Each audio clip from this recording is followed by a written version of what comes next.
पे और मेरे साथ जुड़े मेरे को होस्ट ओरा गेमिंग।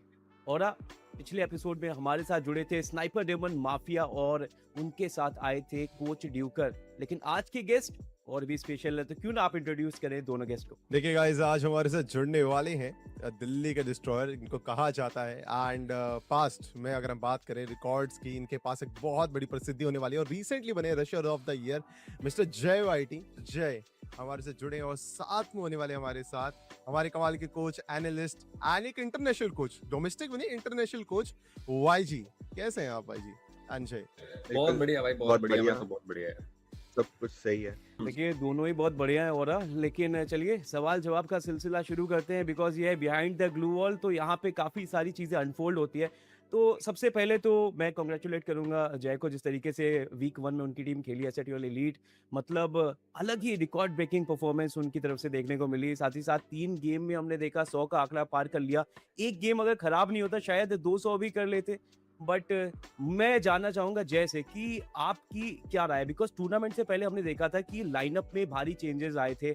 अभी जो करंट लाइनअप है, इस लाइनअप में जो खिलाड़ी होने वाले हैं रोनित, पहाड़ी, वोटा और सोहन, तो इनके लिए आपके क्या थॉट्स है, कितना कैलिबर रखते हैं इनके अंदर? यार हर एक प्लेयर के अंदर बहुत बहुत ज्यादा फायर पावर है और वो फायर पावर का भी यूज कर रहे हैं क्योंकि उन्हें पता था कि लॉबी इतनी ज्यादा जीफार्ड नहीं है कि वो उन्हें रोक सकेगी।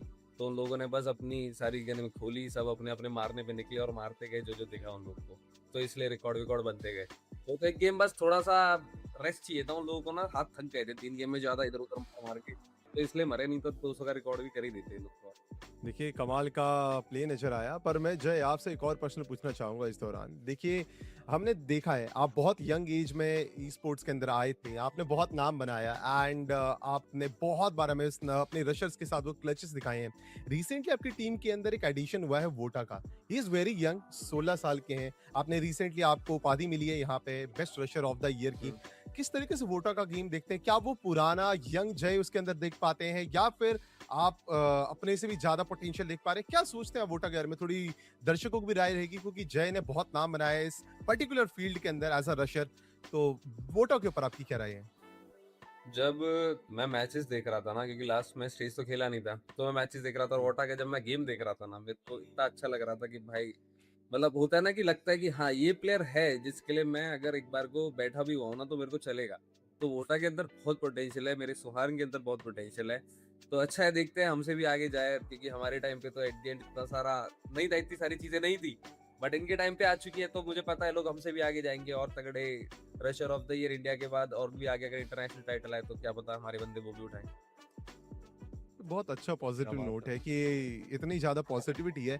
पर जय मेरा एक और फॉलोअप क्वेश्चन है आपसे।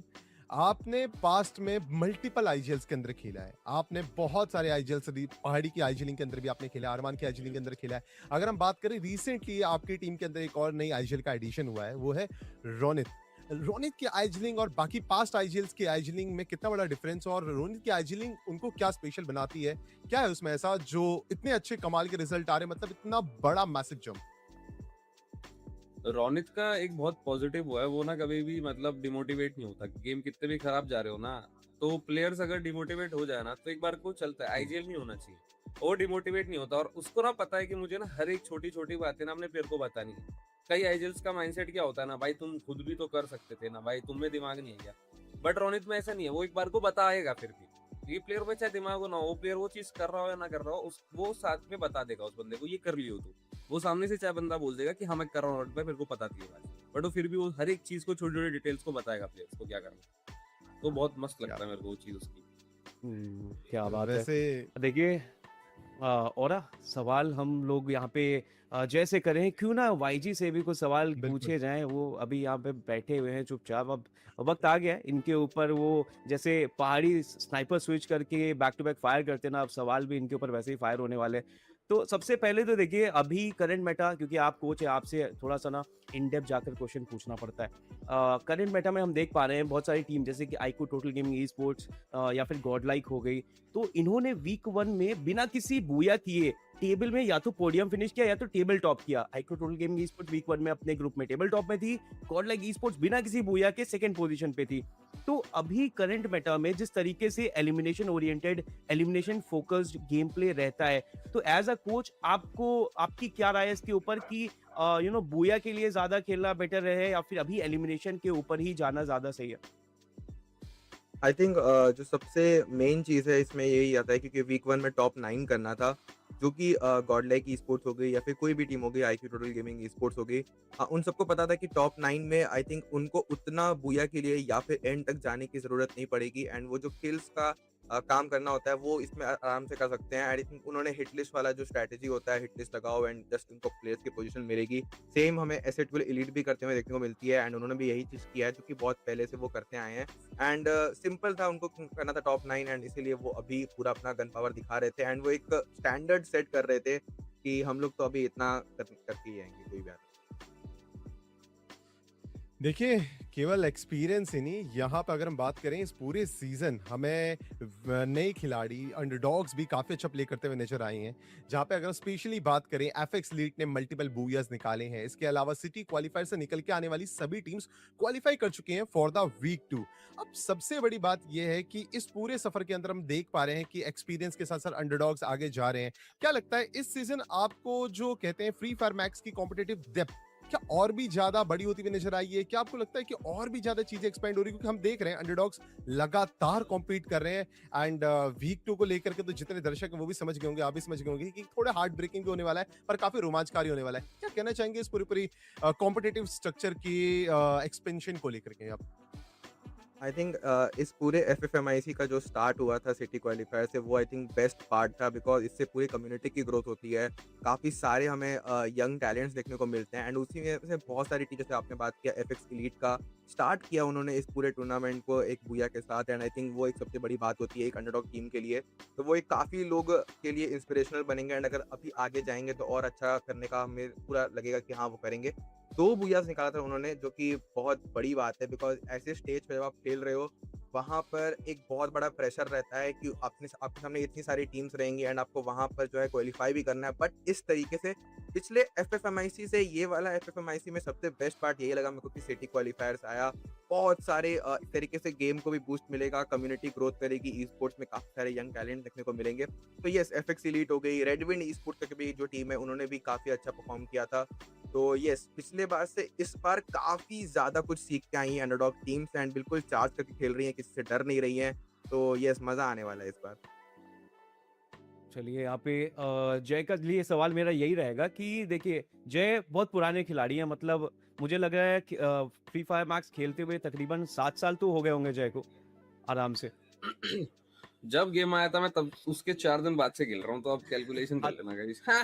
अरे तब तो 8 साल हो गए, तो 8 साल हो चुके हैं हाँ। For sure. तो मेरा सवाल ये है कि देखिए, अंडर गॉड्स टीम जो है वो शुरुआत में हम जब देखते थे कुछ साल पहले, तो अंडर गॉड्स टीम्स आप जब उनका प्ले स्टाइल देखते होंगे तो कहीं ना कहीं से ये पता चल जाता था कि भाई ये अभी डेवलपिंग फेज में है, ये अभी सीख रहे हैं। लेकिन करेंटली आज के टाइम में जो अंडर गॉड्स निकल कर आ रहे हैं यहाँ पे ऑफिशियल में या फिर थर्ड पार्टी टूर्नामेंट्स में, ऐसा लग रहा है वो पूरी तैयारी के साथ आ रहे हैं, वो सब कुछ सीख के आ रहे हैं और वो अपने आइडल्स को पहले देख चुके हैं और आप लोग के बारे में उनको इंटेल भी काफी ज्यादा रहता है। फॉर एग्जाम्पल एसेट एलीट का जो रोटेशंस है वो क्या है, तो वो उस हिसाब से प्रिपेयर करके आते हैं। तो उन लोगों के लिए आपकी क्या राय है? उनको आप किस तरीके से चैलेंजर के रूप में देखते हो और कैसे स्ट्रेटेजाइज करते हो चीजें उनके अगेंस्ट? मेरे को पता है, ऐसा लगता है कि पहले के टाइम पे अंडरडॉग्स इसलिए इतना ग्रो, मतलब इतने ज्यादा ऑफिशियल इवेंट्स में नहीं आ पाते थे, बिकॉज ऑफ पहले रिवाइवल बनता हमारे गेम में, तो उनको डर रहता था फाइट करने का T1 टीम से, कि T1 टीम से फाइट करेंगे तो उनका बंदा तो मरेगा ही मरेगा, चाहे वो टीम को वाइप आउट कर दे, तो उनका बुया होना थोड़ा कम चांसेस एंड ऑल। बट आज के टाइम पे क्या है कि रिवाइव हो जाते हैं, तो अंडरडॉग्स को क्या है, एक बंदा अगर उन्हें अपना सेफ रखा भी हुआ है तो वो T1 को परेशान करने आ जाएंगे, उनके रोटेशन में आएंगे, उनको मारेंगे, ट्राई कर लेंगे अपना फायर पावर, क्या पता मार दिया तो अच्छी बात है, नहीं मारा तो वापस रीटेक मार लेंगे, कैंप पे चले जाएंगे। तो आज के टाइम पे वो माइंडसेट आ गया लोगों के अंदर, और इतने साल से हम लोग खेल ही रहे हैं, मैप के अंदर सेम रोटेशंस है, घूम फिर के वही मैप है, वही रोटेशंस है, तो सबको आइडिया हो ही जाता है कौन सी टीम आपको कहाँ मिलेगी, कौन सी टीम आपको कहाँ नहीं मिलेगी। तो उसका एडवांटेज अंडरडॉग्स ऑब्वियसली उठाते हैं। बट ये है कि कल को वो जब T1 सर्किट में आएंगे तो हम लोग को भी उनकी रोटेशन पता चलेंगे, फिर वो उनका एडवांटेज खत्म हो जाएगा कुछ टाइम बाद। तो और कुछ सीन नहीं था।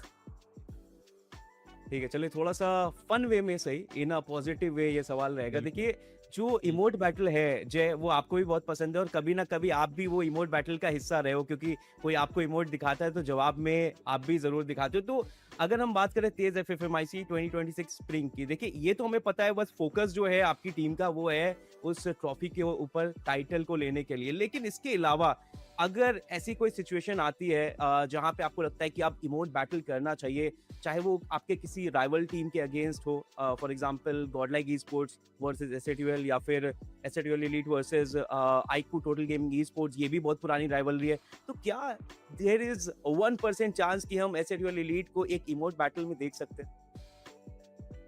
हम स्टार्ट तो हम नहीं करने वाले फॉर श्योर, मेरे को जहाँ तक पता है हम लोग स्टार्ट नहीं करेंगे किसी भी चीज को, बट अगर कोई भी टीम स्टार्ट करेगी तो ये खत्म तो हम ही करेंगे फिर उस चीज।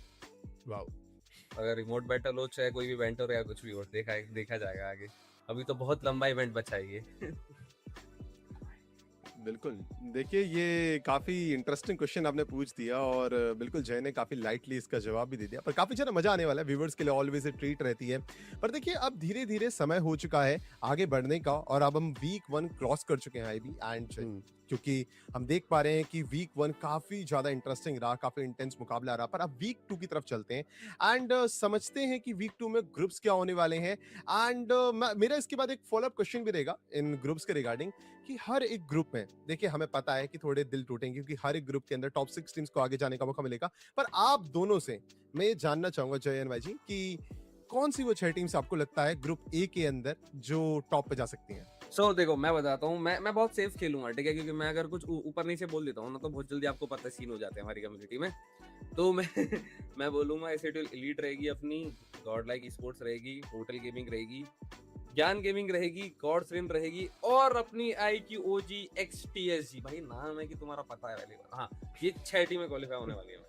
ओके चलिए, सेम क्वेश्चन रहेगा वाई जी आपके लिए। आपको क्या लगता है कौन सी 6 टीमें हैं जो यहाँ से वीक 2 पे जो ग्रुप है वहाँ से निकल के आगे जाएंगी, और देखते हैं कितनी आपकी राय जो है वो जैसे मिलती है।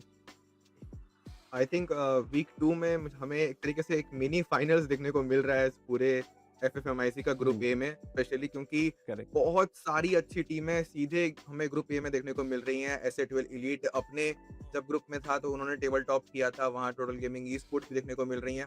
तो फॉर श्योर एसए12 एलीट एंड आईक्यू टीजी तो मैं डेफिनेटली देखने को मिलेंगी। इसके अलावा जो मेरे को नाम लग रहे हैं वो लग रहे हैं इसमें गॉड लाइक ई स्पोर्ट्स भी है तो वो भी रहेंगी, गॉड्स रेन प्रोज। हालांकि ये वीक 2 में उतना अच्छा परफॉर्म नहीं किए हैं, बट स्टिल मेरे को लगता है कि इनमें अभी मन्नू नहीं खेल रहे, तो अभी ये लगता है कि वीक 2 में मन्नू भी आएंगे वापस से, तो हो सकता है कि काफी ज्यादा एज मिले, तो एक वो रहेंगे। इसके अलावा मैं जो 2 नाम लूंगा उसमें मैं एक K9 का लूंगा, K9 ई स्पोर्ट्स का, क्योंकि ये भी काफी अच्छी टीम है एंड अच्छा कर रही है। एंड इसके अलावा जो लास्ट नाम है वो मैं लूंगा आईक्यू ओजी टीएसटी। क्या बात है। चलिए, हमको ग्रुप ए से दोनों ही हमारे गेस्ट ने जो थे अपने टॉप 6 प्रिडिक्शंस जो है वो जरूर दे दिए। अब बढ़ते ग्रुप बी की तरफ। ग्रुप बी में है ये वो 12 टीमें जो हमें नजर आएंगी। तो फिर से सवाल जाएगा जय से कि कौन सी 6 टीमें होंगी जो आपको लगता है यहाँ से निकल कर आगे जाने वाली है नॉकआउट? सबसे पहली हमारी टीम होने वाली है टीम हिंद, फिर आरनेक्स स्पोर्ट्स, ओके, और कौन सी यार, जुत्सु गेमिंग। जुत्सु गेमिंग भी बहुत अच्छा खेल रहा है रिसेंट टाइम में यार, रिसेंट, और फायरेज गेमिंग भी बहुत अच्छा खेल रहे हैं, तो अपन इसको भी पकड़ सकते हैं, बस ये चोक ना करे यार जी। नेक्स्ट टीम लेगेसी के ऊपर भरोसा करें, लास्ट वाली वीक भी वो बस किस्मत से हो गए, पता है, बस लास्ट मैच उनके मतलब हो गए इनके साथ। तो टीम लेगेसी को भी करता है, मैं पिछली बार भी सपोर्ट कर रहा था इन्हें, हाँ, तो मैंने सपोर्ट करता हूँ इस बार, मैंने पिछली बार भी कर रहा था। अब एक नाम एक नाम तो ऑटोबॉट्स ई-स्पोर्ट्स वाले भाई, वो साउथ वाले भाई है ना अपने सारे, अगर वही ऑटोबॉट साउथ वाली टीम है तो भाई कुछ भी कर सकते हैं भाई, मैं पहले बता रहा हूँ भाई, ये टीमों से दूर रहो भाई। चलिए, ये है 6 नाम जय की तरफ से। अब वाई जी, आप कौन से 6 नाम पिक करेंगे in group B? I think RNX sports for sure, जिस हिसाब से उन्होंने खेला है तो वो तो डेफिनेटली होंगे। इसके अलावा टीम हिंद, स्टार्ट उनका बिल्कुल अच्छा नहीं हुआ था, 4 मैचेस में तो लग रहा था कि क्वालिफाई भी नहीं करेंगे 2 मैचेस के बाद, बट वो 2 मैचेस में जिस हिसाब से उन्होंने कमबैक किया है एंड वहाँ से वो कन्वर्ट करके सीधा हमें ऊपर की तरफ देखने को मिले थे वीक 1 में, तो एक डेफिनेटली वो होंगे। इसके अलावा एनएक्सटी ई-स्पोर्ट्स भी होगी डेफिनेटली, और आई थिंक इसके अलावा मैं समझ रहा हूँ कि जुत्सु गेमिंग, हाँ, फॉर श्योर जुत्सु गेमिंग भी होगी, काफ़ी अच्छी टीम है, और इनका और आरएनएस का तो क्लैश भी होता है, तो देखते हैं कि कौन सर्वाइव करेगा उधर। और इसके अलावा जो मेरे को एक नाम लेना है, इसमें मैं टीम एक्स के साथ जाऊँगा, बिकॉज़ वो टीम भी काफ़ी अच्छा कर रही है। उन्होंने अपने ग्रुप में भी काफ़ी अच्छा किया था, ऊपर की तरफ हमें देखने को मिले थे। तो एक वो आई थिंक कितना नाम ले लिया मैंने? 4, 5, 6, हाँ, 6 ले लिया ना? एक एक मैं आई थिंक नाम ले लूँगा जीजी एक इंस्टिंक्ट का, बोनस ले क्योंकि लीजिए। बोनस। बोनस आप बोनस कोच जी हैं, एक बोनस आप बोनस के लिए। जी जी इंस्टिंक्ट। और देखिए मतलब कॉन्फिडेंस देखिए यहाँ पे, क्योंकि एनएक्सटी को जो कोच भी कर रहे हैं तो कॉन्फिडेंस है कि मेरी टीम तो क्वालिफाई कर ही जाएगी। वही सेम चीज जय ने चौथे भी नाम पे बोली। नाम बोला है। पहला नाम सबसे सबसे पहला नाम एसएटयूएल एलीट का ही लिया था, बिकॉज अपनी टीम होती है ना, वो कॉन्फिडेंस दिखना चाहिए, और वो हमारे दोनों गेस्ट में दिख रहा है। चलिए ग्रुप बी भी हो गया, अब और क्यों ना हम चले ग्रुप सी की तरफ, और जाने सबसे पहले जैसे कि इस बार वापस से 6 नाम, मतलब काफी मुश्किल टास्क होता है नहीं कि सोच समझ के यहाँ पे नाम लेना है। जैसा बोला कि कभी कभी कुछ भी बोलते हैं तो मैच बड़े हो जाते हैं। मैटर हो ग्रुप जाते सी। हैं। अरे ग्रुप सी तो बहुत इजी है बताना यार, ग्रुप सी का तो ओके, यूजीएक्स जीआरपी तो होने वाली है भाई हमारी। बहुत अच्छा खेल रही है, बहुत मतलब एकदम से आके हमारे जावा बॉय भाई ने वापस कुछ जादू वादू कर दिया प्लेयर्स पे। बहुत अच्छा खेल रही है यूजी। हेड हंटर्स तो यार जैसे तैसे हो ही जाएगी, इसको तो तुम कुछ भी कर लो, ये फाइनल्स तो पहुंच ही जाएगी जैसे तैसे। गिर पिट के भगवान की दया से गेम प्ले से कुछ होना कुछ होगा, बट ये पहुंच जाएगी। अराइज स्पोर्ट्स भी ओके। हमारी अच्छा खेल रही है, रिसेंट टाइम पे बहुत अच्छा चल रहा है इनका भी। और मेटा निंजा तो तुम्हें पता ही है, अपने भाई की टीम है, तो यार इनको तो अपन सपोर्ट करेंगे। तो ये 4 तो अपने हो गए, 2 कोई भी हो हमें मतलब नहीं, बट फिर भी हम बताएंगे कौन हो जाए। एनजी सिल्वर ईगल्स हो सकती है यार, अच्छा खेल रही है वो, ये भी टीम अच्छा खेल रही है। रिसेंट टाइम पे इनने भी बुया बुया मारे थे लास्ट वीक, है ना, मैंने देखे थे मारे थे यार। काफी इंटरेस्टिंग प्ले आया था और- इनकी तरफ से भी। हाँ, और अपन एफएक्स इलीट का नाम लेते हैं क्योंकि इनके नाम में भी इलीट है, ओह, तो क्या पता ये भी कुछ अच्छा करता है। तो एफएक्स इलीट। वैसे 2 बुयर्स निकाले एक्सलीट ने, एक स्ट्रॉन्ग हाँ पिक वही रहने तभी वाली। तभी तभी मैं एंड अरे नाम में इलीट है ना, बड़ा पावर आ गया।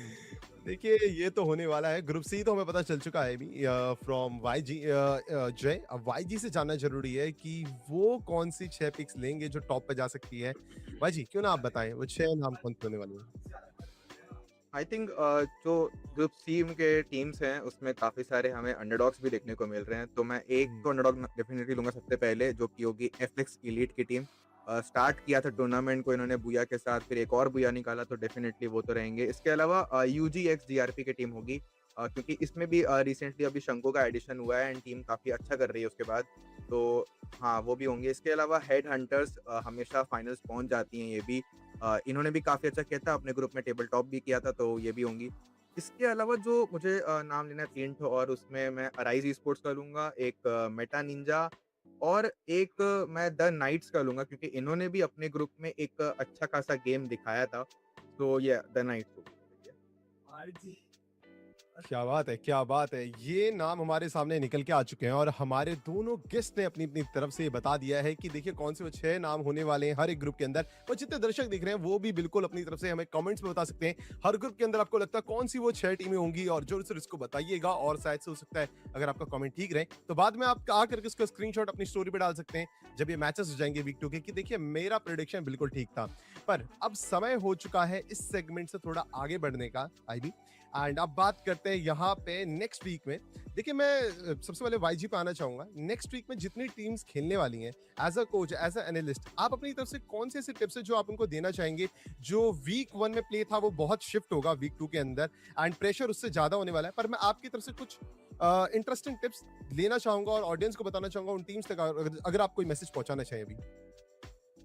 आई थिंक जैसा कि हम सबको पता है कि वीक 2 में हमें टॉप 6 करना है क्वालिफाई होने के लिए, तो काफ़ी सारी टीम जो है ट्राई करेगी कि एंड तक जाने का, चाहे अच्छी जगह होल्ड करे, क्योंकि वहाँ से उनको दिखेगा कि काफ़ी सारी पूरी लॉबी जो है बैठ के सर्वाइव कर रही है, अच्छा पोजीशन ग्रैब कर रही है। तो मेरे हिसाब से जितने भी अंडरडॉग टीम्स हो गए जो कि क्वालिफाई करके आए हैं यहाँ तक, एंड उन सबके लिए एक सबसे बड़ा चैलेंज वहीं पर आएगा, क्योंकि वो एंड सर्कल का फाइट, एंड सर्कल में जब कितनी सारी टीम बचती हैं, तो वो एक काफी बड़ा चैलेंजिंग रहता है। तो उनको उधर कन्वर्ट करना आना चाहिए मैचेस को। एंड क्योंकि टॉप 6 करना है तो बिल्कुल लास्ट तक जाना जरूरी है, बिकॉज अगर आप अर्ली में कुछ किल्स निकाल लोगे एंड देन जाके एलिमिनेट हो जाओगे तो फिर कुछ फायदा होगा नहीं आपको, बिकॉज टीमें एकदम एंड तक जाने का ट्राई करेंगी। एंड इसीलिए जो सबसे बेस्ट टिप रहेगा उनके लिए कि हाँ, आप एक अच्छा जोन प्रेडिक्ट करो, एक अच्छी कंपाउंड को होल्ड करके लास्ट में जाके कन्वर्ट करो, बिकॉज कन्वर्ट नहीं किया तो स्टार्टिंग में कुछ किल्स निकल जाएंगे बट फिर कुछ फायदा होगा नहीं। अगर आप एलिमिनेट हो जाओगे तो आप #12 #11 पे आके कुछ 5-6 किल्स के साथ कुछ फायदा होगा नहीं वहाँ से। देखिए वाई जी, आपने बहुत अच्छी टिप्स दी जहां पे आपने बताया कि प्लेसमेंट के साथ ही साथ एलिमिनेशंस की तरफ आपको फोकस करना चाहिए और काफी कमाल के गेम निकल सकते हैं अगर आप हर एक गेम को सेगमेंट में लेकर के चलें। पर अब समय हो चुका है जय की तरफ जाने का। और जय, देखिए जाने से पहले मैं आपसे भी कुछ राय लेना चाहूंगा कि जितनी भी टीम्स आपके कॉम्पिटिटर होने वाली है वीक 2 में, अभी आपने एक बहुत बढ़िया स्टेटमेंट दिया कि कोई भी राइवलरी स्टार्ट होगी, शुरू कोई और करेगा, खत्म हम जरूर करेंगे, पर कोई एक ऐसा स्टेटमेंट जो आप उनके लिए पास करना चाहे वीक 2 में। यार ऐसा तो कोई भी स्टेटमेंट है नहीं, गेम में उन लोगों ने दे ही दिया है वीक 1 के अंदर। और मैं चाहूंगा कि हम गेम के अंदर ही बातें करें, गेम के बाहर ज्यादा बातें ना करें, क्योंकि फिर ना लोग पर्सनल हो जाते हैं और फिर जीतते नहीं देते, टारगेट हो जाती है टीमें। तो इसलिए हम गेम के अंदर ही सिर्फ बातें करेंगे, ओनली गनों से बातें होगी, थ्रोएबल से बातें होगी, स्ट्रेटजीज से बातें होंगी और कुछ नहीं। चलिए, thank you so much Jay, thank you so much Y G जुड़ने के लिए हमारे साथ। और आप लोग देख रहे थे बिहाइंड द ग्लू वॉल का एपिसोड 2, और इसी तरीके से और एपिसोड देखने के लिए आप लोग रहिए स्टे ट्यून्ड। हम लोग मिलेंगे आप लोगों से फिर से, लेकिन अभी लेंगे आपसे विदा। इधर मैं हूं, मेरा नाम है रॉय, भी मेरे साथ थे aura gaming and signing off.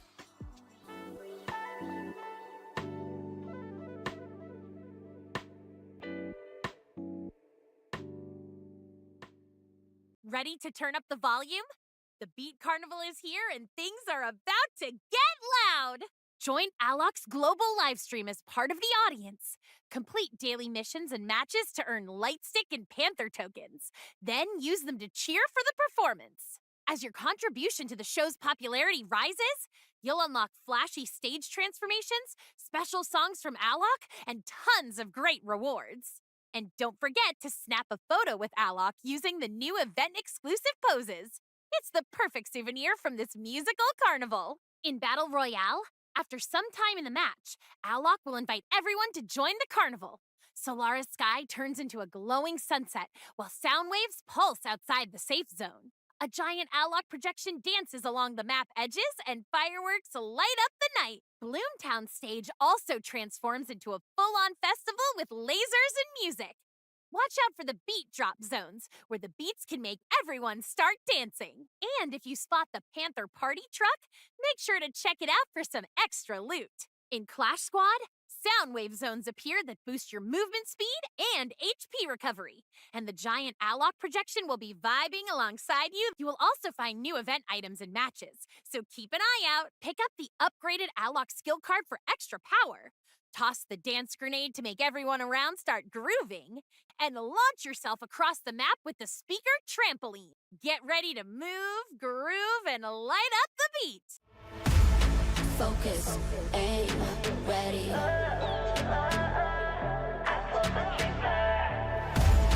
Focus, aim, ready.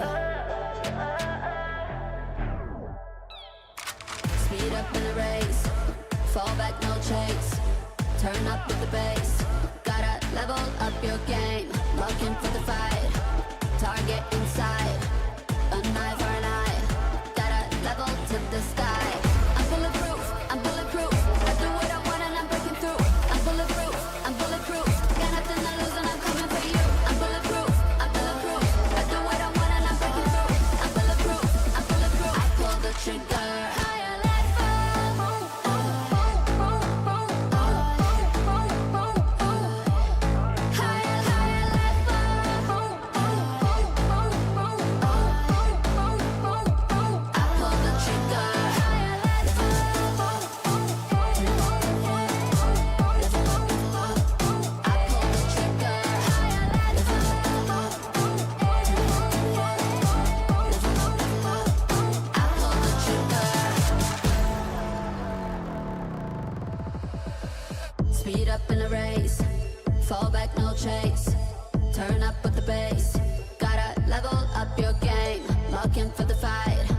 target inside. A eye for an eye, gotta level to the sky. I dream bigger, that 10 figure. My aim is quicker, I pull the trigger. I dream bigger, that 10 figure. My aim is quicker, I pull the trigger. I'm bulletproof, I'm bulletproof. I do what I want and I'm breaking through. I'm bulletproof, I'm bulletproof. Got nothing to lose and I'm coming for you. I'm bulletproof, I'm bulletproof. I do what I want and I'm breaking through. I'm bulletproof, I'm bulletproof. Got nothing to lose and I'm coming for you.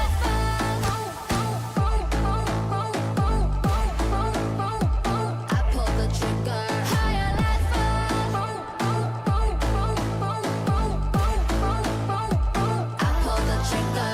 I dream bigger. That 10 figure. My aim is quicker. I pull the trigger. I dream bigger. That 10 figure. My aim is quicker. I pull the trigger.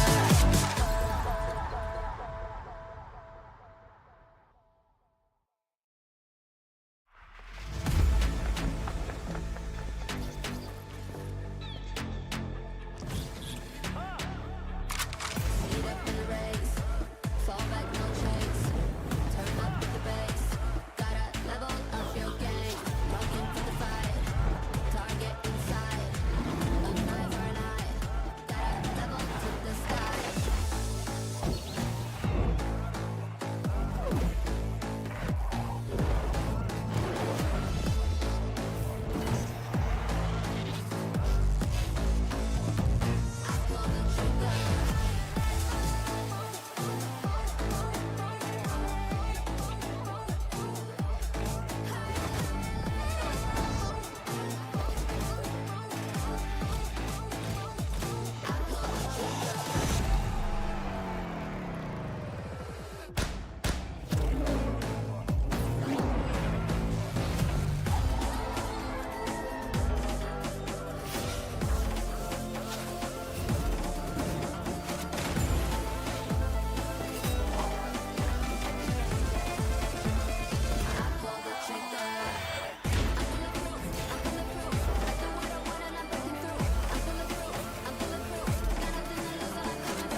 I pull the trigger.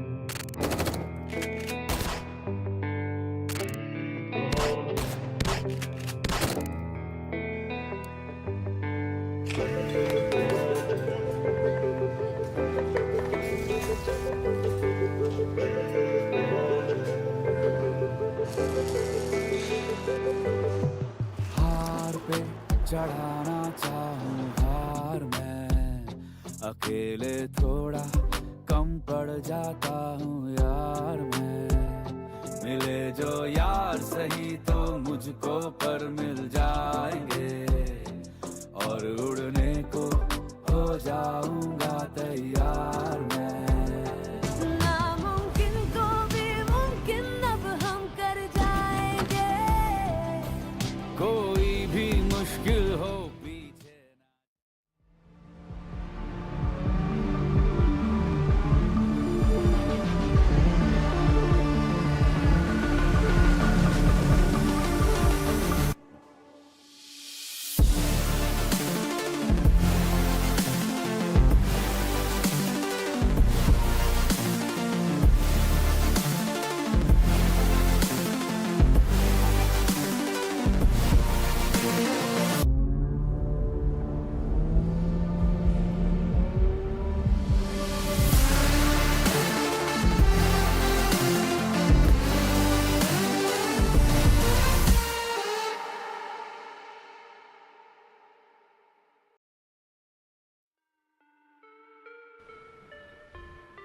Ladies and gentlemen, welcome to TEZ FFMIC India Cup 2026 Spring. After a drama-full end on Group A, here we are back with Group B matches, and it's going to be an amazing day. My name is Oro. With me, joined by my side, is Cribs. Straight up question to you, Cribs: did you swallow a painkiller yesterday? Because a lot of fans did.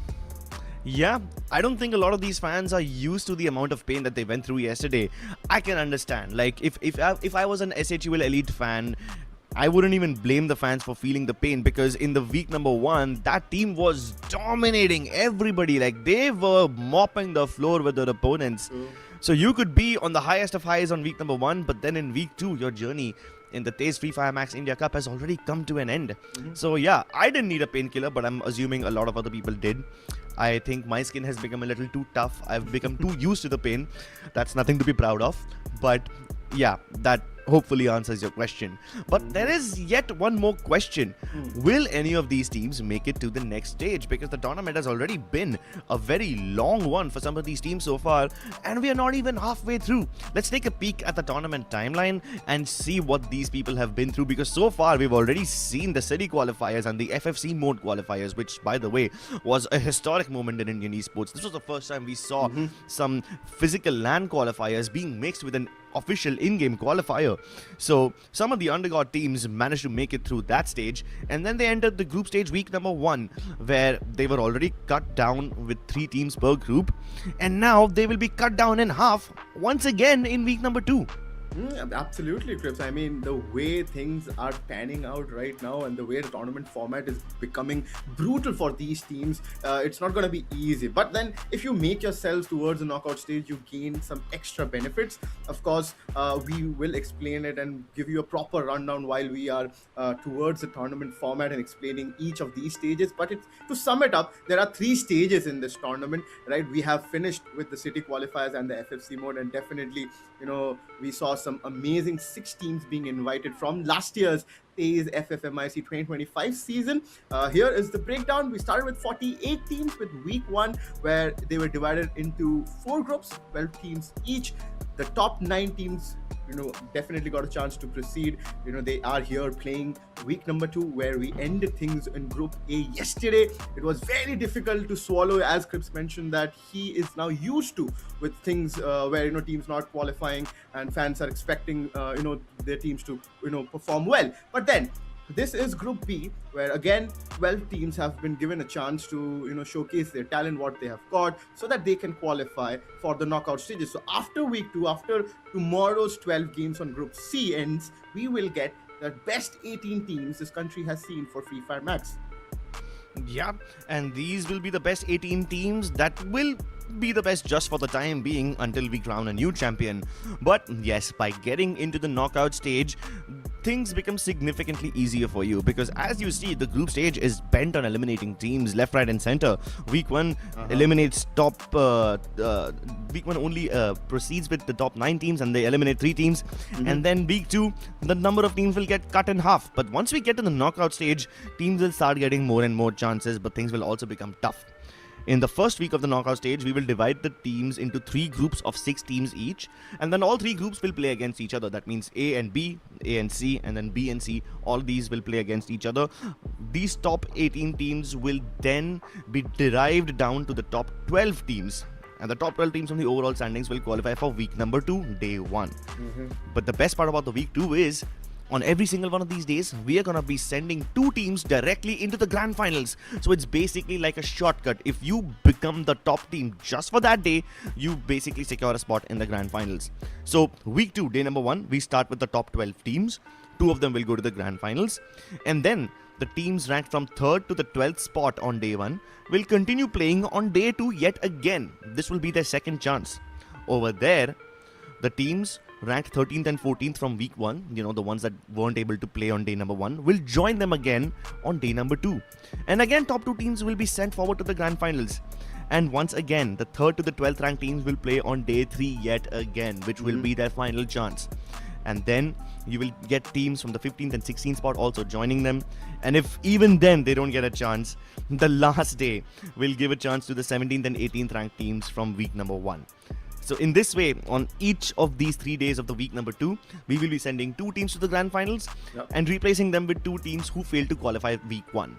Yeah, and which sums up to that while you play your week 1 matches, Crips, it's very important for these teams to avoid the last 2 spots, which is of course the 17th and the 18th position, because you just do not get or give yourself the chance of extra matches to qualify for the grand finals. And when you qualify for the grand finals, this day is going to be very, very important, because this is the day where you will get 6 games to get a head start points for the Champions Rush stage to begin with, which is of course the second day. So if you end up on the first position with XYZ points, imagining a 120 point, probably that's an exaggerated version which I mentioned, but then you get a chance to get yourself a head start point of a 10-pointer, which is going to be carried forward in the next day. Second position will get 7 points, and as and when your position lowers down, you see that the head start points for the finals lowers down as well. So the 7th and the 12th position teams gets nothing.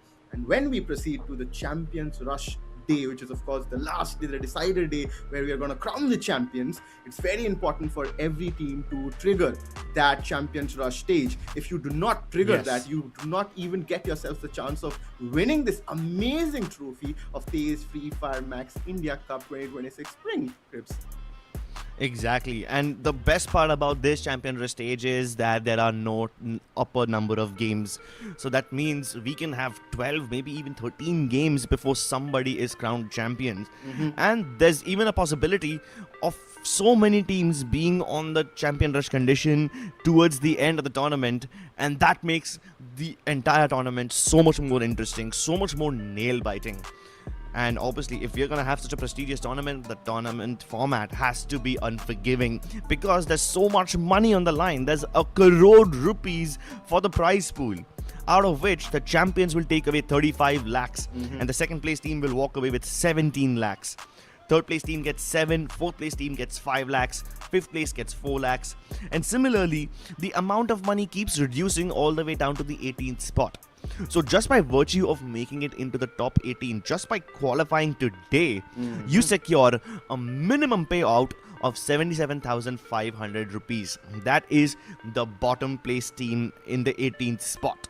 Yep. And that's all you need to do. But obviously, you don't want just 77,000, right? You're dedicating weeks, months of your life towards this. So you want a lot more. And that's why, as a bonus, we're also giving away 10,000 rupees per day to each team of the day during the knockout stage. That means across the 9 days of the knockout stage, there will be 90,000 rupees up for grabs, 10,000 on every single day for the top team. And of course, we will also want to encourage a very nice individual performance. That's why the grand final MVP will receive 1,50,000. So they have a purpose to play, right? And they also get the bragging right of being called as the champions if they definitely win the overall tournament. But one thing's for sure, that even if you lower down towards the standings and we see that the prize pool share lowers down, but there's one thing that doesn't change, which is the universal point system, which is followed everywhere in the world in Free Fire Max. Of course, for every elimination, you'll be rewarded with 1 point, and if you secure a booyah, you get 12 points. So that's the way you can proceed your way up in the leaderboard. But if there's a tie for per se, so then how do we proceed further? So the first consideration will be the number of booyahs, then we consider total eliminations, and then last, if still things remain the same, we consider the final ranking in the game which you have played. So that's how things I think is clear to the audience, where I think the teams also follow while they play the maps.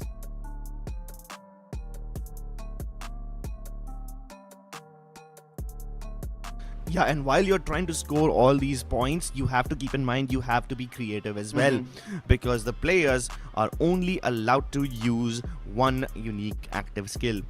That means that every player has to use an active skill, and each player in the team needs to use a different active skill. You can't have 2 players using Chrono, you can't have 2 players using Tatsuya or Oscar.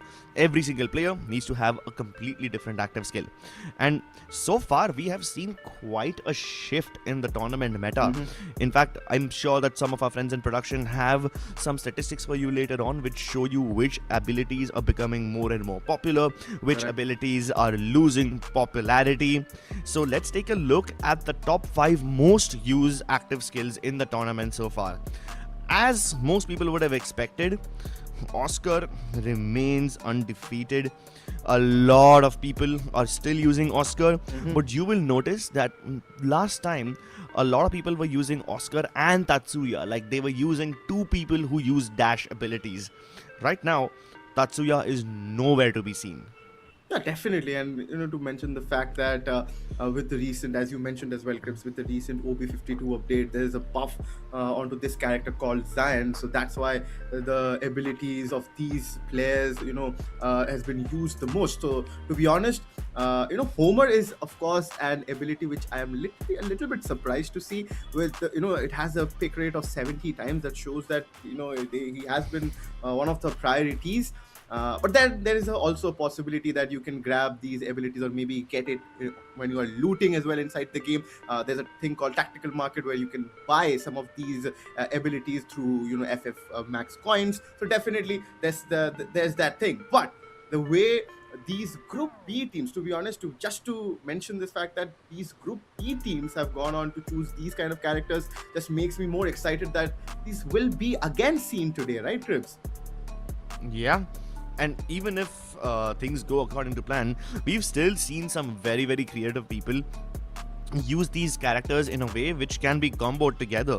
Like Zayn obviously individually boosts up your performance, but we've seen a lot of people start using the Nero instead of the Skylar. So a lot of these snipers have replaced Nero with the Skylar, but some people run both Nero and the Skylar. So to each his own. Teams are being super creative. And of course, when you've got such amazing undergods in the lineup, you're bound to be super creative. Today you guys will witness Team X, RNX Esports, ZUTSU Gaming, AUTOBOTZ, Team HIND, GG Instinct, FIREEYES Gaming, Skull Esports, REAGANVERSE, NXT Esports, EMZ Esports, and TEAMLEGACY. Out of this, you obviously expect Team HIND to do really well. Even ZUTSU Gaming, on the other hand, were able to surprise us quite a lot with their performance last week. FIREEYES had a lot more eliminations than I thought they would. And Skull Esports, even though I thought that they were going to get eliminated, they managed to make a comeback towards the dying end of that day. So that was really surprising for me. But then you had teams like GG Instinct who managed to get so many booyahs. It's ridiculous how many games that they were winning. Yeah, you're correct, Crips. I mean, the kind of storyline you mentioned for a few teams, somewhere there who literally topped the charts, definitely you get a chance to look at their playing for. So it's Team X I'm talking about. They were one of those teams in Group B in week 1, where S8 Elite definitely dominated, but they were right there showcasing and, surpassed that 100 number, in the overall standings. That just showcases that they have the talent, and definitely that is something which, again, will be looked upon when they jump in today's maps. But then we have RNX Esports, we have ZUTSU Gaming. The way these two teams have played, the way these two teams have performed, in their respective groups, because that was considered to be, of course, the group of death. But these guys shined, these guys outperformed, considering the fact that they came in from FFC mode. They did play, of course, RNX did play the city qualifiers, but they could not qualify. But there are some amazing teams, as we mentioned, of course. Team HIND, again, an invited team. Will they face a difficult situation or a spot? Because what we have seen yesterday just might be a possibility that we might see it again today. Yeah. And while we've seen some amazing stuff from that team, I want to see if any of these people on your list can also become one of the next superstars. FIREEYES have some really good potential with players like Troll and Bunny. But then again, you've got some players in TEAMLEGACY who have already established their legacy. Sadak and Kid used to be in OGX TSG. And now they are playing in TEAMLEGACY and still having a good amount of success, which kind of proves that even without a big name backing you up, you can still make your mark. Absolutely. And I think the way they have shown potential also, Grips, the way also they played in their first presence, which they showcased in week 1, I was a little surprised that they were not the most comfortable team to look at with the synergy they showcased. So definitely there needs to be a lot of work done. So, thing is going to be there, or maybe a chip on their shoulder that probably what will they showcase, because that's where the thing is going to be. We'll talk about that later, but this is going to be the two teams who went against each other in the Group C games in week 1, but they're again facing each other. Crips, it's ZUTSU Gaming going up against RNX, and look at the stats, it's pretty much close, but damage is where I think RNX have topped the chart. Yeah, RNX were doing really well. Their stats are super impressive. What's even more impressive is that they have 94 knocks, out of which they only could convert 78 into eliminations.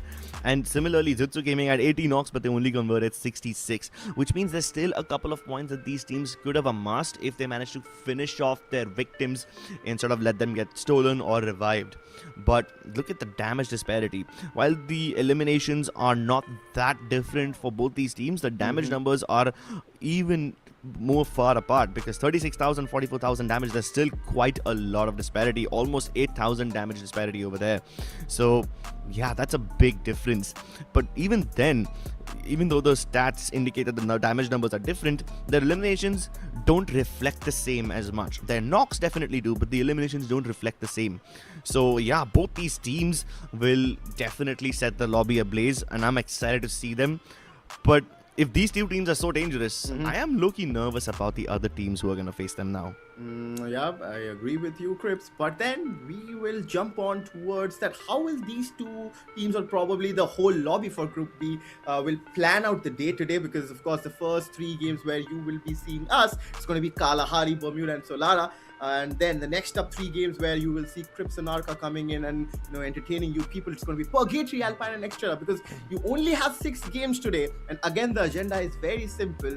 It's not top 9, it's top 6, and the bottom 6 teams won't even qualify for knockout stages, and we'll say directly Tata bye bye for TEZ FFMIC 2026 spring season, Crips. Exactly, man. It's a tough format. It's very, very challenging. Only 6 games stand in between you and certain elimination. And if you manage to get into the top half of the group today at the end of these 6 games, you will make it to the knockout stage, where things will get slightly more relaxed for you because you will have more opportunities. But that's exactly why these teams will have to be extremely on point. I mean, it's a tough format, right? Only 6 teams will make it through. So according to all the casters, these are the teams who've got the highest chance of doing so. Yep, and even though we have chosen our predictions, you guys can go ahead and showcase your predictions as well. That who do you think, according to you, that will qualify for the knockout stages? But then Team HIND, ZUTSU Gaming, GG Instinct, all of these teams have potential, right? They have the momentum as well. I just hope that they can carry forward the kind of games they had in week number 1, because a lot of teams could not, because I have to refer back to what happened on Group A, which was Group A actually. It was yesterday, right? Grips, it was a little bit heartbreaking to see that teams could not manage their positioning, or probably could not even manage 50 points after getting 167 points. You know whom I'm talking about. But that's a thing which you have to deal with, because that's how life is as well. Yeah, but without further ado, ladies and gentlemen, let's get into the games. Now, the first match is going to be on Kalahari, and I was about to say first match on Refinery, because, I mean, look at this, man. There's 4 teams dropping in Refinery, supposedly dropping in Refinery. I don't know if any of them will actually stay true to their words, but if there's a 4-team showdown in Refinery, I think we will not even see the rest of the game. We'll just be seeing the Battle of Refinery as opposed to Kalahari. But then again, there's also another massive cluster up towards Shrines with Legacy, ZUTSU, and Skull Esports prowling in the area. Yeah, so the 2 probable drop spots which can become the hot spots are Refinery and Shrines. I'm surprised that Command Post only 1 team is contesting, because Refinery and Command Post are supposed to be the most actionful areas in Kalahari, and also Scripts. We saw last time in week 1 during our broadcast that Kalahari is one of the most action-packed maps, because of course, considering the fact that in comparison to other maps which we have in the map pool, that this is one of the smallest maps, and if you have the vertical advantage, you can convert those elimination points, which is again going to help you in the overall leaderboard. Exactly. So those elimination points are much more frequent to acquire over here, because you will just be getting into a lot more fights as opposed to other maps. But there's also a lot more escape opportunities over here. There's so many nooks and crannies that you can hide in. So if your team is doing like one of those 3-1 splits where 3 people go to fight and 1 person hides, that 1 person actually running away and getting to revive his teammates will have a much better chance of doing so in Kalahari as opposed to some other map like Purgatory, right? In Purgatory, it's very difficult to survive as a solo. On Kalahari, it's not that difficult. You can also say it's not that difficult in Next Era because there's like so many compounds and recon towers available and the map is like larger that way. But that also means that there will be other smaller rats, one-man teams and lesser weaker teams who will be trying to get the reses on. So you're really just gonna have to keep tabs on every single one. But we don't know what's gonna happen in the match, but we can make an honest attempt of figuring out what could possibly go down. We can try predicting it, and according to my predictions, I am gonna say that GG Instinct has the highest chance of winning a Booyah. And you will notice this in all of my predictions. I have put GG Instinct first. Okay. Like, based on what we saw last time, I think GG Instinct can win the Booyahs back to back to back, even if they are not the highest scoring team. I'm speaking about Booyahs, right, Crips? Even though yesterday, again, going back to yesterday's group, that even though a few teams got Booyahs, they still did not qualify. So even though you get Booyahs, you still need to get those elimination points. You need at least a balance of a placement point and the elimination point, which is at the end of the day going to help your positioning, because that's where the actual game is. And that is why I have gone on and chosen RNX. Again, I feel they might be that insurance policy where we just find them on the top or maybe around that top spot, getting those podium finishes. That's why they have been so consistent. But let's see how they perform, because of course, you know, this is a new week, this is a new group of fresh talents coming in. And also, this is where, you know, the cutoff has also increased, saying watching yesterday's games again, 71 was the number which the team K9 touched. So definitely there's a possibility that, again, we might see a same number or maybe lower than that, probably higher than that. So depends on the teams, how they perform and gain points. Exactly, right? I mean, K9 just managed to qualify by the skin of their teeth in the last game, that too. Like, if they didn't get a Booyah, they probably would have been out. And I know that last minute comebacks are super entertaining, but they're not super sustainable. And that's why if the teams want to guarantee their qualification, they will at least have to get 80 points. That's when I think you can start having some breathing room. At 70, yeah, you might qualify, but it's going to be too close, and I don't think that's good for your weak little hearts, because I'm sure I'm going to get an anxiety attack if I was in the if I was in their shoes. Obviously, if you guys manage to get like 100 plus points, then you guys will be guaranteed to be safe, but not everyone can achieve that feat. So we'll see what the cutoff is by the end of the day. Yesterday it was 71, as you said, all thanks to K9 making that epic comeback. But we've also seen many teams who were on the verge of making that epic comeback, but then they just can't. They fell short by a couple of points. So that's heartbreaking. What's even more heartbreaking is that top teams could not do any damage at all. Like SHUL Elite had like 160 points last week, and yesterday they were at the dead bottom. And I don't know what happened to them. And honestly, I hope we don't get to see such massive disparities in performance when the groups shift. Yeah, true. I mean, probably they'll figure out what happened or what went wrong in their group and in their matches, but I'm sure these teams would have watched what happened yesterday and came in prepared, because you know there were few moments where yesterday who were the defending champions, of course, IQ Total Gaming, they did not blink an eye. But then it was yesterday, it is a different day, it's a fresh day. Let's straight up jump in the vibes of Kalahari, where we're going to see the first map unfolding, and also we'll see drama begin on Group B, Crips. Group B, ladies and gentlemen, 6 games are all that stand between these teams and their dreams getting crushed into fine powder. We take off over the skies of Kalahari. We go from Oldhampton all the way down towards the sub, and the teams are actually splitting up quite well with no drop clashes so far. And the moment I say that, does Refinery change anyone's fate? No, it doesn't. ZUTSU uncontested in Refinery, with BotGod landing slightly far away as an insurance policy. You've got NXT splitting up over Foundation and Oldhampton. That's a massive split here. And the only possible clash that I see so far could potentially be on Maze. But then again, there's still some distance between EMZ and AUTOBOTZ. it's not like these teams will start battling right away. They will have some time before they can actually gather their weapons and start shooting at each other. And then Autobots aren't even going for the full drop towards the maze. They have sent Sham OP as a lone contender towards the sub. So that's a massive 3-1 split for Autobots. Yeah, I mean, already a contrast to what we saw in week 1, where teams were much more comfortable in taking early fights or probably clashes. See, we know that while you take those, early gunfights or those early clashes, it just becomes a luck-based thing where you might not get a first weaponry and you might get taken out. Then there is a possibility that, of course, 3 players have jumped in and 1 player is in a different direction where there's a probable possibility of a recall, or then you have that new revival meta. You can just wait for 180 seconds. You need not go near a vending machine or a recall tower. You can still bring back your teammates. So there are options, but still we were so surprised, Crips, when we still saw in the probable 2 minutes or the 3-minute mark, or probably in the first 5 minutes to sum it up, few teams were eliminated, even though there are so many options of bringing back your players. Exactly, that's why so many of these teams have started to go for these 3-1 splits where they send one of their teammates away as a precautionary measure, so that even if the majority of the team dies, the last player can somehow recall them back. And you don't even need to go for the vending machines, you can just stay alive. But I see a lot of difficulty in the abilities of Team Legacy to stay alive, because they have been taken down, going down in a ball of fire. Anshu Jr. also trying to make it into the house. You've got Kid trapped in no man's land. He's got no backup over here. All he can do is hope that Sadak can cover him, but he holds his own ground. Kid, lovely knock onto Hassan.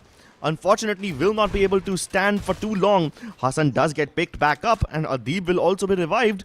But luckily, Kid and will be respawned by Team Legacy, and they should be able to get these players back on the ground. But for the time being, both Sadak and Anshu Jr. are low-key weak in Santa Catrina. Even if they continue fighting, this will end up becoming a 2v4 fight. Yeah, but then if they're moving ahead, there is another team who are just waiting for them to come in. But this is where Team Legacy do not want to be in their, element, because, this is RLX Esports we're talking about. Anshu Jr., 1v2 situation. These isolated fights are so much difficult. 1v2 where the other teammate is right behind. That the man that was Hassan who got taken out. Actually, it was Arman who got taken out there. But anyways, both the players are right back in the lobby with 3 elimination points. RNX, they have a good start. RNX have a great start, actually, not just a good one. And maybe Team HIND can do something better. All the way in Stone Ridge, their chances of getting third-partied are not that high, but they need to not drag this fight out for too long, because REAGANVERSE can hit hard once all their players unite. You've got Headshot trying to close in the distance. He's dancing in and around that time turner, but Wolvin with the jump shot gets the knock, and he might just be able to get a second one. Sahil with the nade comes in with the assist. Addy goes down, and both these confirmations have been acquired. Wolvin does get taken down by Sahil's own freeze bomb, so that's a little bit of a mistake, but no problem. Wolvin can be picked up again. No harm, no foul. And as Sahil confirms the eliminations behind him, he then tries to capture the distance between him and Imto, making sure that he leaves no survivors. But Imto has already gotten away. Does Sahil see him? No. He might just get away. I mean, he probably would have missed, but he was still there in the vicinity. But this is GG Instinct who's fighting in this situation against ZUTSU Gaming. Soul is the man who gets taken out. He has been the star fragger, and so is Harsh. Both of them taken out. ZUTSU Gaming probably the spot of bother with 2 of their star fraggers being taken out early in the game, but then they still have a chance of bringing them back. We saw, Sid in the backlines, he was trying to create some kind of cover. Probably he had the long-range weaponry, but GG Instinct, they started things off pretty well, and I think they have started on the same note where they left last week, Trips. Yeah, but you wouldn't want to be in the same spot where you were last week, right? You would want to do something better. You would want to go up against bigger opponents. AUTOBOTZ though, I want to take a look at this replay because they managed to completely eliminate NXT in the first 5 minutes of the game. Yeah. Lovely shots by Shamo P as he stops one from getting away. So AUTOBOTZ leave no prisoners behind and they take 4 points to themselves. EMZ though in a bit of trouble. Mr. Ani, he's been spotted by Mehta B and he's just trying to keep himself alive. Dashes into the time turner straight into the best's crosshair. And that's another takedown for Skull Esports. Yeah, I mean, not a good start again there for Team EMZ. You know, probably facing some kind of initial jitters, but then a good start from Team Skull Esports as they surprised us in week 1. They're doing it, still continuing the same kind of firepower. So is FIREEYES Gaming, but this is RNX we're talking about. While they take their fights, because we're talking about the fact that how RNX is smart about their fights, right? But see how they have started in the first game, even though they do not want to take any clashes early on. After their loot is done, they are finding teams who are there towards the spots and, you know, just taking heads-on fight. Just shows that they are confident enough to do that and they know that they can control the lobby. That's, I think, amazing for a team like RNX. Indeed. I mean, we did expect RNX to be on the top, considering that they had such amazing numbers. 99 knocks is no joke. But you've also got Team HIND taking some casualties, so they should be able to bring their players back. That being said, though, Team Legacy, they might just have to bid goodbye to Anshu Jr. once again. Sadak is doing a decent job of shooting down the members of GG Instinct, but Anshu Jr. is leading them on a wild goose chase outside the zone. Good shots by Sadak. He manages to protect Anshu Jr. by taking down 2 members of GG Instinct, but Anshu has to run such a long distance now. Like, he's literally on the edge of the map. Sadak brings back Yuno and Kid. So, Legacy are all 4 men alive now.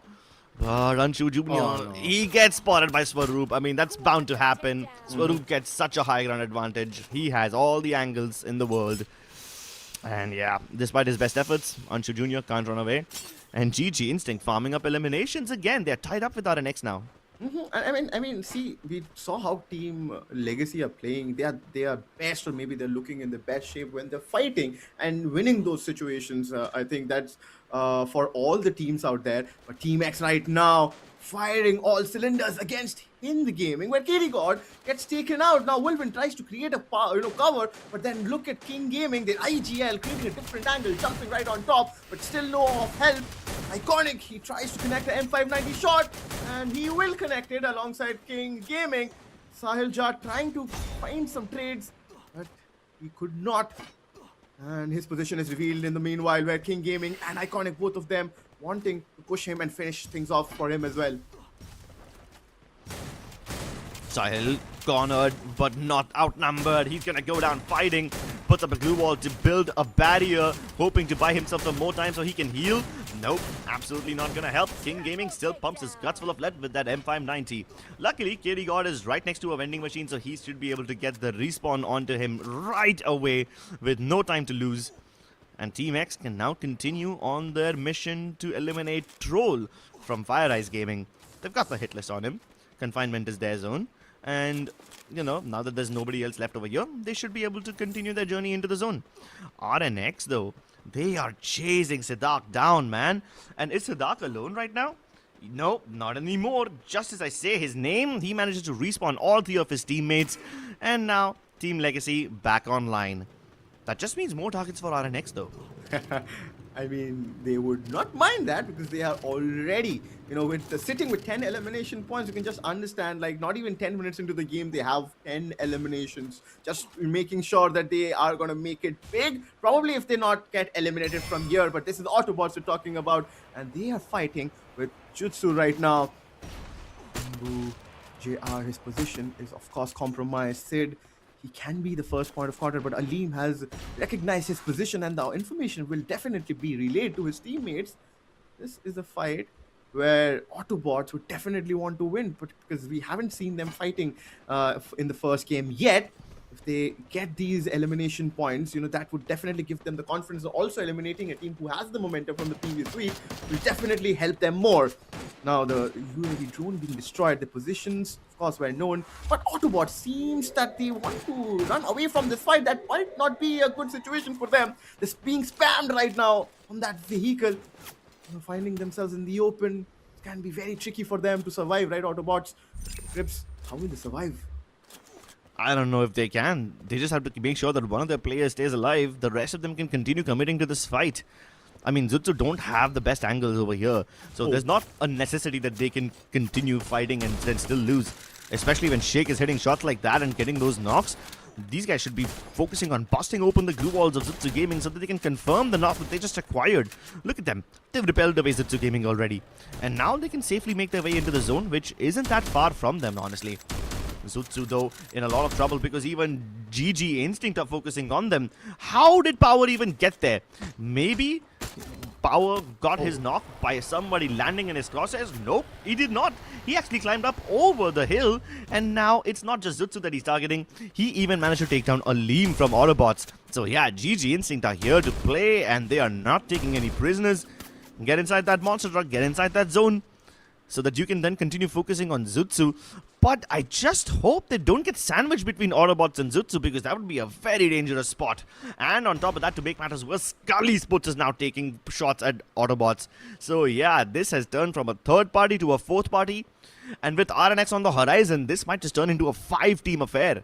Yeah, and I mean, every team needs to hold their spot pretty good, because if they somehow get any kind of knocks, there might be a possibility of a third party and a fourth party, as you mentioned. But then Autobots have taken a different route, because of course they do not want to converge in this situation. They were seemingly a team who are pretty smart about their fights, and they understand that where it can be a good fight for them, but it was not good for Shaker, I think. He was gets taken out, and it was Hassan who took him down with that cord, who is now firing towards GG Instinct, and it's Swaroop who gets taken out. And cord, once you start firing your bullets with it, you know that the glue walls are not going to be of help. Yeah, especially if one of them has Moko equipped. You should be able to see right through those glue walls if the Moko is there. But so far, Hassan, he has already used up his Tefi ability, so that missed grenade could actually damage him. So many nades being showered upon GG Instinct, and here comes Adib rushing straight inside. Oh my god! What a destruction over here! The squad wipe comes through in just 1 second, and RNX jump up to 16 eliminations.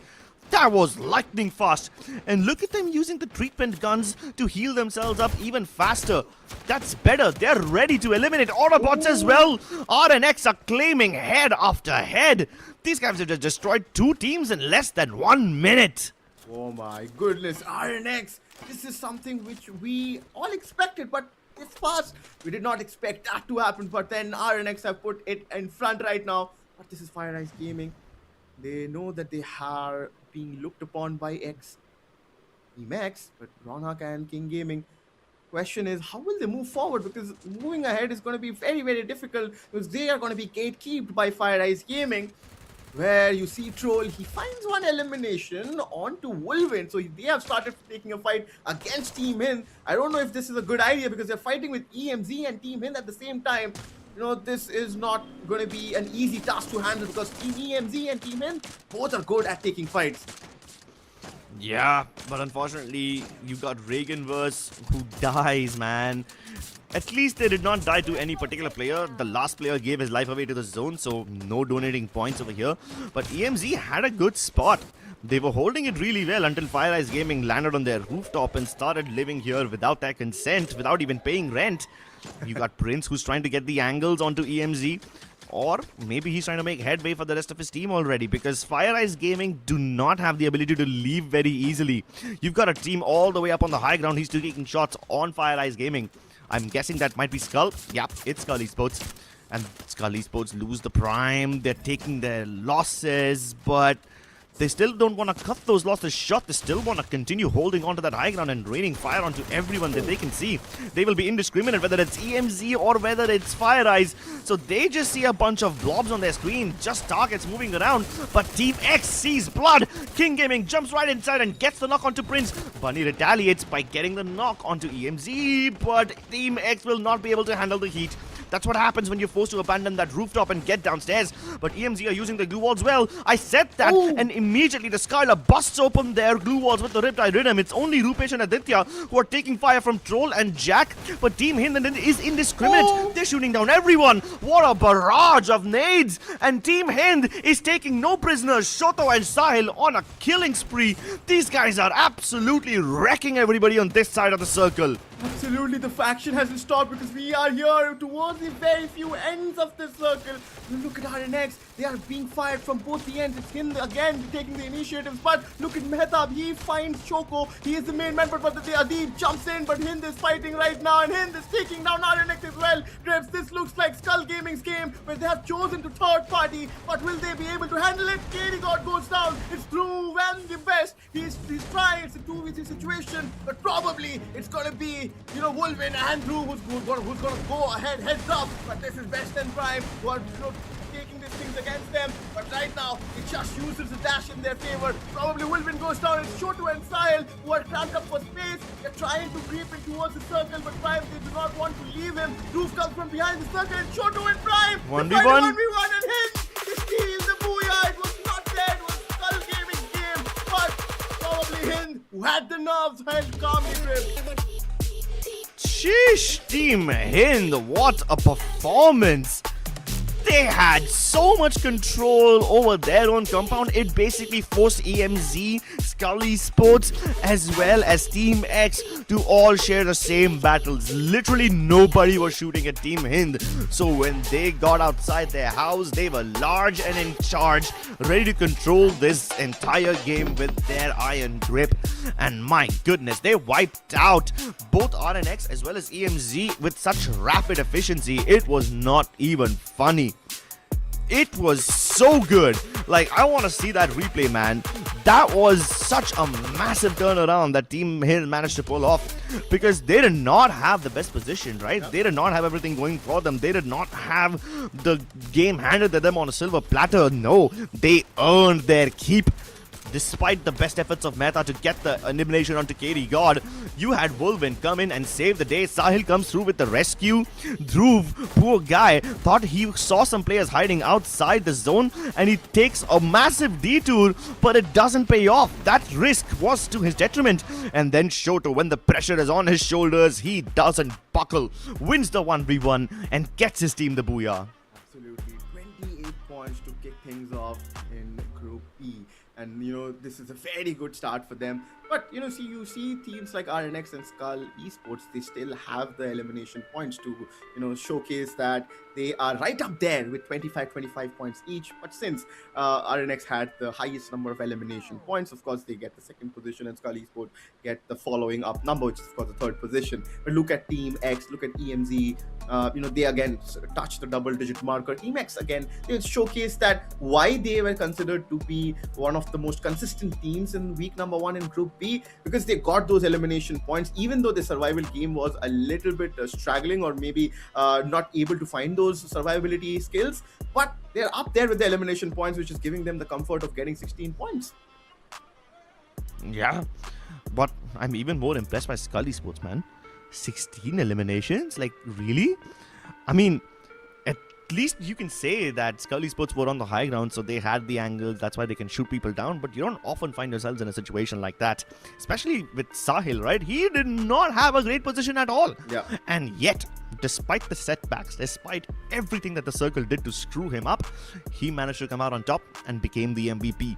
5 eliminations, 2,630 damage, and of course, because he's a Grenadier, he's using the Alvaro and the Beastin. Even Nikita and Suzy, basically no survivability abilities, no sustenance. He is just pushing his pedal to the metal and just going for all the aggressive passive abilities. Absolutely. I mean, Sahil and alongside him, Shoto, these two players have been the workloaders or probably the fulcrum of Team HIND, because these two guys have gone out and cut off a lot of elimination points for their team. And you look at their abilities. We see an Oscar with Shoto. Considering the fact that Sahil was the Grenadier, he had a Nero there, and of course, the Beaston and the Alavaro abilities to again increase the damage. So Wilvin, of course, he again being a rusher alongside Shoto, these two were and always were the first line of defense for the team. He has a chrono with him, so of course again giving him that advantage of that movement, and of course the probable shield cover, so that just helps him, and the kind of passive skill sets he has, so he can be a self-sufficient rusher with the Thiva equipped. He can revive his teammates and of course heal himself up quickly. So definitely those stats showcase that this team looks like a much more or a better version of what we saw them in week 1, Crips. Yeah, definitely. Team HIND are improving. We see them perform better than they did in week 1, which is honestly what you need. Correct. Some teams were very dominant in week 1, and if they continue playing the same way, it might be enough, but you need to keep upping your game. You need to keep upping the ante and raising the bar, because that's the only way you're going to stay in this tournament, which continues to test you again and again. Let's take a look at how Team HIND were moving around, because they started off towards the bottom of the map in Stonebridge. Yeah. They got that isolated fight against REAGANVERSE, and they almost managed to completely eliminate them, but Zappy got away and he then rezzed his teammates in the sub. Then these guys were basically trailing Team X, and while that was a lengthy battle, some of the Team HIND members lost their lives and they were revived again inside the zone where they took that northern part just outside of Refinery. And from there, they were able to hold the zone and basically not get too many eliminations, but just survive. And then finally in the last circle, when the circle forced them outside their house, they got like 10 eliminations in just a few minutes. And that's how they were able to convert the Booyah. Yeah. Like, you might not have the best starting game. You only got like 3 eliminations. You even lost a couple of your members in the 3rd and 4th circle. But then you get that one position which you manage to hold and turn into your advantage for the longest possible time. And just when the moment is right, you activate that kill switch, get 10 eliminations in the last circle and get that Booyah. Absolutely. I mean, also credits has to be given to Team Skull Esports, how they manage their own, journey in Kalahari, right, Crips? And credit has to be given to Mehta, their IGL. He has been a guy who has impressed me a lot. We will talk about that, while we move ahead and see the preferred drop spots in the next upcoming game. But then, Team Skull Esports, their journey has always been, they have been a team who has always focused on the elimination points, and I feel whoever focuses on the elimination point and whoever has focused on the elimination points in this tournament have benefited in the overall standings. And again, it gives you an edge and advantage again in today's matches, because you only have 6 games, and considering the fact that Bermuda is going to be the second one. Yeah, Bermuda, the OG map. While this is the second one, it does test the team's ability to adapt very easily, because Bermuda is one of those maps where you can go for a very elimination heavy game if the circle favors you, but if the moment the circle shifts away from you, you need to basically cut your losses short. Yesterday we saw this one really amazing team, Gyan Gaming, where they realized that once the circle wasn't in their favor, once they realized they can't get the Booyah, they were just like, okay, screw it, we're just going to shoot everybody down. And in Bermuda, if the circle doesn't favor you, the chances of you recovering is very less. And that's what teams need to realize in a map like Bermuda. Correct. You sometimes need to accept the fact that you can't win the game, you can't win the Booyah, and just go for all the eliminations. So that's why all the teams who are having these drop clashes towards Peak and towards Observatory, these guys need to just ensure that they survive, and eventually, if they're in the right position, they will even thrive, not just survive. I mean, I agree that, what you say for Bermuda, that, the circle rotations can be a little bit difficult or maybe probably harsh for you. And you need to understand or maybe analyze your situation inside the game, that probably this might be the best possible case.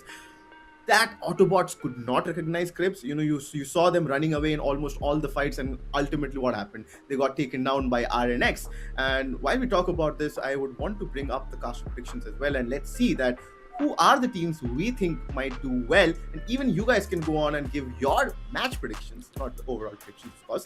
So we will definitely want to see that. But I have again chosen RNX because, of course, the way they played on that game, Crips, in the first game, showcasing that they can go out and get already 15 plus eliminations, just shows confidence.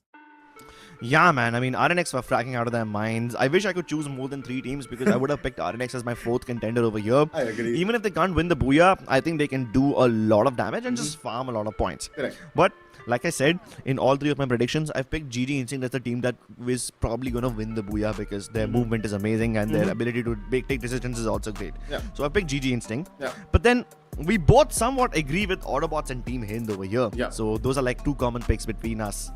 I mean, the simple fact that these are those sorted teams who know what the situation is, and also considering the fact that they could not gauge the situation in the last map, I think that Bermuda would be a better game for them. For AUTOBOTZ and HIND, they have already started off on a high note with the Booyah, of course. So expecting to continue on Bermuda as well. But sometimes while we see our casted predictions, this is a group where we have creative space because we don't know actually what these teams are going to bring on the table, right? Because there are so many underdog teams. In considering the last day, Group A, it was so much name stack that we also sometimes get stuck to those names and we see, okay, what is Total Gaming doing? Or probably what is that team doing? But today we have that open space. Yeah, and because we have the open space, we expect the teams also to play openly, play without fear. Only 5 games left between them and the knockout stage, ladies and gentlemen. So let's get Bermuda started. Second game of the day on your screens now. Yeah, absolutely. And last game was a lot more watchful start from the beginning. But let's see if we see any kind of a drop clash in this map. Lane path flying literally from Peak and Bhima Shakti Strip and ending towards Graveyard. I see how Team HIND Gaming have taken control of the southern island, which is of course Sentosa, and it's a well-spreaded occasion for them where they will definitely find out some good loots. So no challenge for them there. There's no challenge of course towards GG Instinct, which is Cape Town. So I don't see clashes there as well. I think probably teams are gonna keep going until there is a situation where they have to fight, because teams have come up with the notion that we have to be watchful in the initial clashes. Interesting. That being said, though, there's some potential drop clashes over here. I mean, AUTOBOTZ just outside of Hangar. If they want to avoid this fight, they can just go down to Remnam Village and nobody will judge them for doing so. But TEAMLEGACY might just shoot at them and they might lose a player or 2. That being said, though, ZUTSU has so much control over Clock Tower and Factory. I mean, BotGod had split dropped in Factory and he realized, hey, nobody's over here. But finally, in Bhima Shakti Strip, we might just see contention. It's FIREEYES Gaming going up against EMZ. And they both want to take angles on each other from across the silo. Ooh. There was a shot taken and some amount of damage onto Aditya as well. But you already see the elimination leader on the elimination feed, right, Crips? And it is not, surprising at all that RNX has started again. But this is FIREEYES Gaming we are looking at right now. It's Bunny and Springs, who are pushing in, but Rupesh, he gets shielded out pretty quickly. Jack coming from the back lines, and he has a different angle altogether onto EMZ. And EMZ right now in a spot of bother with these eliminations going against them. And FIREEYES Gaming, a good start for them with 2 elimination points. Whew. FIREEYES Gaming actually holding their ground. And now they're heading towards Catalystwa against RNX. Yeah, this could be difficult. Arman just about got to that vending machine and managed to get a deep back online. But given how fierce RNX were in the previous game, I kind of worry about FIREEYES over here. Oh, Hassan gets taken down as he tries to climb up on that jump pad. Glue wall put up so that Arman can revive him. Can they get outside now, though? I don't think jumping away is an option anymore. Jack tries to intercept them by flanking right. Meanwhile, Bunny continues to close in the distance from left. Headshot connected. And Harsh actually is the one who connects that. Hassan brings back another one of his teammates. So Bunny pays attention to that and he sees the vending machine on the elimination feed and quickly deploys a time turner, hoping to isolate these 1v1s. And he actually manages to survive this one. The backup from Prince comes in right on time. And FIREEYES Gaming continue their assault. Ah, poor Troll. He couldn't survive this one. But while Troll will be brought back, while he can be purchased again, TEAMLEGACY, what are you guys doing over here? And where did RNX go? Look at that. RNX are completely out of this picture. and they've been replaced by Team Legacy and Team X. Oh my god, look at the Cat Dragon. Prince once again now chasing down Anshu Jr. Another elimination for FIREEYES Gaming. There's no shortage of bodies for this team. Absolutely, and they are not stopping yet, you know, with 6 elimination points and showcasing the confidence. And you know, if you're fighting against the table toppers right now, that shows that you are not scared of them and you're not scared of being bullied. You know that, you know, there's always, you know, in these situations there can be 2 situations where you might just end up eliminating them and gain too much confidence, which just happened for FIREEYES Gaming. And considering that how things went in the last game, you know, definitely you know, they are looking much more comfortable. But this time it's for AUTOBOTZ. There is a substitute coming in. It is Sheikh who has been replaced, and it's Reti who has been taken in again in replacement of him. Oh my goodness. Wow, lovely shot onto Anshu Jr. by Alim. Unfortunately, that's just a little too much pressure for him to handle, because both Kid and Yuno are gonna pounce upon him. They get the res onto Anshu. No issues so far. But Team Legacy, they have avoided that cluster towards Katulistva, and they're doing really well for themselves as they head towards Hangar.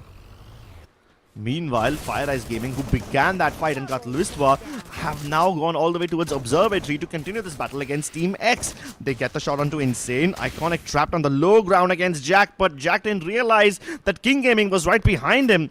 King gets the elimination, and that is another life saved. Look at FIREEYES Gaming. Right, Crips are going around the corners and converging into fights. I mean, this is a all different FIREEYES Gaming we are looking at. I mean, what has happened to them? They are wantingly taking these fights. And again, as I said before this game started, that we have that space and we just might get surprised by how these teams are prepared on every map. And here comes Bermuda, and the strategies have changed. Teams are much more aggressive. They're wantingly taking fights. But Team X, they need to be careful. They are right now outside the circle, but definitely have the luxury of using this launch pad. But wait, there is a change in the difference. We would know what changed their mind, but this is GG Instinct, and I was pretty surprised that they got eliminated pretty early in the last game fighting against Team EMZ, Crips. Yeah, but no time to be surprised over here, Auto. This is Group B, and teams are not gonna take any chances. Power continuing to put up the glue walls and get behind cover so that his teammates can help him out. But EMZ, are they gonna leave that house and get inside? Plenty of damage dished out onto Aditya. Still, no knocks. Now, Power has the Tiva, so even if somebody goes down in his team, he should be able to get the instant revive quickly. He's only got 3 glue walls though, and that's the bigger problem. But Power goes down himself, and that's EMZ's cue to start the assault. Heal don't deployed, but there's absolutely no room left because these glue walls are being busted very, very quickly. Oscar Dash not used yet, but you know that he's gonna go right past Power in order to get that. Rupesh closes in the distance. Another glue wall put up in his face, and Rupesh can't get the angle. Swaroop tries to cover the flank, but he's not gonna be able to connect any of those shots. And while Rupesh is trying to reposition, that advantage is gone. GG Instinct have reinforced and reset themselves, and they're ready. And Power strikes back again. Tiger comes through with the spray onto Mr. Ani, and here comes the elimination. GD Instinct are flipping the script, and EMZ had just squandered their advantage. They had so much going in their favor, but they just simply couldn't capitalize on it. Couldn't strike when the moment was right. And now Power jumps inside. Mac is dying. The glue wall keeps him alive for only a few more seconds. But GG Instinct do not waste any time getting those knocks and converting them into eliminations. And now they're fighting the rest of Team X. The rest of Team EMZ, sorry. They are nowhere to be found.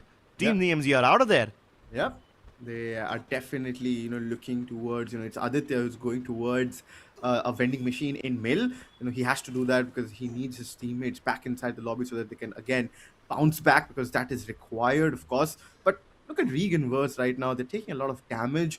Probably they want to rotate very late, and might be a chance that they want to play those edges. You know, there has been teams who have been doing that, but sometimes you need to just understand that, okay, if you're confident enough in doing so, you need to understand that while you control those edges, you need to fight as well. So let's see if, you know, Team REAGANVERSE are prepared for that or no. Because where they're going right now, they just might find Insane towards that recall tower, who is reviving his teammates. I think he has given his teammates revive, but look at Addy. Does he know? I don't think so, but he has spotted Insane right now. Some glue walls put in. Time Turner being connected with that Tommy.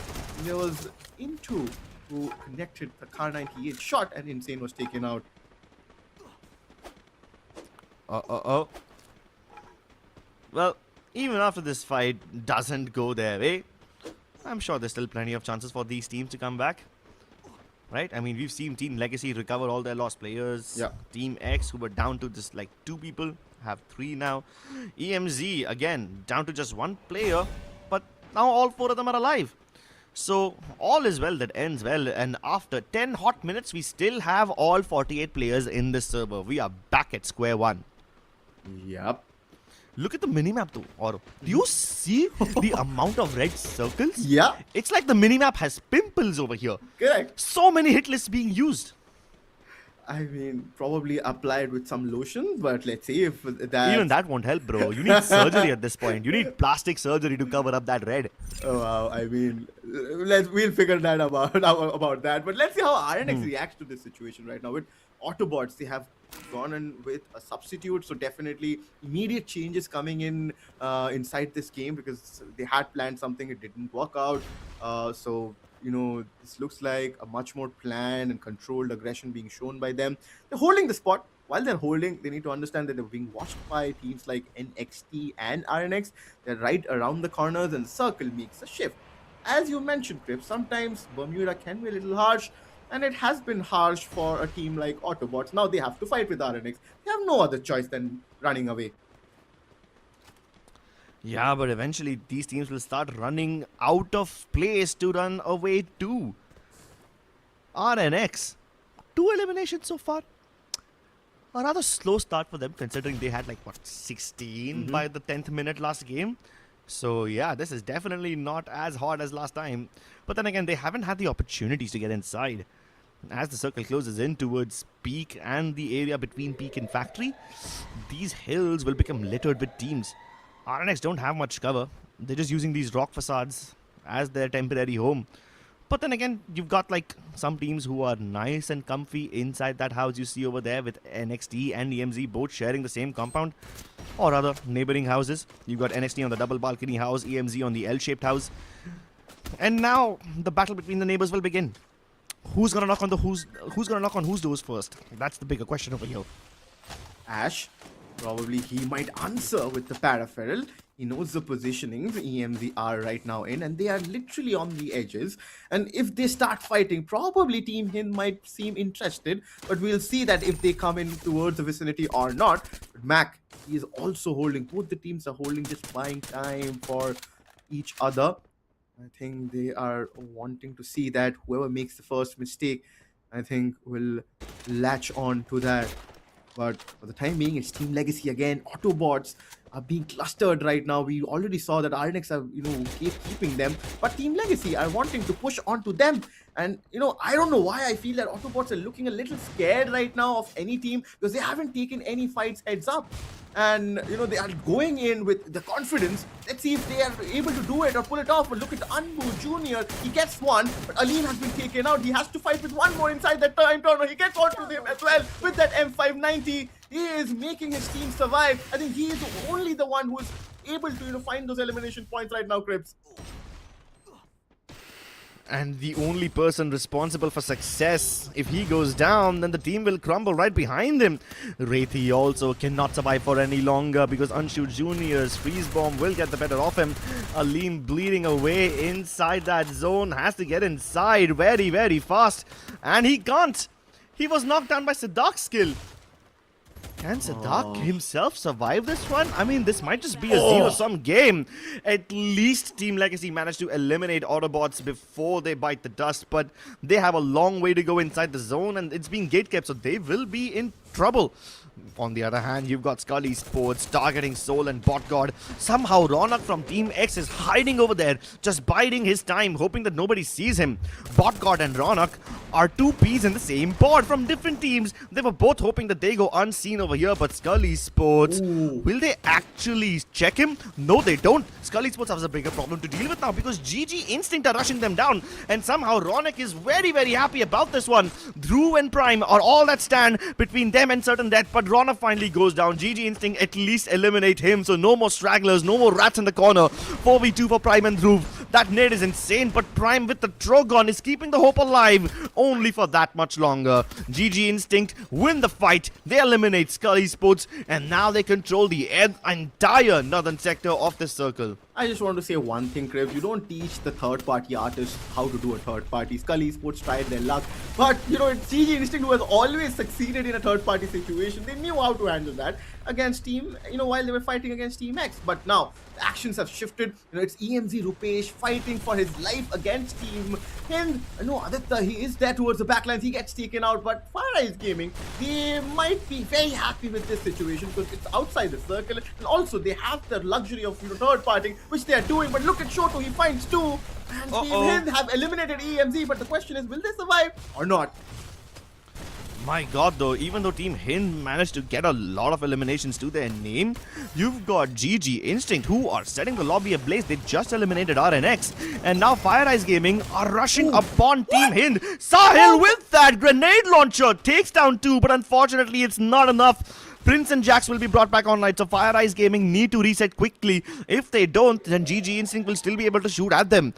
And it's not just GG Instinct that they need to worry about. Even RNX have such a lovely 3-1 split, and they're targeting all their attention towards FIREEYES Gaming. Kid gets discovered. You got Patlu trying to take him down. Wait a second. Patlu is fighting against Team RNX as well. So they eliminate TEAMLEGACY, but they don't stop there. They take the fight right to RNX. They circle all the way around the right hand side of the zone, and now with GG Instinct pinned against the zone edge, have to fight their way to the center. Shoko gets the first knock onto Tiger, but even FIREEYES Gaming are taking shots at RNX now, so RNX are low-key sandwich. This is good for GG Instinct. They just managed to get the res onto Tiger, and because they've got the luxury of sandwiching RNX now, FIREEYES Gaming and GG Instinct will basically work together in tandem to eliminate RNX from this lobby. Hassan and Adib are being subjected to some inhumane amounts of grenade bombardment, raining upon them literally from the skies. It's death and destruction. Even the Bolt Maker has been deployed over here.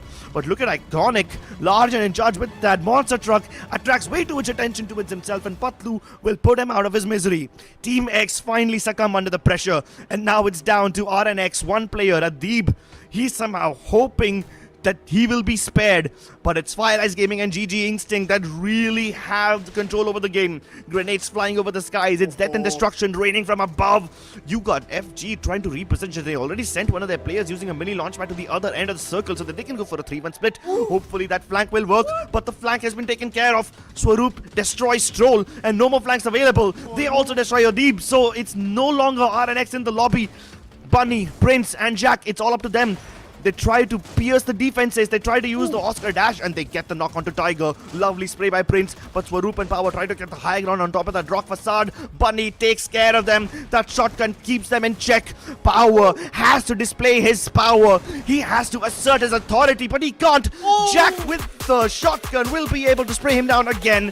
The Max 7 lands the final nail in the coffin, and the booyah is theirs. I mean, I was not joking when I said that I see a different FIREEYES Gaming, Chris, and you see how they have replied with the booyah and huge amount of elimination backed up in their kitty right now. The way they handle the pressure, the way they handle two teams, you know, I mean, they were solo survivors from teams there, Team X, and also RNX. Adib was there to be for the taking, and also with GG Instinct creating so much pressure, the way they handle that showcase talent. Even though they are the underdog, they do not have this kind of lobby experience probably, but who cares? They are playing the best Free Fire match gameplay they have prepared for, and they are showcasing the talent, you know, the way they wanted to control the lobby. Yeah, FIREEYES Gaming, man. They literally have fire, not just in their eyes, but even in their belly. Their hunger consumes everything. It destroys everything. Credit to GG Instinct though, because even they managed to do a lot of damage. But in that final battle, it's Prince and his Thompson which gets so much done. Look at that headshot onto Tiger, and then Bunny jumping and eliminating Swaroop. That is great control over his footwork.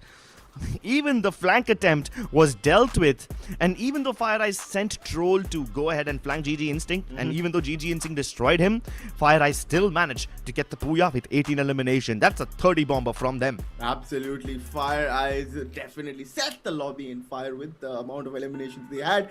But GG Instinct, they were not too much behind FireEyes Gaming. They also got 17 elimination points along with 9 placement points, which makes their total up to 26. Legacy, they had a good game.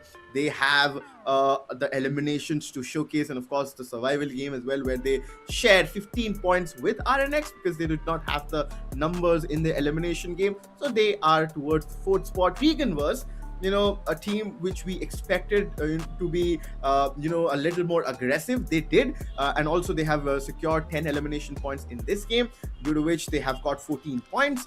But I want to look at the bottom, NXT. The last time we saw them in week number 1, in the respective group performing, they were still struggling there, but they did manage to qualify at the 9th spot. If they are planning to do it, I can only say that, making a comeback in this kind of a group, it's going to be so difficult. If you look at the overall standing, you see, look at them, their position is 1 after 2 games. They only have 1 point. Man, that's scary, for the lack of a better word. NXT and AUTOBOTZ, at least AUTOBOTZ were able to do some sort of a rebuttal in this game. They at least managed to hold their ground and got like 9 points. But NXT with 1 point, man, their hopes of surviving are down to 0. Especially when the competition is so intense. Take a look at the difference between RNX and Skull Esports. The difference between the number 1 and the number 6 team is just 10 points. And then you've got EMZ whooping 9 points behind. At this point, even 9 points becomes a big deal. Because one game might not be enough to cover it all, especially if you get eliminated very early on. TEAMLEGACY did basically nothing in the first game, but now in the second game somehow managed to get close to 20. So they're still slowly and surely clawing their way out of danger. But then ZUTSU Gaming and AUTOBOTZ were the kind of teams that people expected to do really well. And seeing them in the 10th and 11th spot respectively is definitely going to send some people in panic mode. Yeah, of course, but here comes the MVP from FireEyes Gaming. It's Prince, who showcased his talent with the rushing ability. I see Koda definitely, the vision game, where he has the Aurora vision activated, and definitely helps him to gain, information and the intel game. Very few rushers do it in nowadays, but then a different strategy does not mean that you cannot impact or create that elimination points for your team, which is what he tried and which is what he did successfully, and made sure that not only he gets elimination points, but he also gets a booyah for his team. That's what the ultimate satisfactory result in a Free Fire Max game you can get. Yep, very satisfying indeed. But now let's take a look at what the rest of his teammates were using. Finally, somebody with a good old conventional sniper setup. You got Troll using the Skylar, Maro, Moko, and Suzy. Been a while since I've seen someone use this actual old meta sniper setup. And then you've got Jack with the Oscar, Joseph, which is quite normal. Even the Nikita is quite normal for him. But he's got J-Beeps and Team Booster equipped, which isn't something that most rushers do. But hey, a little sustainability, always great. Then you've got Koda in the hands of Prince. That information might just be useful, but today what really helped these people get the booyah wasn't just the information, but also their firepower, because they tried to flank their opponents quite a lot. They sent Troll on a mission to get the angles onto GG Instinct. He failed, and in the end it came down to their firepower and their abilities to get them the booyah. And take a look at the damage on these people. 2,000 plus on each. This shows that the entire team was contributing. They're not relying on one particular player. Yep, and that is why, the circle analysis becomes so much interesting, right, Cribs? Look at their movements. They were right around all the spots, almost all the spots in the map, taking fights. And wantingly, they were doing it. They started from the northern end where they were towards Bull's Eye, and, they kept on crunching in with those pushes, and they took a fight with, of course, HIND Gaming there. They managed to win it, but then they understood the fact that they had not to converge them heads on, because they knew that the circle priority would be the most important thing in that spot. And that's where the game and the maturity showed, Crips, because sometimes people just get carried away with the fights and they end up converging than rather prioritizing the circle, because that always helps you, because you have that extra cushioning. You don't get the constant damage, and you can then convert your game, and you can pace yourself up. Yeah, you can pace yourself up. You've got the ability to do so if you have a nice little spot in the zone and you control the pace of the game. And GG Instinct, even though they didn't control the pace in the last battle, they had a decent showing all across 4th, 5th and 6th circle, because they got plenty of eliminations across that entire transitioning period. And they got plenty of points as well. So kudos to GG Instinct as well, even though they didn't win the Booyah. I also have to give credit to Team REAGANVERSE over here, because they also got into a lot of early game fights over there. Yep. Even though they died pretty early on, it's still okay to go out on the blaze of glory. And now we head over to map number 3. Oh my god, look at all that real estate. So much empty space. Yep. I mean, so much. the half of the map looks empty, Cribs. Look at Casa Vista, Aquarium, Eco Drain. This is not happening. This isn't true. I'm sure these teams have prepared something else, which we will definitely see while we jump on towards Solara. But considering the fact that Solara, again, just like Kalahari, is packed with action because of the slides, you see it all over the map. And there's a possibility, again, as we always see in different kinds of maps, that you can recall your teammates. So some fast-paced action with the 3-1 split, which is more of our default setup right now, which I think teams like a Skull Gaming or probably a HIND Gaming, and these teams might, fall back to. But there is something which is happening with a team like AUTOBOTZ Esports. Even though they made a change in the second game itself, they want that performance in their bag. They're itching for it. But you just need to calm yourselves down. Don't overthink too much, because if things are happening according to the preferred drop spot, they just might be fighting against GG Instinct towards the Rider Club. That's not a good thing, because GG Instinct right now are super, confident with the eliminations game. Yeah, GG Instinct, they aren't just confident with the eliminations game, but they get into such powerful positions. Exactly. From where they're just a couple of eliminations away from getting the Booyah as well.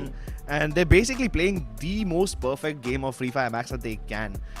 They just lost a couple of those battles in the last, and that's why they didn't get the Booyah. But you're right, their elimination strategy, especially with them getting into those prime positions, is super good.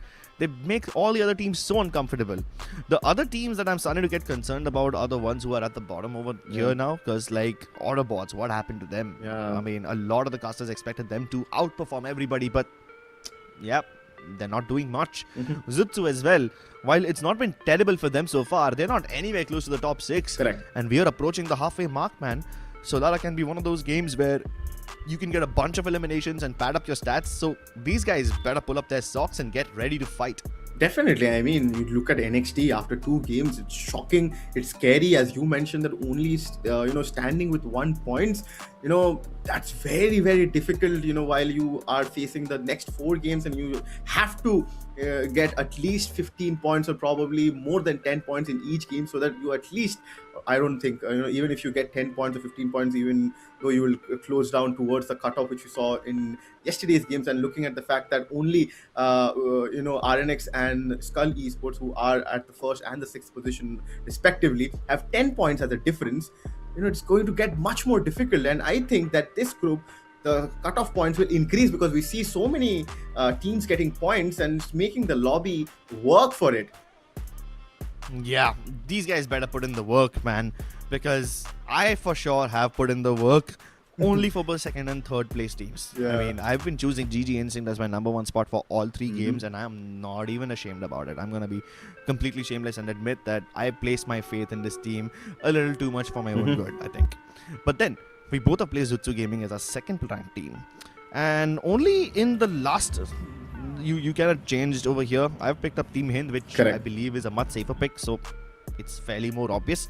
REAGANVERSE though, sorry, not REAGANVERSE, RNX though, these guys are going super elimination hungry, but they're not getting into the top spots. And I mean, I guess that's justified in the map like Solara, because you can never guarantee yourself the Booyah over here, but you can guarantee a bunch of eliminations. So yeah, RNX is actually a good pick. I should have thought of that. I mean, see, they are still at the top of the table, even though they did not have the best of the games in the last, map of Bermuda, where they started well, but even we were a little bit surprised that RNX hitting towards the last very end of the circle with only 2 eliminations, where they started so well on the first map of Kalahari. But then it's, of course, Solana we are talking about. Again, we are witnessing the most action-packed map, and let's see how this map is going to unfold, because till now we haven't seen those early drop clashes. Let's find the answers while we are really going in stride, Solana. Those slides are going to come in handy for these teams, and let's see if and only if these teams have gotten in them to make or bounce back in the lobby. Yep, very little time available for you to bounce back. Halfway through the day already. It's game number 3, ladies and gentlemen. And now, since we are approaching the halfway mark, these teams better start getting adjusted. You can't make up any excuses anymore. You have to fight back. Autobots landing towards Aquarium, rather uncontested. Delta Isle occupied by RNX. You've got Team HIND who are trying to go towards Windmill, but they will most likely fall short. So they'll probably have to drop near the slide tracks and then continue their way over there. But you could look at Tiger from GG Instinct. He's actually landing near the vending machine first instead of going towards a proper spot. Meanwhile, REAGANVERSE, they are fighting against TEAMLEGACY. Headshot runs right past Zappy. Addy also trying to get outside the house and converge with his teammates so that they can get more firepower and trading potential together. But poor Anshu Jr. finds himself isolated. That glue wall was basically his end because it allows Headshot to get across, and Headshot continues his killing spree. Even Sadak gets taken down. He almost took down Kid, but then he gets shot down. Amazing stuff by Addy. But will REAGANVERSE be able to survive this encounter? They've been able to get the revives very quickly. That's amazing. Sadak gets discovered. They are making sure nobody from their opponents can hide. And TEAMLEGACY, man, this eco drain spot turned into a disaster for them.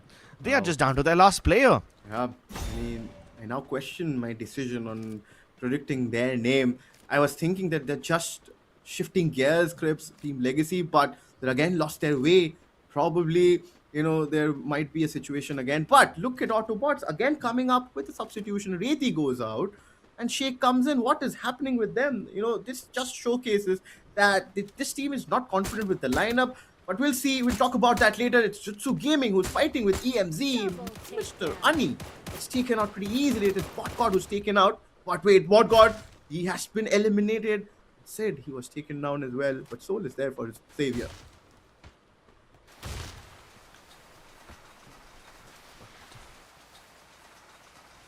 Oh, looks like ZUTSU Soul, they have recovered from that situation though. They have good 2 elimination points, and probably Team EMZ do not want to leave them. They have used up the slide and closed in the distance, and Rupesh finds Sid there. Oh, this is good from Team EMZ, showcasing the confidence. Now the last player, he is running in and around right now. EMZ, they're finding players from Team, and they're trying to eliminate ZUTSU. What has happened to them? They are out of touch. They're looking like that now. The momentum looks pretty much in favor of EMZ. Soul, the man who was firing all cylinders in week 1, is running away right now. He has to fight with this charge buster, Rupesh. What is happening with them? Soul, he puts in a glue wall and runs away. Rupesh is chasing him. Rupesh, and alongside them, the whole team of EMZ is chasing Soul. And ZUTSU Gaming just might get eliminated right here. He's just trying to buy time, but will he be able to? No, he won't be able to. He will get eliminated, but he did not eliminate with his team, of course. Yeah, all good. And ZUTSU Gaming just survives because there was a player who was there, and the revival will be back. But for a moment, Scripps, I was definitely scared that ZUTSU Gaming could have been eliminated. Bro, I've been scared all day, so yeah, don't even get me started on that one. Hey, at least NXT are able to get their players back online, so the team with like 1 point should be able to climb out of that hole. With 2 points that they required in this game, they go from 1 point to 3 points in a single game, tripling their score effectively. But Hemu continues to fire upon Team X, and he's down to insane from Team X. Will they be able to convert that elimination? I don't know. But Hemu definitely pays the price for overstaying his welcome. Iconic exacts revenge. Takes down Hemu and confirms the shot. Lovely connection by Sabo. He sees King Gaming also come across the other side. Down to just Iconic. Can Sabo pull off the solo squad wipe all by himself? No, he can't. Look at him get inside the car and run away. Yep, that's all that he could have done. Iconic had to get out of that fight, otherwise his whole team would have been wiped. And I don't know what get into NXT. They had like 1 point just a few minutes ago, and now Sabo single-handedly has brought them to 4. Much needed start for them. And a good start. You know, they need to continue on it and keep pounding onto teams. But look at HIND Gaming. Right now, they're fighting and locking horns against GG Instinct. But Patlu is alone. I see a landmine being placed. So definitely he needs to be very careful. Shoto, he understands that. The dash comes in with them. 590. He connects. And Patlu gets taken down pretty easily. But the question is, what was he doing here alone? He got pretty off guard. And he doesn't have any backup right here. And GG Instinct, they are still there in the vicinity. HIND Gaming might probably find their position as well, but for now they are not looking to fight anywhere near them. But it is FIREEYES Gaming who are fighting. Time turner being used, and they're fighting against REAGANVERSE, who Troll gets taken out. So as brings the MVP from the last game. FIREEYES Gaming need to understand and control the aggression, because sometimes too much aggression can be difficult to, you know, realize that it can cause you a lot of problems as well. Yeah, you can't afford to overextend and overheat in this kind of a situation. But hey, REAGANVERSE seem to have things in control now. All 4 players strong. They're sitting at 40 points overall. 9 points in this game. FIREEYES Gaming, they're just a 3-point buffer between them and RNX. Even Team HIND, not that far behind. So the top 3, not even top 3, forget about that. Top 6 teams actually don't have that many points separating them from each other. So that table could be very, very turbulent. But everyone below that, these guys are not going to have that great of a time. Look at NXT. They have a long way to go. And despite their best efforts, they're not able to get the shots onto Team HIND. Finally, they connect onto Sahil Jat. And Ash is able to take him down. But still, Team HIND has so much control over this area. They should be able to get the shots back. Even Shoto gets taken down by Hemu. Okay, then these guys came to play over here, man. I don't know what happened to NXT. But these guys are not afraid at all. Yeah. 10 eliminations? Okay. Where were these guys in the first 2 games? True. Something with what happened to FIREEYES Gaming, and I think a similar action has happened to NXT. Oh wait, before I speak, I think Wild has been taken out. This is Wild FT was eliminated as well. So definitely they need to understand that alongside elimination points, they need to survive as well, because they need more than that. But they only had 1 point to showcase after the second game. But we look up onto HIND Gaming, who again I think are fighting somewhere in the map. But we have come back towards NXT. We've managed to get back the player. It is Wild Fox who was taken out. He also has 1 elimination point. But look at Sabo, he has 6 elimination points. You know, definitely whatever discussions they might have had, Crips, is working. So I would just want to see, and I mentioned the fact also that these are the teams who can change the course of the game at any point of time, because we know nothing about them. We've only seen them after the FFC mode qualification, which they achieved. And in week 1 is what? Only 6 games to judge a team is a little bit difficult. Now we are seeing more of them. The colors are coming out. Yeah, now we can see the true colors. Autobots, though, we don't need to see their colors, we need to see their cannons, we need to see their guns. It's time for the Autobots to roll out and hunt down RNX. Hassan and Navdeep with the electrotherapy active, they're coming through together. Arman, he's able to get the angle onto Shake. Can Shake survive this one? He's kind of cornered over here. There's no escape. He can only just accept his fate. He's trying to get the vending machine to get activated, but even that's not gonna happen. And there you go. RNX getting the squad wipe, almost getting the entire squad wipe. 1 player still alive, but REAGANVERSE are here to third party. They're just a little too late, because RNX have completely reset their health and they're ready for the next battle too. So yeah, REAGANVERSE, they're trying to find out where their opponents are, but by the general barrage of directional nades, they can only assume that RNX are super spread. So they out around the other side of this wall. And now they face Adeep and Hassan across these walls. They're trying to take the jump shots on each other. But the nades connect and Zappy goes down. Headshot rushes to res him once again, but the same grenades are now bouncing off of the chrono shield. Adeep goes across the other side of the wall, hoping to get the dash, but it doesn't surprise Addy. Addy wins the shotgun duel. It's up to Hassan versus Zappy. Hassan manages to res Arman really quickly, and Zappy does the same to Headshot. It's back to a 2v2, but Headshot, can he get the res? The Thiva should be super helpful right now. And they're trying to go for the res once again, while Zappy keeps Hassan occupied. And he doesn't just keep him occupied, he buries him into the ground. Shoko from above needs to get that angle, but he can't.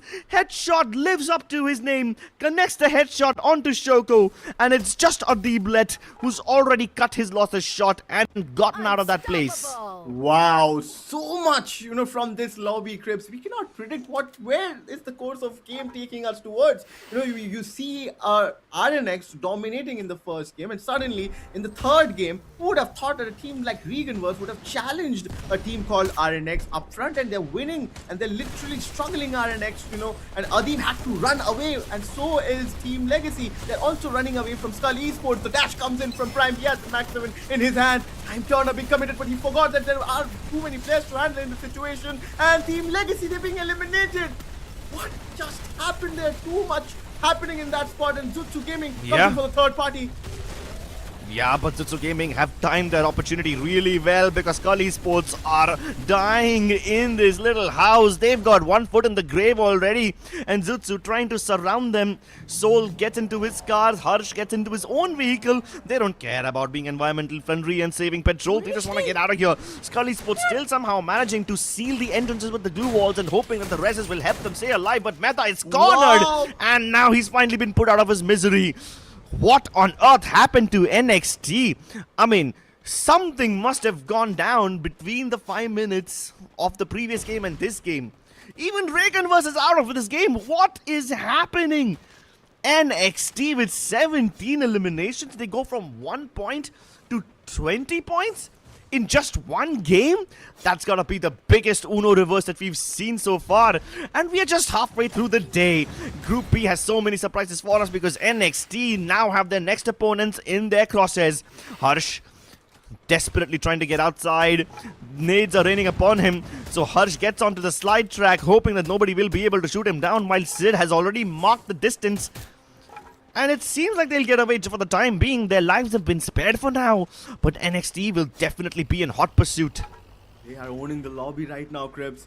And wherever they're going, either they're eliminating them, they're thumping their steps. And I think ZUTSU Gaming, they ran away from that fight, but they are not in a comfortable spot. I think it was Patlu who took that AWM shot, who got taken out there. ZUTSU Gaming are fighting another battle right now. You cannot run away from all the teams, You just need to fight heads on, be confident, otherwise these teams are going to just eat you up with the kind of surprises these teams are pulling in. Look at Bunny, he's so confident, but he's also dealing with a lot of damage. Blue wall and the time turner being used so that he can buy time for himself, but Shoto is fighting alone, the man who got that booyah, but he's again alone with Troll. But Troll, can he take him down? He runs away. Shoto uses the dash to close in the distance, but then he's unable to find man who is just surviving or trying to survive right now with the glue walls. It's just irritating to look at. Shoto is irritated right now. He wants to find the connection, but then this irritation pays off. And finally Shoto takes that man. But will he be able to give his other teammates revive, because there's one player approaching Team X. Man, that was a Looney Tunes level of fight. What a chase. Yeah, Shoto's patience was tested over there, but so was mine. But now, as we approach the end game, take a look at NXT. They've already positioned themselves inside that massive circle. And all the other teams who are on the outskirts, GG Instinct, EMZ, REAGANVERSE, they will all have to struggle quite a lot to get inside. At least EMZ have their hands full. They've got Iconic, who's trying to survive, but unfortunately runs right into REAGANVERSE. And now all he can do is hide and bide his time as REAGANVERSE invade that shop.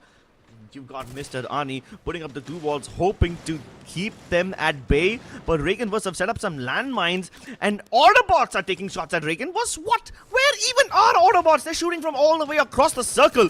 And this is the opportunity for EMZ to go full sending in. Rupesh and Mac with their Trogons have been able to get a knock each. And they confirm the eliminations as well. REAGANVERSE is out. All thanks to Autobots setting up EMZ for success. But now, Autobots want to take that power away from them as Shamopi literally shoots down power from GG Instinct. And EMZ are getting shot from two directions. They have to survive hard over here. They need to use all their abilities. But all of them are on cooldown, so they can only use the glue walls and get inside that cell phone tower, which is the only permanent cover they have. So they can be able to just breathe for a second because nobody can be able to shoot at them now. But Autobots, the people who started this fight, now have way too much pressure because NXT are closing in the distance. NXT already had the circle to themselves and they don't want to share this with anyone. They want to push Autobots away and they are holding the line, Auto. Definitely, NXT, they have done it so well. But then, will they be able to finish things off? Is the question. Autobots, they're creating too much pressure. Sabo, he manages to escape from that situation. Too many freeze nades to deal with. I think they need to deal this thing with patience. But look at ZUTSU Gaming, Sid. He's also barely surviving. He's spotted. EMZ are fighting. But Sabo, he finds one onto Sham, OP, and Aleem also gets taken out. Autobots are being dealt with through distance this time. They don't even need to close out on the distance, right? And Autobot Shake, he barely survives and he gets taken out amazingly. And look at how the shots are being fired, bam, through the glue walls. And Aleem, he's spotted as well. But where position is he running towards? There is one man called Aditya who can take him down. And there goes out ZUTSU Gaming Sid. And Aleem goes out as well. Oh, another one. The fight against NXT, and this is EMZ. We're gonna face the anger of Team NXT. Face the anger, face the wrath, face the power, because EMZ have just one win condition. They have spread out. Mr. Ani, Rupesh and Aditya should be able to take multiple shots onto Wild Fox, but that is only if Aditya survives this encounter against the flanker, Hemu. And can Hemu get that shot? It's Sabo who actually confirms that knock. And now it's just Rupesh and Mr. Ani. Ash driving in that car, heading straight towards Mr. Ani, but Rupesh gets cornered. That electrotherapy between Wild Fox and Sabo, keeping them alive. And Mr. Ani fighting against all odds, hoping to isolate the fight. But NXT leave nothing to chance. From 1 point in 2 games to more than 25 eliminations in a single game. If there is a team that can define the word comeback, it is them. NXT Esports make the biggest possible comeback in the third game. Probably 40 points a game for NXT Esports will confirm that once we see the standings. But then what a game, what a turnaround. What just happened to these players? Sabo, Hemu, Ash, Wild Fox and Levi, they literally ate some kind of caffeine, or probably, I don't know what just happened to them, but whatever they did, not just caffeine. You know, whatever they just did, Crips, it just worked in their favor. Because as and when, you know, you perform like this, you just become much more confident, but, you know, just go and look at the last shot, what just happened, because it was all over NXT and the way they were charging in, and they were not even charging, they were barging in, they're knocking on doors of every team out there. We saw 25, it's more than 25 elimination points, Chris. My god, look at Sabo, bro. He's got 14 just before the final fight even begins. Wow. Just to check, just to, you know, fact check the stats over here. What was Vota's record over there? In week number 1, he got like the highest eliminations as a solo player, right? That was somewhere around 15 or 16, maybe? 16, right? So, yeah. Oh no, Soba was 1 point away from breaking Vota's record. Wow. What? I mean, to even utter these two names in the same sentence was something I never expected I would do. But here we have NXT Esports dropping 40 in a single game. And to think they had just 1 point to their name before this. What? I mean, like, you know, there's a lot of fumbling from us, but then we can't help us. You know, I was giving the statement that they might not even qualify if they even get 10 points per game. But they said, okay, leave everything. I will just get to the 40 point in one game and make ourselves so much comfortable that we don't even have to think about the rest of the maps left. But still, you know, the half job is half done right now. Let's have a look at the most valuable player. It is Sabo, of course, with 15, not even 14 clips. He is literally he touched that mark what Vota achieved in the first week. And that too with 5,422 damage. Just showcases that probably whatever knocks he would have gotten, he would have confirmed all of them. Yeah, man.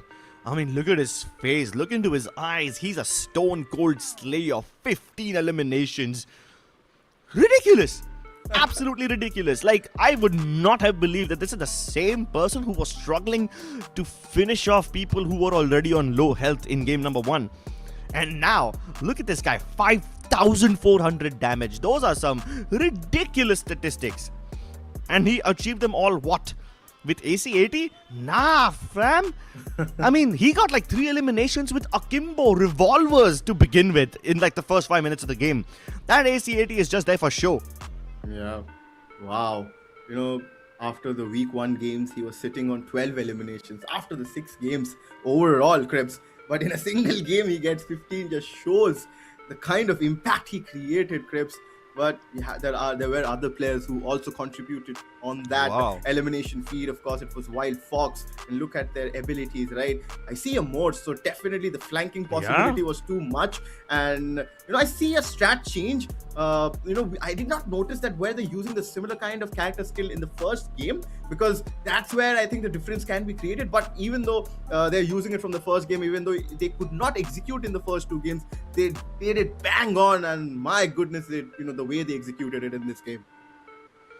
Yeah, but this is such a unique team composition, right? I mean, I know that Morse is like the new character and all, but barely anyone has used him. And to now think that their dedicated sniper is using that, which means he can get such amazing angles in the last circle if nobody sees him. Correct. And even Wild Fox for that matter, he's using Cassie. A lot of teams have pivoted away from Cassie as their active ability, and now they just use the Chrono for defense, and then they just have elements like J-Beebs and Thiva. They rely on their passive skills more for the sustenance. We haven't seen electrotherapy being used in a very long time, but it's a breath of fresh air. It's a throwback to 2025 with this one. Yep. I mean, I was correct when I said that Sabo, with 15 knockouts, he would have just ended up with getting all the confirmations on the knockout. Just showcases the amount of accuracy this player had, right, Cribs? With that AC-80, and you also said that he definitely got more with the amount of shotguns and of course the pistols he had in his loadout. But this is the circle analysis, and from the beginning itself, NXT looked a different team. They started from Bloomtown, went towards Studio, then went towards Hub, already took a 180-degree turn, they went again towards Waterfall. The movements hadn't stopped, and they ended up towards Funfair where the circle ended. Just shows that they almost took probably a 240-degree turn on the circle. And for what? For getting so many eliminations and ending up with 40 points actually, to be accurate. Yeah, so in circle number 3, they were just focusing on the eliminations and just trying to clear the room around them, right? There's just so many people around them. They want to cull the herd. They want to reduce the number of opponents that they have to worry about. And once they did all of that in circle number 3, in circle 4, they just hold their ground. They just stand inside the center of the circle and let the other teams come to them. So that's why they only had like 2 eliminations in the 4th circle. But then in the 5th and 6th circle, they turned that power position into their advantage and wiped the floor with everybody. Yeah. Absolutely amazing stuff from NXT. I mean, I would not have expected the same team to perform so well, especially when they had like 1 point to their name just before this one. Like, I'm not surprised at the fact that they got 40 points in a single game. I'm surprised at the fact that they had just 1 point before this one. That's too much. It's almost like these guys have like some sort of a bipolar disorder. How can you have so few points and then just rise up to the top in such a meteoric fashion? It's crazy. And I thought I had seen the best possible comebacks already. I thought K9's comeback yesterday was like the comeback of the tournament. Oh boy, I was proven wrong in just one day. And we're just halfway through the day. There's still 3 more games left to go. What else does Group B have in store for us? Exactly, and we were the ones before jumping into the third game. We said that there's a 10-pointer difference between the 6th position team and the 1st position team. Now you can't even say anything. There are 3 more games left. Within one game, in a span of one game, they're just closing on 40-point games. It just shows the kind of talent they have. But we need a short breather after witnessing these kind of matches. After we come back after this break, you will be witnessing the last 3 games. Yeah.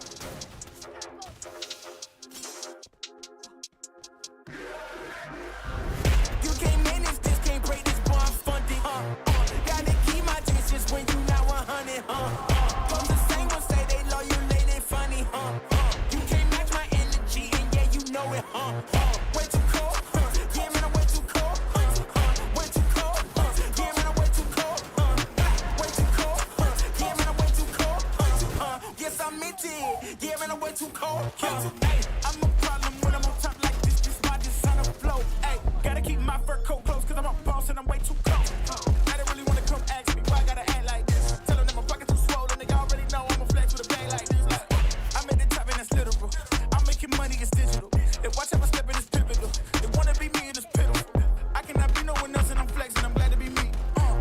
There's no angle they can come for me, boy, I'm 0 degrees. Wait, you can't manage this, can't break this, boy, I'm funded, Gotta keep my distance when you not 100, Those the same ones say they loyal, they funny, You can't match my energy, and yeah, you know it, Way too cold, yeah, man, I'm way too cold, Way too cold, yeah, man, I'm way too cold, Way too cold, yeah, man, I'm way too cold, Yes, I meant it, yeah, man, I'm way too cold, Yeah, I'm killing it, I'm the realest.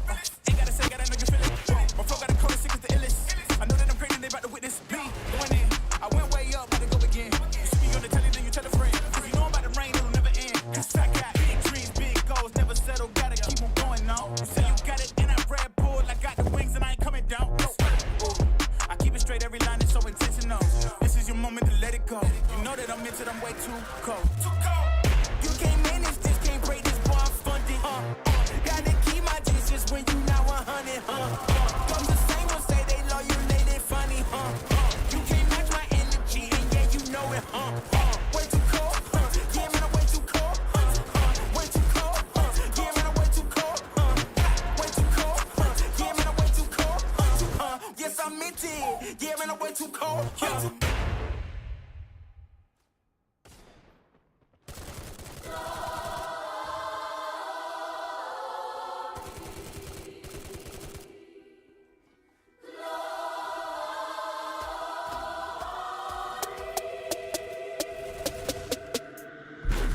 Get down in the car, one time give it all, bust it open hard, let me see you job.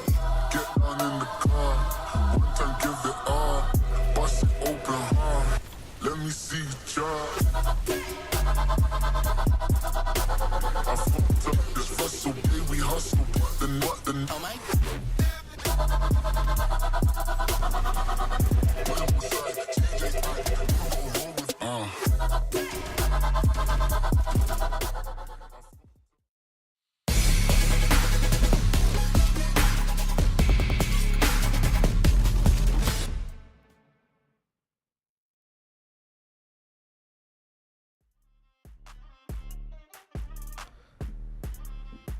Fortune favors the brave has been the motto for today, because just imagine a team which are just 1 point in 2 games can shoot up with their bravery of 40 points in a single game, making sure that after 3 games they are 41 points, kind of in the safe cushion in the top 6. Ladies and gentlemen, you guys are watching TEZ FFMIC India Cup 2026 Spring. With me on the desk is going to be Azora, myself, Arka. Azora, after such a big comeback, what do you have to say about this team? Because I was not expecting such a comeback, to be frank.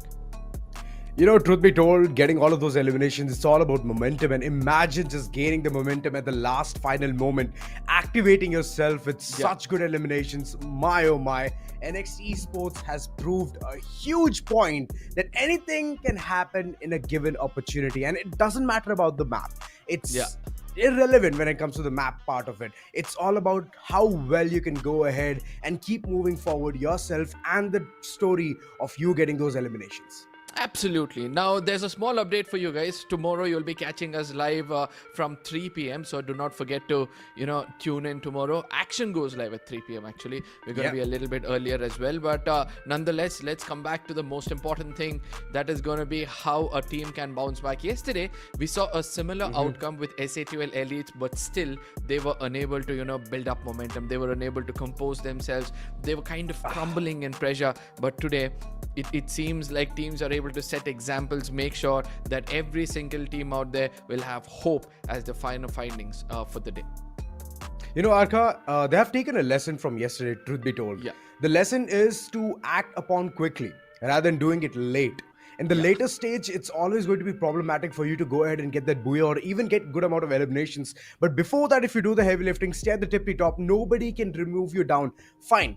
You will be removed down like 4 points by 4 positions. But after that, what do you have? You have at least the confirmation that you're going to go all the way towards the next following stage. So yeah, that's the kind of ideology I believe today all of these teams have already jotted down in their head, and it's how they're working, right? The mantra which is going on in the head. Yeah, and again, there are several other teams who are trying to keep that momentum up. I would like to bring in FIREEYES Gaming, because this is one of those teams I did not expect to play that well, because yesterday we saw there were some underdog teams who were unable to play, right? Those underdog teams. So let's see this time whether, they'll be able to live up to our expectations yet again, because for now, the ROP location looks a little bit safe towards the crossroad region, but the only cluster I'm able to see is towards the central, which might attract the attention of teams who are heading towards Mount Villa region as well.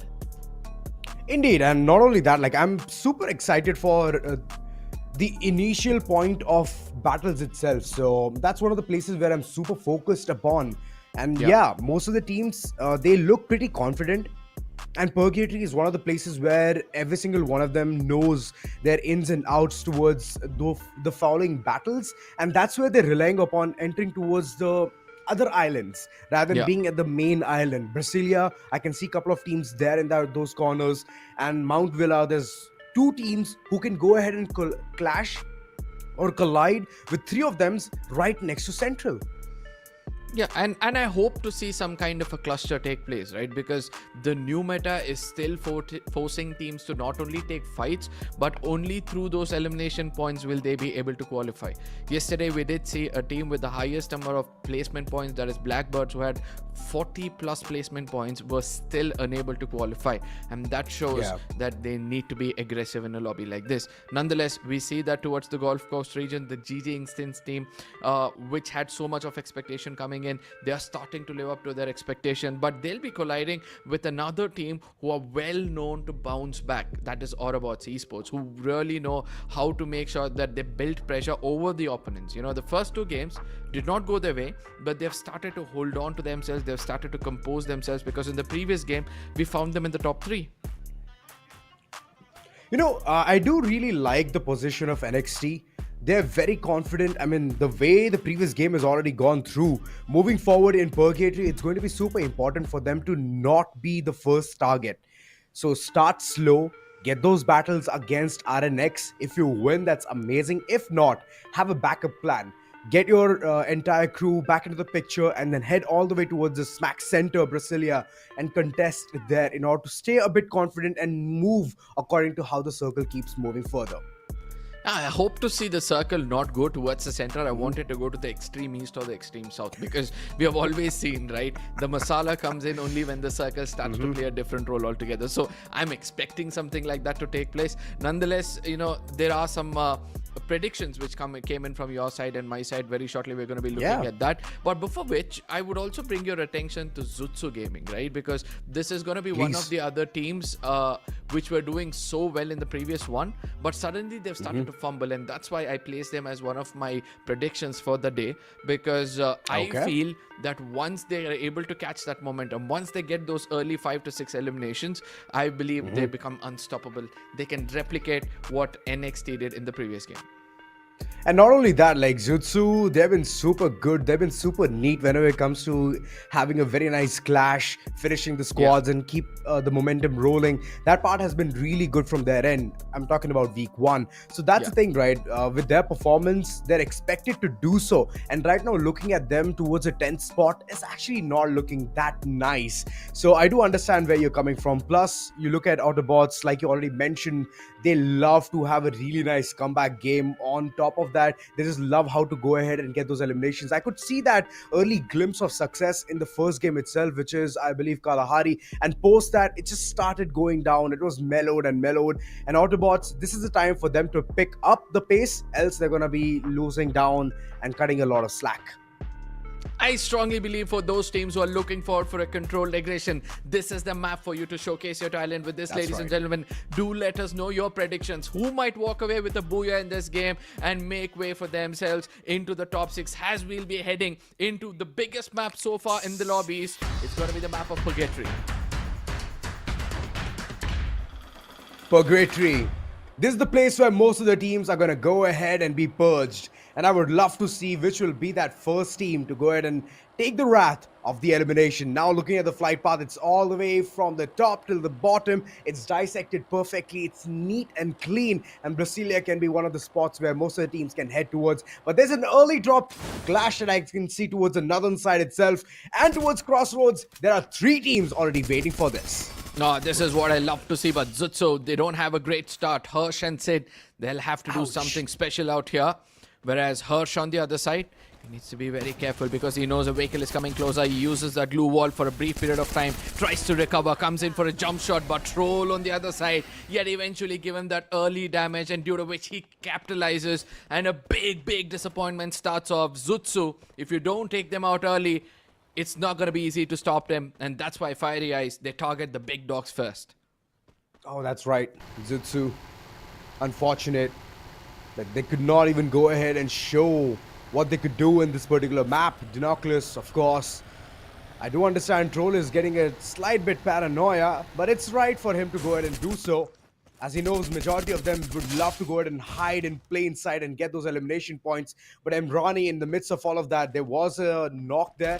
There was a slight bit of a scuffle. But before all of that, before the player could even get eliminated, Team HIND, they've been taking control of.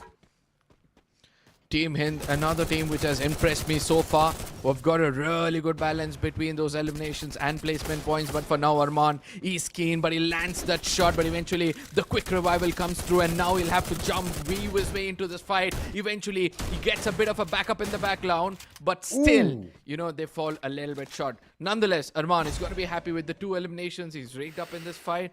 But if not for that backup, I don't think so. He would have been breathing. I love the performance. RNX, since game 1, they've been kept their heads high. They fear no one. And now Troll right in front.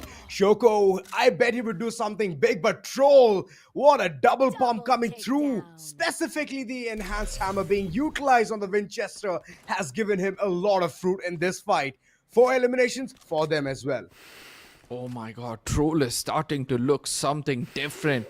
Trust me when I say this, the kind of confidence surging through his vein we can see in every shot. It's just landing to the heads of the opponents. Nonetheless, we were speaking about Team HIND, right, KD God? I was starting to feel that Team HIND's firepower is more inclined towards KD God, Wolvin, and Sahil Jat's composition, or rather KD Jot trying to lead those fights, and it seems like that could be the case. Look at them, enter in style, but before which KD God was like, you know what? You guys don't worry about it. I already landed him down. All you have to do is watch this game. Oh, that's right. Just wait and watch. The kind of performance that can be showcased. Winchesters all across. And now look at the way the split is coming through. And the drone view, insane. I don't think so he can stand a chance against a couple of them just rushing down his throat. Adib, he's been doing God's work. Always just going ahead, providing the team the kind of entry, the rush gameplay that he's going ahead and showcasing is insane. And if he keeps up the pace, then I bet RNX is going to tabletop by the end of 6 maps. The comeback team, Team NXT, they need to be careful as they'll be running out in the open with Thunder striking their skulls. But yes, for now, they're trying to run to the nearest I believe hard compounds, but amidst that as well, Ash is like, you know what, we might land, and he lands one perfectly. And eventually he sees another player, Zappy, who's in a bit of a trouble. The shot's been connecting every now and then. Zappy gets taken down yet again. Ash is not going to stop, but eventually his elimination gets stolen, and that's for sure going to make him rage up. A huge panic moment. And on the other end, EMZ, they're just looking for another treat. They already got at least a couple of eliminations. Now is the time for them to go ahead and keep jotting it down. NXT right next to them. EMZ, what can they do? It's a 2v2 split that I can see. And Sabo, he wants to take things very slow. There you go. The dash comes through, the Oscar dash. But it's not going to be any fruit for him as he falls down first itself. Hemu on the other end could not do much. He was trying to provide the support, but Wild Fox, he was the only man in the midst of the entire smoke who could do at least something. And now one by one, the entire team is just fading away. EMZ with 8 eliminations. They look super strong. Absolutely. But at the same time, you know what I love the most about EMZ? They're sticking together. They're making sure that they have each other's back. Whereas at a distance, I'm able to see that Rupesh has got off a player. Mehta from SES needs to be careful. His location seems to be compromised and he's in those towers. Rupesh sees him, comes in closer, connects the shot to the skulls. Will be getting another elimination for themselves as well. This is going to be one of those groups which I'm loving to watch because every single shot has been so precise to the skulls. I believe that everybody are on the equal grounds when it comes to those close range battles. But NXT, they get eliminated after a proper comeback. Oh, now you look at it. Team HIND against EMZ. EMZ already having such good momentum. They would love to go ahead and take down Shoto, and that's what Rupesh wants to go ahead and do. Aditya trying to provide the support. Shoto way too low on HP, and Bulwin, he tried his level best to at least support his following comrade, but it's not going to happen that well as KD God. He's trying to run away, but it's not going to happen as RNX, they're going to call in the buggy, and there you go. The one by one, the eliminations are going to come through, and RNX, a perfect third party for them. EMZ, for now, they have backed up. And Aditya, he has knocked on the ground Mac. He's the only lone survivor. He needs to run away right about now. And that's what he does best. What a lovely execution. 20 eliminations. What? RNX. With 6 minutes on the clock, these people are, running against time right now. They're like, you know what? All we're going to do is hunt down people. If there's a team which can take off 28 finish points or 28 elimination points in the previous game, we can do that as well. And that's what they're doing out here. 20 and 21 is right in front of them. And Hassan is being the flag bearer for this team with Arman. Both of them 7 and 6 eliminations. And look at that. God. They land that flag. They're here to give a statement, ladies and gentlemen. RNX are in the lobby. You get out your supercars. You run away as fast as you can, turn on the nitro boosters, still you won't be able to run away from RNX. What a lovely performance. 21 total eliminations, like you rightly mentioned, in under 6 minutes. This is the kind of result this team is bringing. Then imagine what they can do in the upcoming times. This is way too easy for them. EMZ on the other side, another controlled aggression team. They've got 11 eliminations so far. And all they're going to do is first equip themselves with the right kind of guns, right? The arsenal for their taking. Nobody to challenge them. Eventually, they're going to drive away, not trying to get too much attention towards them. Whereas RNX on the other side, Arman and Hassan, what's happened to these two? I mean, I'm just wanting to see what they'll be able to pull off. Yes, RNX are one of those teams who were to watch out for when we entered into this game. But I would like to, look back as to how they started things off. And this was the moment, right?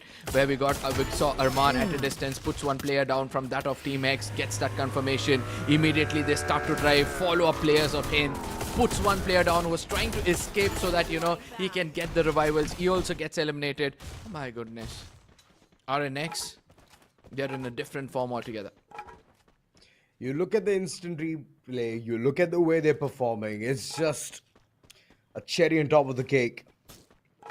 And post all of that, I can see Troll in the vicinity. I hope that Arman is keeping a tab on this team as well. FIREEYES, they've already received 1 booyah this entire day.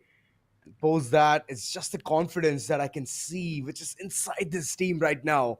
It's just that RNX, they're on a different league. They're on a different level.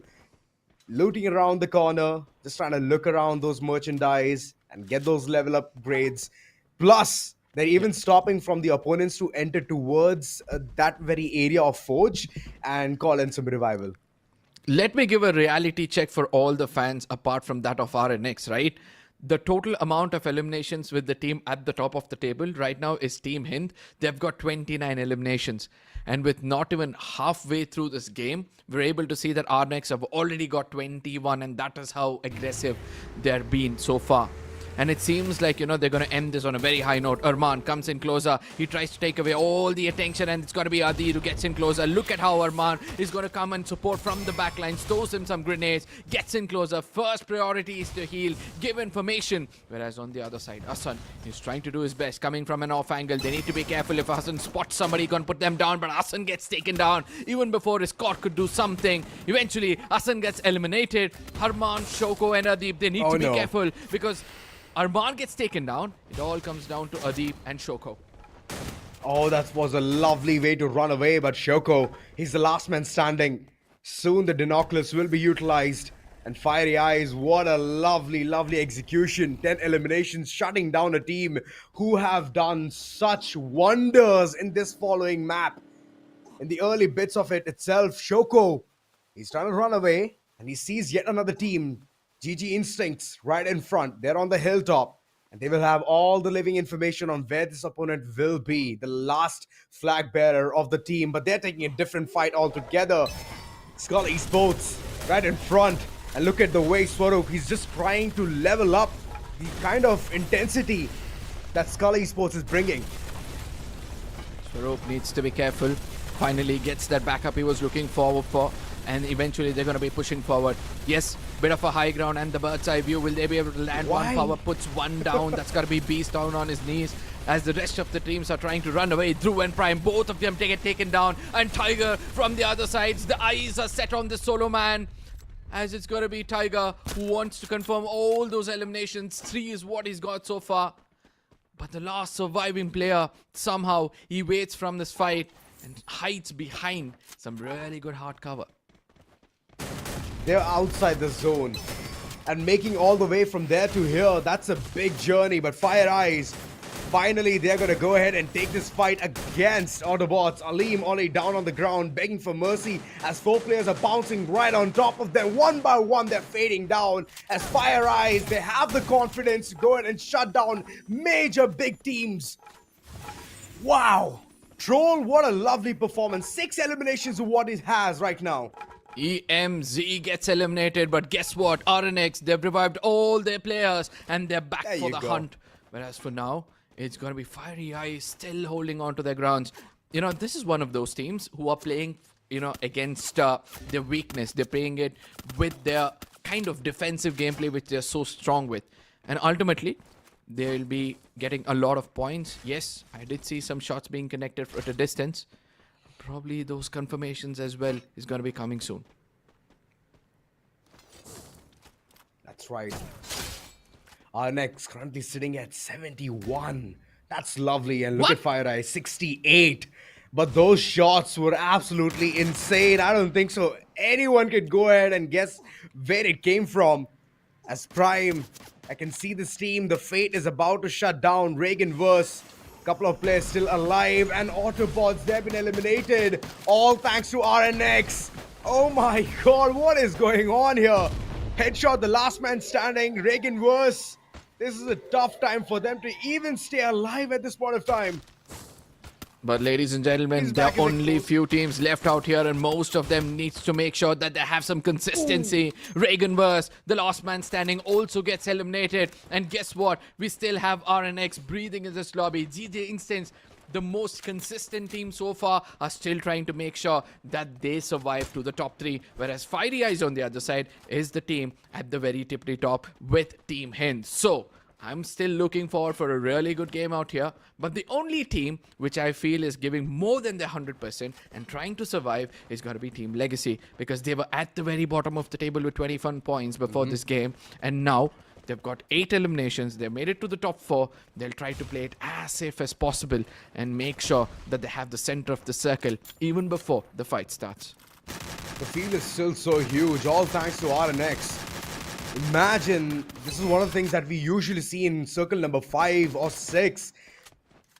This team has made things possible for the others to at least have some kind of a forte inside the circle. Now that things are going to be bombarded right here, GG Instincts, they are being bombarded. TEAMLEGACY right in front. Kid, Anshu Jr., Sidak, all of them just raining fire against each and every member of GG Instincts, Tiger being the last man standing, and I don't think so he can survive the wrath, even though the shots were looking really good, but it's GG Instincts that have been eliminated. Sidak, both of them knocked on the ground, all thanks to RNX. One by one, the ones who are starting the battle, they are fading, they're perishing away. But look at the way FIREEYES is just taking a huge detour and reaching right in front of Shoko. This is big, but Shoko, he used the big brain gameplay, took the car of the opponent, and now he's the one chasing the opponents. This is some kind of a troll that I'm seeing. Oh, absolutely well played by Shoko. An IQ of 1,000 and plus. Bunny and Adeep are going to be in the front lines, the time turners, but still Adeep is able to beam himself in and out, make sure he does a bit of a damage against Jack, but Shoko is outside of the circle, needs to be careful. Adeep gets taken down and Asun as well, and that comes down to Shoko, who was stuck behind the tree, and he can't do much but watch his team get decimated.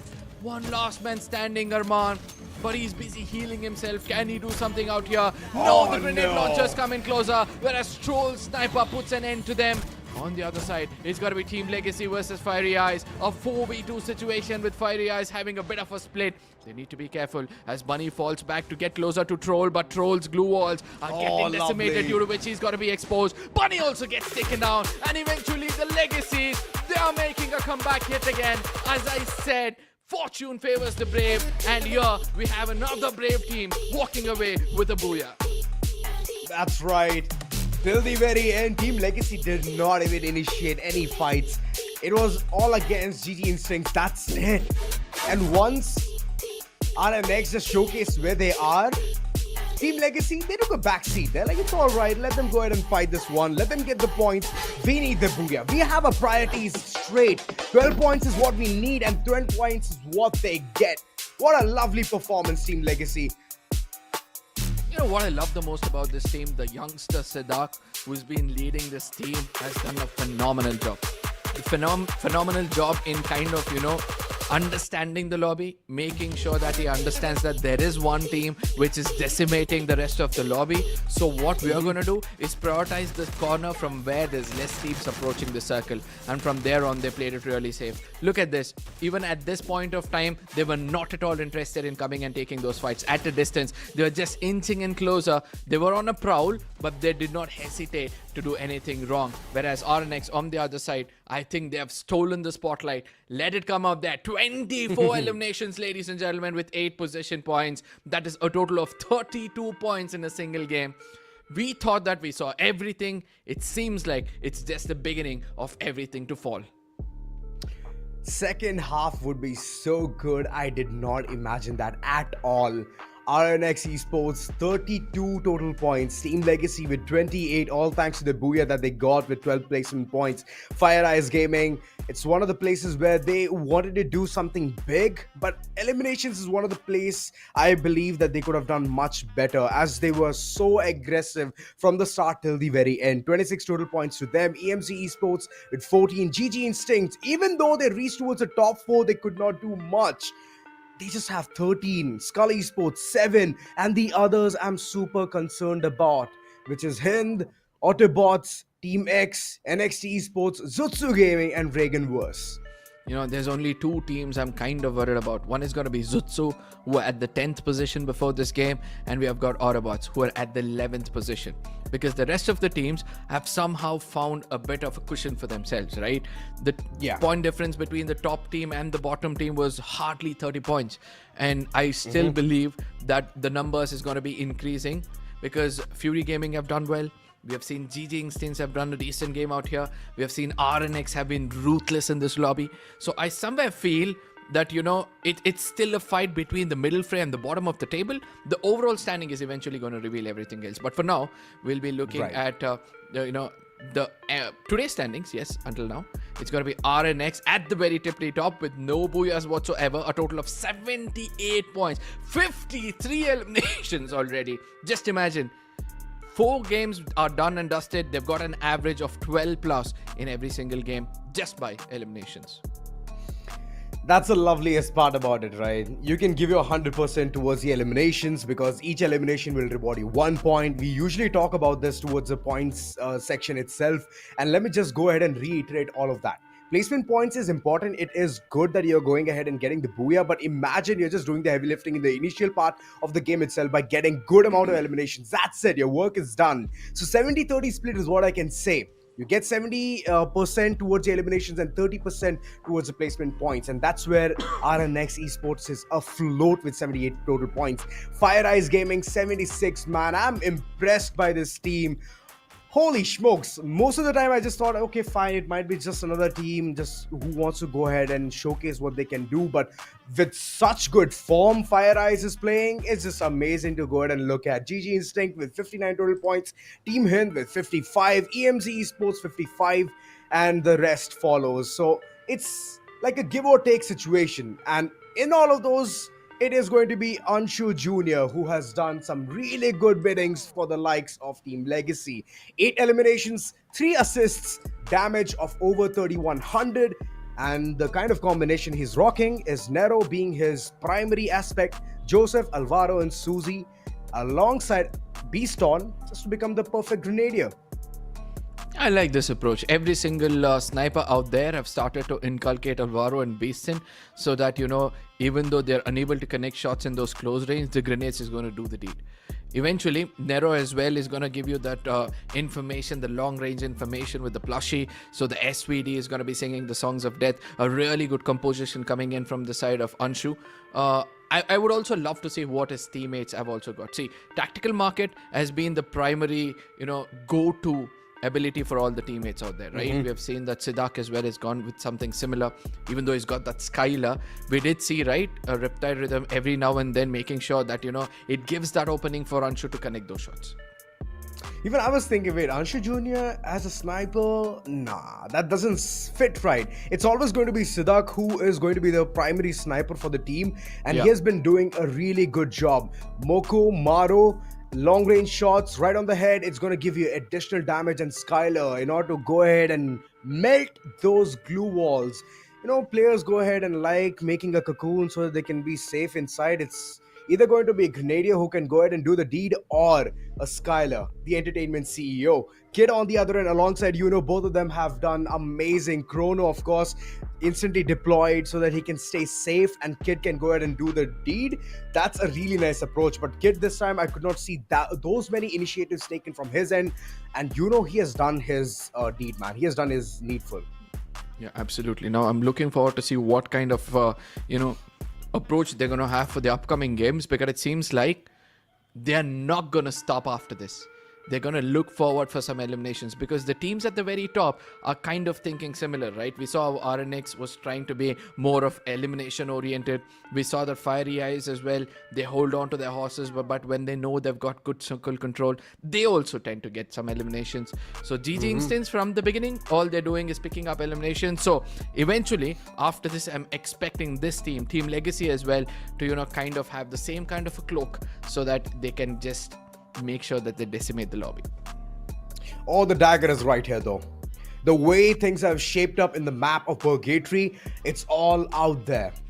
The strategies, the maneuverability, the teams trying to run away from fights, surviving for a longer time and eventually just fading away. Those things have happened for a really long time now. Circle 1 has perished 4 total teams. Circle 2 was very kind enough, but in the third circle, we could see EMZ just fading away. And later on, all thanks to RNX, they just made things way too easy. Circle number 4 is where things started to disintegrate for most of them, and 5 and 6 is the end time of the entirety of this map.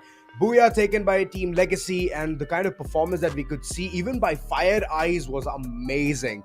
So might as well go ahead and continue with a similar kind of a pace, but nobody has broken the record. I believe RNX has set that bar way too high. 21 total eliminations in the first circle itself. So imagine the kind of run for the money that they've already brought in the initial phase of this game.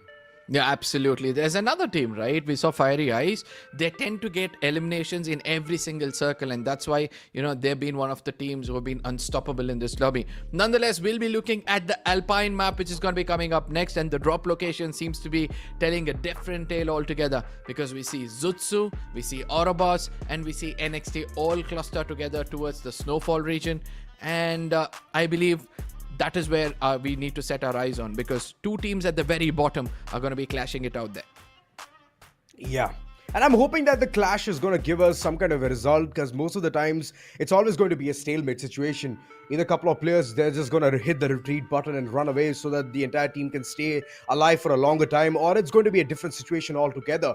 But in either which of the case, Ocean View, Snowfall is one of the places, alongside Base Camp, is one of the spots where I expect heavy, conclusions to come forth. It's either going to be an elimination game straight up or an evacuation game. Vantage can be one of the places where Team X or even REAGANVERSE can run away towards and then call in the entire team and later on strategize onto what can be done further in.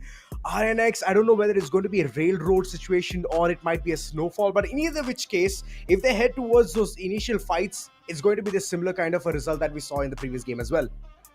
You know, since you're trying to crunch down the situation of every single team, I was trying to crunch down some numbers as well, because yesterday's cutoff was 59 points, and I believe that several teams in this group have already crossed it. Before we speak further about it, we've got our predictions right. We've got, oh my god, we have had a lot of differences this time, GT is the only team which you're going to go with. FIREEYES, yes, they've been doing exceptionally well. No wonder you've got them. But I'm kind of placing my bets on REAGANVERSE and Skull, because these are the two teams who are kind of suffering right now. They are the wounded lions in the lobby. Probably we'll be able to see them bounce back. REAGANVERSE, they have been very passive. Most of the time, they have been very passive, and that's what is being a big hindrance for them. So might as well come out of the shell, go ahead, get those eliminations point up and running, just like RNX. RNX, they're not here just because they're a really good team or they just have all the kind of insights. It's just that they love to take risks. And if you don't know how to take a risk, then I don't think so it's going to be a really good time for you in the initial phase of the game. Specifically, if I talk about the patch update, which we have recently seen, Arka, that in the initial fights, initial time of the game, like 3 minutes within, you can revive the entirety, like self-revive, or you can be back into the game without even taking any other, two thoughts or 2 cents from whatever or whoever is going to give them. So that's one of the places where teams need to start thinking about. Take the risk, take the step, and that's where you will get those elimination points in the beginning itself. Crunching down the numbers, I'll just tell you the difference between the teams out there, right? Yesterday, the cutoff was 59. The team which is holding the 6th position right now, I've got 49 already. That means the cutoff number is going to be greater. But the story doesn't end there. The point difference between the team at the 6th position and the 12th position is just 20 points. One booyah from that of ZUTSU, who is at the very bottom of the table. They'll be making it into the top 6. So the doors are still open to any team out there, ladies and gentlemen. If you guys want to witness this with your friends, do not be shy. Share it among your friends. Make sure they all come in. And since this has been, the day of comebacks for all the teams out there, please do let us know, according to you, which are those teams who will be making a comeback in the upcoming game, because we'll be stepping into the next map of the day, ladies and gentlemen. You're going to be happy to know this is one of those maps which is kind of elimination oriented as we step into Alpine. Alpine. All right. One of the places where I've seen, all right. I can see teams already being so enthusiastic about this very one situation. Garrison, Snowfall, yes, you can access that before heading towards that area. Railroad will be the final stop. So it's a skewed path, and I do enjoy all of these things coming forth, but it would have been amazing if it was completely southern centric or southern focused, so our teams cannot head all the way towards Snowfall. Oh, forget about the teams heading Snowfall. They're already heading into a fight. It's going to be Headshot, and it's going to be REAGANVERSE starting the things off. Headshot comes in closer. It's way too close and personal, due to which he's going to be facing the wrath of the opponent. 2 of the players gets taken down because it's GG Instance living up to their name. They're going to stick to their instance and then welcome everybody else into their crosshairs. Patience has been the key for this team, and they're playing it really well. 3 eliminations right off the bat.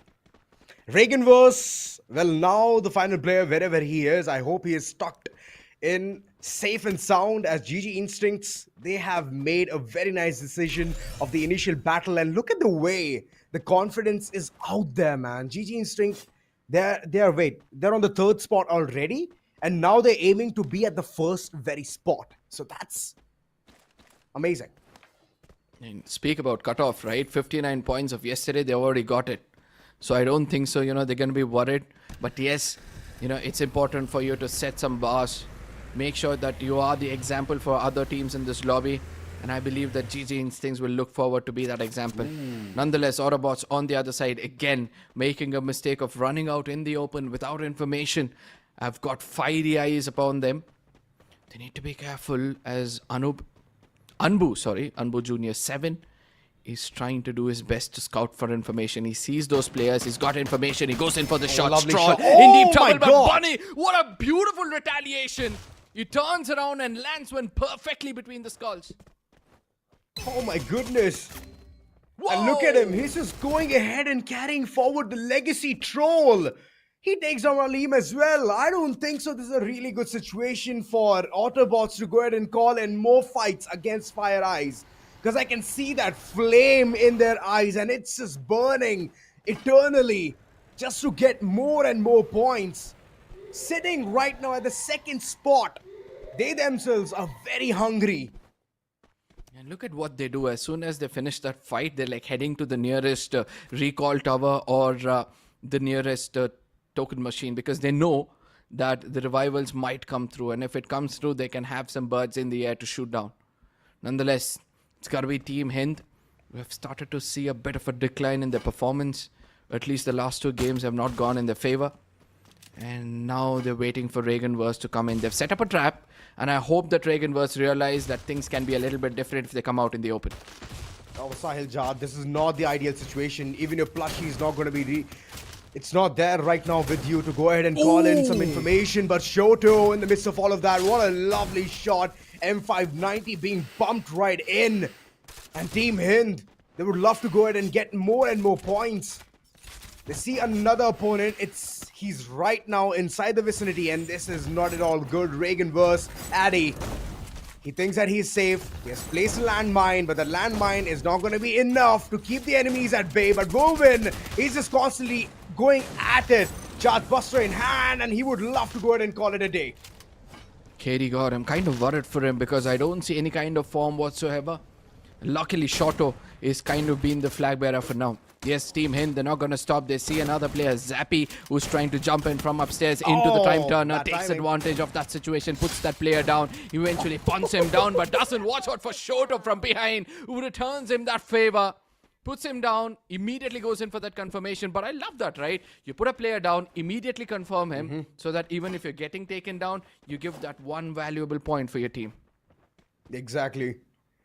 And that point is going to be super important for Team HIND. Sitting at 4th, having already 55 points on their name, they would love to at least be afloat. Not be at the 6th position, but at least towards 3rd or 4th. Team X on the other end. 8th spot is what they have. They would love to go ahead and get more elimination points, but it's going to be GG Instincts that they will love to go ahead and see some points here and there and grab the attention. Grab all of them. Iconic, quick on the feet, instantly goes ahead and plugs in his following comrade. And now, even if he perishes away, it's all right. The deed is done. I like that split coming in from Team X, They knew that they might get into a bad fight. So they went in for a split. They had one player far away in the name of Ronak, who is, kind of trying to stick to the corners of the circle. Not at all worried about any team getting closer to him. Where the rest of the teams are trying to take some fights. But he has ZUTSU on the other side. They need to be careful. They've got 2 eliminations. And it seems like they just got revived. That means they're not having a good time in the lobby. They need to wake up. The team at the very bottom.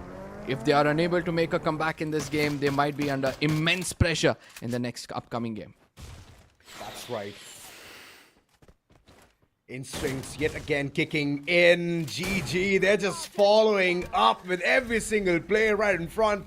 REAGANVERSE, Addy, he's yet again on the running trail. And if he keeps thinking about running away from a fight, then there you go. GG Instincts, they're going to bring it right upon him. He's sitting inside the house, but that house is not going to be safe for him. Thought about doing the Uno reverse, but it's not going to work out. As Addy, he perishes away. REAGANVERSE, they still have a couple of players surviving, but they're like fodder right now for most of the teams. These instance, look at them. They finish a fight, and now they head to the nearest arsenal. And I like this approach, right? Just now they finished a fight. They knew, like, what's more important for us is to make sure that we clear off teams who are close to the arsenal. But for now, it's got to be RNX indulging in a fight. Siddha gets taken down, gets confirmed as well. And I believe Kid needs to be much more careful. Kid, He not needs to far be. away. His location has been compromised. Arman is doing his best. The ACAT and the sniper lands perfectly between his skulls. Gets another elimination. It seems like RNX are still feeling the fire. RNX are like a Komodo dragon. They go slow. Once they go ahead and bite the opponent, they just leave the opponent to think that now they have a safe house, they can run away. And the moment they think that they are on the safe side of it, that's where RNX bounces right in. Getting that hit list on Kid was important to go ahead and shut down the entire team called TEAMLEGACY. I mean, I would rather call them the, fire-breathing dragon for now because they've been phenomenal so far. But yes, on the other side, Skull, the snipers are unable to connect shots, which is kind of concerning in a lobby like this, where everybody else is able to land some headshots.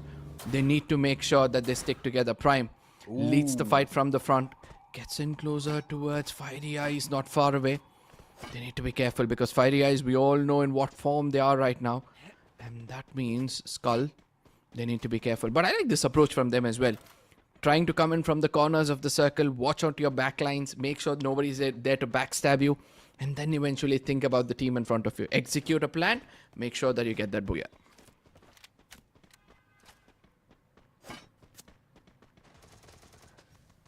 Now, moving in, RNX, they want to be inside the circle, but AUTOBOTZ, they are the one to go ahead and be the hindrance.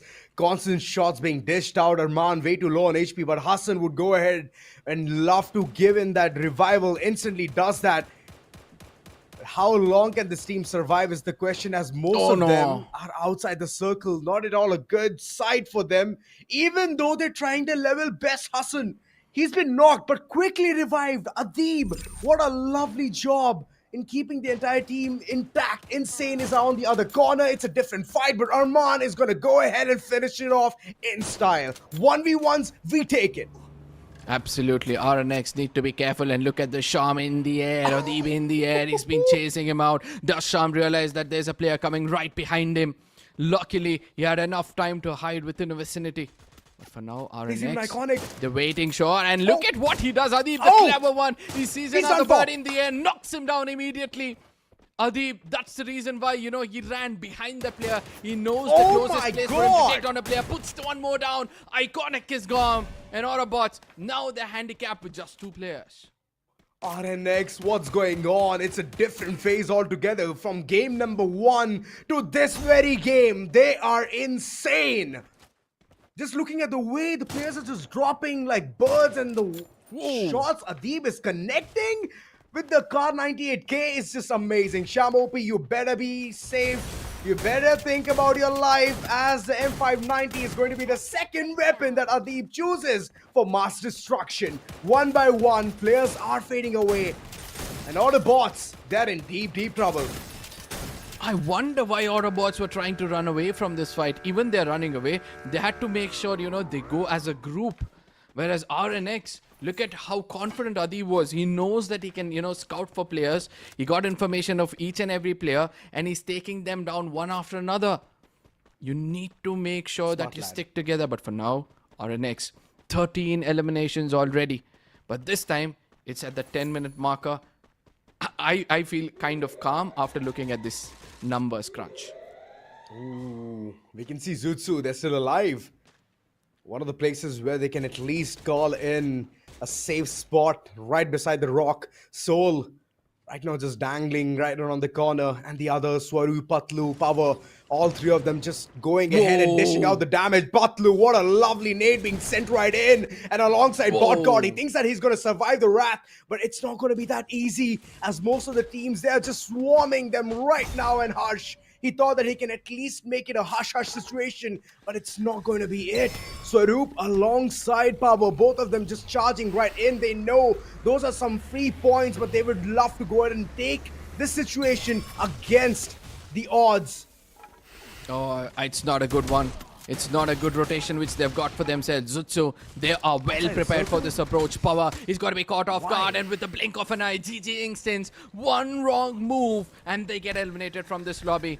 ZUTSU, you know, they have to thank their stars. They were looking for a comeback, and it seems like everybody's just making mistakes. And not only that, they're just walking into their crosshairs as well. I guess it's all thanks to NXT that at least ZUTSU got an opportunity, or it might be even FIREEYES. Because constantly I could see GG Instincts being shot from the back, and look at that, ZUTSU! The way he said he's alive, his Ultra Instincts are kicking right in. Survives the Wrath, instantly plugs in the player, and now he's safe on top of this entire house.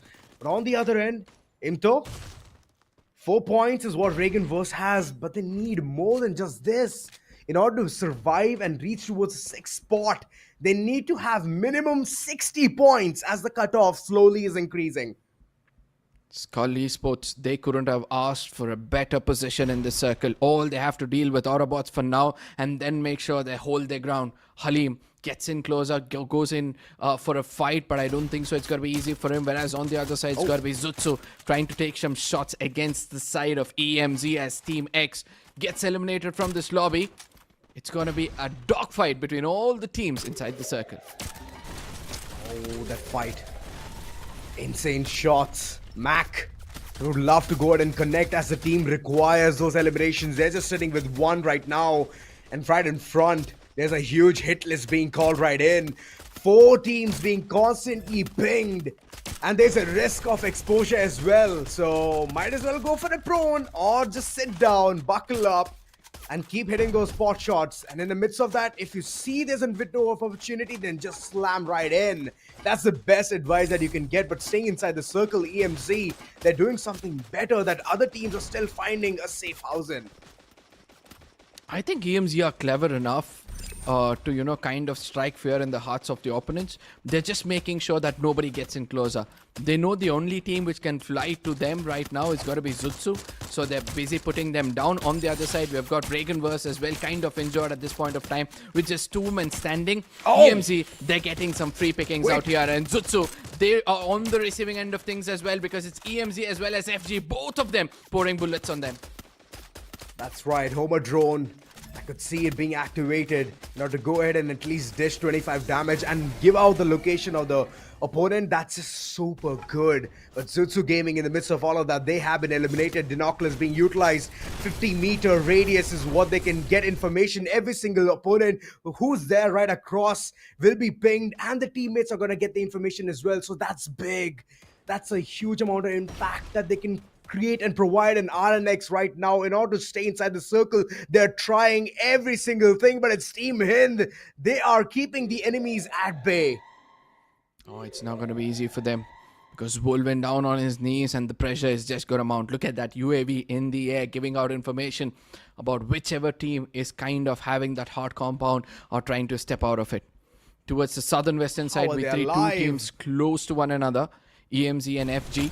They'll be looking out for a battle, but for now it's going to be RNX versus HIND, as HIND is looking forward for it. Jut gets in closer. He wants to stop things off. It's not going to be easy for them, as Adit, he needs to watch out for his back. That's not going to be the case, because KD God and his teammates, they cover him from all different directions and send this team home. The team at the very tippity top with 14 eliminations. They're not going to be bothered about much, because REAGANVERSE is just following them up.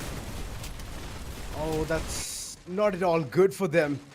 We're talking about the teams who are right now going ahead and calling it a very nice clash. NXT, they have some really good stars for themselves, as Mehtab is far away from the given proximity. And Team HIND, they are pouncing. They're surely wanting to go ahead and call it a third party, and they did it in style. All right, one team is already long gone. FIREEYES right behind, Team HIND in front, and NXT in the midst of all of that. This is not at all a good situation. And EMC, look at them. They're taking a different fight altogether. They need to prioritize entering towards the circle first and then thinking about taking some fight. But slowly but surely, as FIREEYES thought that they could do something big. They've already dealt with the damage. NXT, they are left with just mere members, and Team HIND, they are swooping down, taking those points away as they eliminate the team. EMC versus Team HIND. This is going to be the final battle as Rupesh, he is leading the charge. He wants to at least take down KD God, and that will be the bare minimum. He does it as well. What a lovely way to go ahead and call it a day. Syljat, look at his position on top of that building. Being the eyes for the team, needs to be careful because two players sticking together. They're trying to do their best, holding on to each other's back, but eventually gets taken down. Can Syljat pull off a 1v3 out here? Because Aditya is very low on HP and he needs to be careful, but I don't think so. It's going to be easy for them. All four of them bouncing up on this player. EMC doesn't want to let this go as Syljat wants to give away his elimination to the zone. EMC is going to welcome that because they're going to be walking away with the booyah of a lifetime. They wanted to come back out here to make sure they're in the top 6, and they get it in style. The double-edged sword has silenced the opponent. The Drogon. It's either you go ahead and use it as a shotgun or just launch those grenades, lob it right in front of the opponent. And well, no matter how many cocoons you make, it's going to be very easy for the nades to go ahead and pop you right off from that corner. And that's what EMZ Esports has done it in style. You know, this is one of those groups from where they come. They qualify from the 9th position from their respective group, EMZ. And now they showcase such good prowess. They showcase that, yes, they're worthy of coming so far. It's got to be Imrani so proud of his team. And look at that. As soon as NXT were kind of fumbling, it's going to be, you know, the jump coming in from the side of HIND. Then after that, Rupesh, oh my goodness, he gets in closer, puts one player down, takes away all that pressure off the shoulders. And then Aditya, even though he was coming in late, he knew that he had already done the damage outside of the circle. So it became so much easier for Imran, Rupesh and Mac. And they all waited, right? All four of them came together. They never took damage of the zone from the outside. They were launching in grenades. They were making sure that, you know, they make sure that they get that elimination. And Rupesh's final grenade lands perfectly, due to which they'll be walking away with 24 points. Nice, 24 points. Team HIND trailing right behind with just 1 point with 23. NXT Esports with 19 total points. RNX Esports top 4. This team has just been phenomenal. They're consistent. RNX Esports, they have received 18 total points in this following one as well. FIREEYES Gaming, 14 total points. I do not know what happened towards the eliminations part of it, but 7 towards elimination and 7 towards placement points. That's like a very nice 50-50 that I can say. GG Instincts, 13 eliminations. Really good start. They could have done something big, something massive, but all thanks to that one maneuver to head outside the circle and take a fight against ZUTSU costed them a lot. Absolutely. Now, you know, I'm kind of worried for Team X, which was looking unstoppable in the previous group. It seems like everybody were vouching for them to play really well. They walk away with just 5 points and they were at the 8th position. Let me remind you this. All the teams at the very bottom, ZUTSU, has got 11 total points. So they're kind of climbing up the ladder. You've got AUTOBOTZ, they've got 9. They're also slowly climbing up the ladder. So they need to be careful. But for now, the man of the hour is got to be Rupesh from EMZ. With that Oscar dash when required, M14, those default guns I've not seen in a long time. You know, singing the songs of death. He's got 1,374 damage, comparatively very less, but very clinical in his approach. Oh boy, I can already do the math. And Rupesh, well, he has for sure made the entire team super proud after doing what he just did. The first pivotal spot itself, taking that fight and winning against the opponent, was super important. And that's what he did against Team HIND. Post that, it was just the entire team just lobbing right across and showcasing that, you know, team power or team numbers. If it is high, it will always give you the win towards the overall situation. And talking about the entire team, Mac, Imrani, Aditya, Rupesh, lovely combinations. And Imrani, this guy has changed the entire course of action, all thanks to his A124, disabling the abilities of the opponent and then putting in a rush. Helping Aditya and Rupesh to do the deed is super important. 30% add-on towards throwing any kind of a bomb. Beastin, the pet, helped a lot in order to nullify. Yeah, absolutely. Now, Imrani being the IGL, I think this is how you set up for your team. He gets in closer, makes sure your opponents are nullified. Then he allows his assaulters to come in from two different directions. Aditya, especially being the flanker for the team, even he's done a great job. Minimum damage, and he's got 2 eliminations. So he's just going to be those eyes for the team to give information, to come in as a support, watch his team decimate the lobby, especially Mac as well. 2,347 damage. That speaks humongous of this player. Nonetheless, he's walked away with just 2 eliminations, all of which was reaping benefits by the rest of his teammates. The only team that I've seen so far to go ahead and dominate in such good fashion was ZUTSU Elite in the initial phase of it. They had good amount of eliminations alongside they had some really nice placement points. But right now, as you can see, as the entire tournament is getting even more grueling, players are focusing more towards getting the position advantage over earlier on initiating and getting those elimination points. Look at EMZ. They just have so far 1 point. Circle number 4 is where things start to pop off. And all the way towards the final end of it, they're just making things perfect for themselves. 6 is what they receive towards circle number 6. What I love the most about this group? It's always been that the circle 3 and circle 4 are more silent in compared to other groups, right? In this group, the story is completely different. Nobody's bothered about that third circle. Nobody's bothered about getting inside the circle. They're like, you know what? Let's fight our way into the circle. Let's make sure that we pick up eliminations. And they've been consistent in picking up eliminations as well. Sadly, all those teams who take fights in the third circle, eventually we can see that they don't survive for the longest time possible. Obviously, because they come in late into the circle. True. And now moving towards the final game. Oh boy, next era.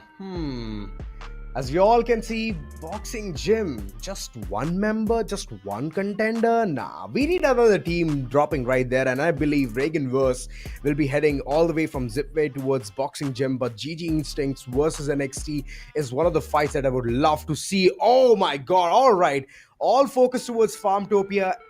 RNX versus EMZ. EMZ already has won the previous game, getting the booyah, and now RNX, if they would love to go ahead and chase them out from their homes, this is the moment. Hopefully this is the moment, ladies and gentlemen. Let me tell you, before this game, the point difference between the 12th and the 6th position still remains 20 points. That means it's still anybody's game. If ZUTSU, AUTOBOTZ, Skull Esports, TeamX, any of these teams walk away with the booyah, a decent number of eliminations, they can still qualify and make sure they put out NXT, who holds the 6th position with 61 points. But yes, things have been much more fiery. Things have been much more serious in this lobby. Obviously, because yesterday's cutoff was 59 and today we have already reached 61 and we have still got one more map to go. And slowly the numbers are going to build up, Arka.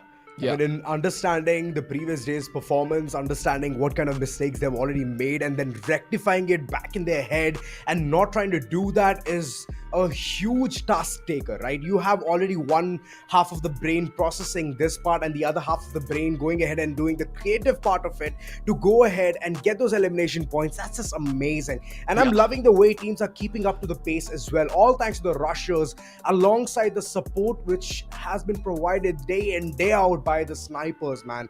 Hats off to all of these players. Hats off to the kind of rushing that we are seeing so far. And now talking about the way things have formed up for us, this is going to be our final prediction. And ladies and gentlemen, you yourself have the ability or the opportunity to go ahead and tell us the teams that you're going to support or the top 3 teams for this particular map.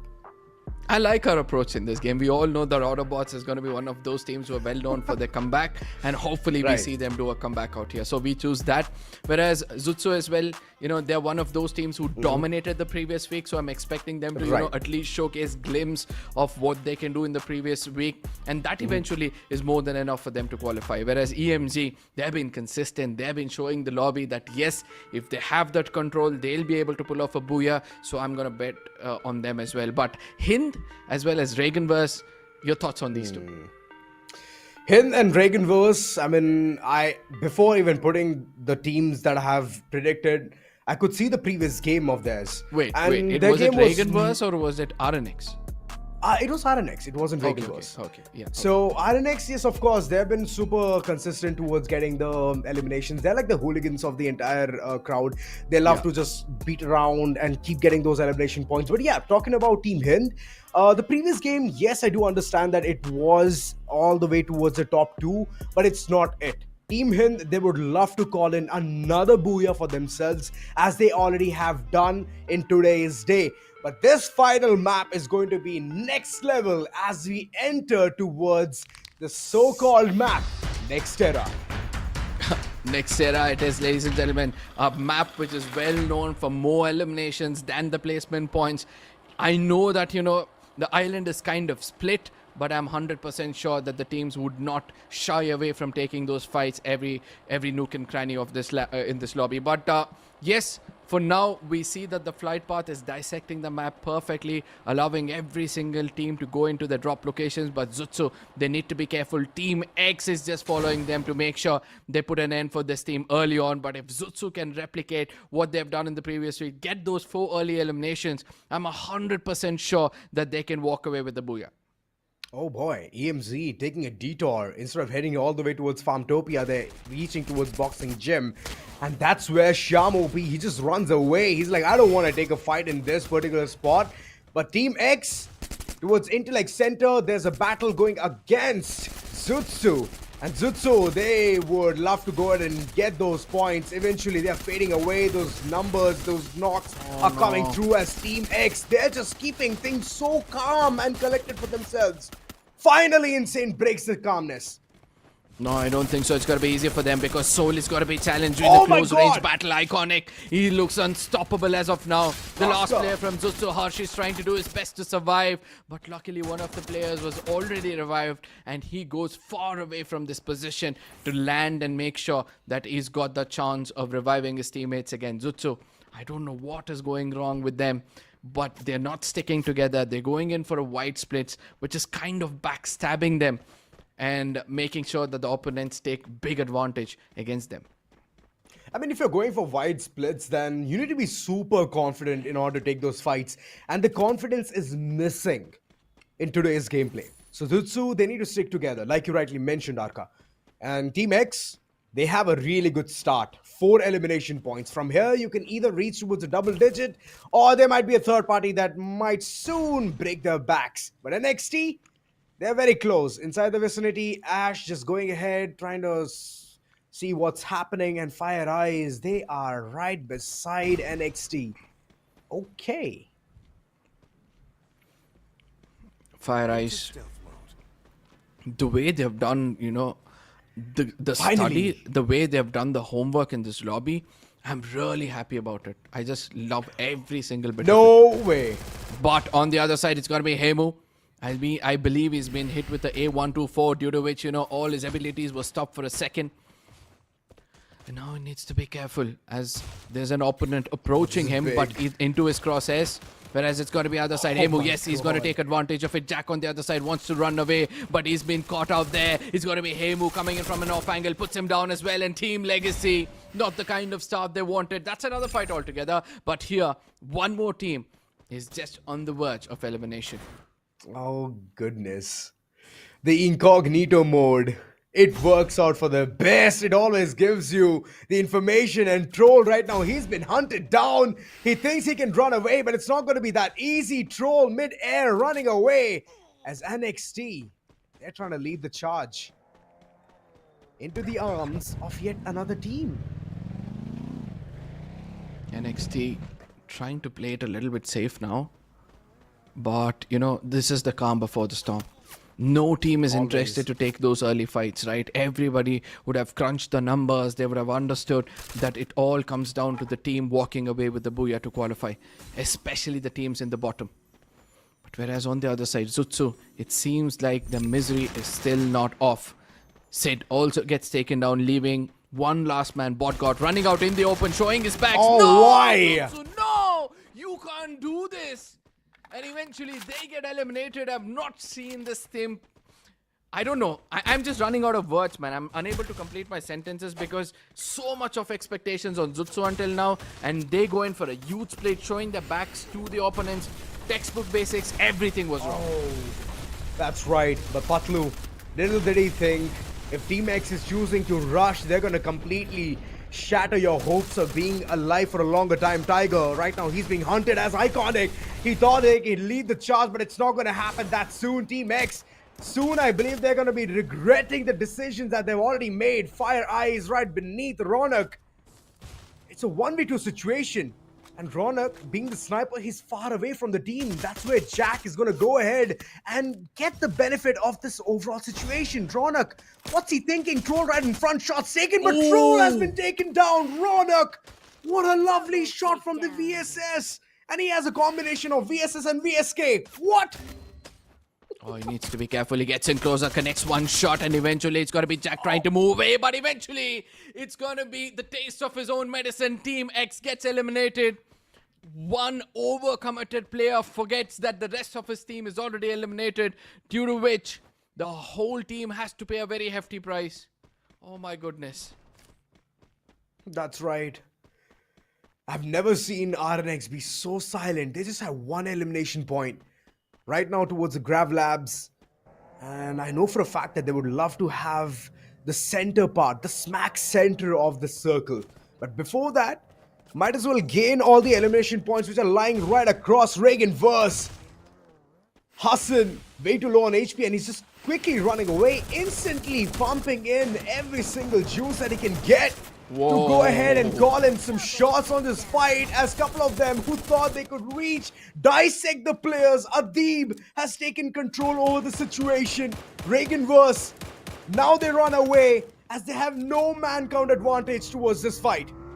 99 points is what RNX have right now. Before this game it was 96, and now they've got 3 elimination points, and they want to make sure that they hit the century before they get taken out.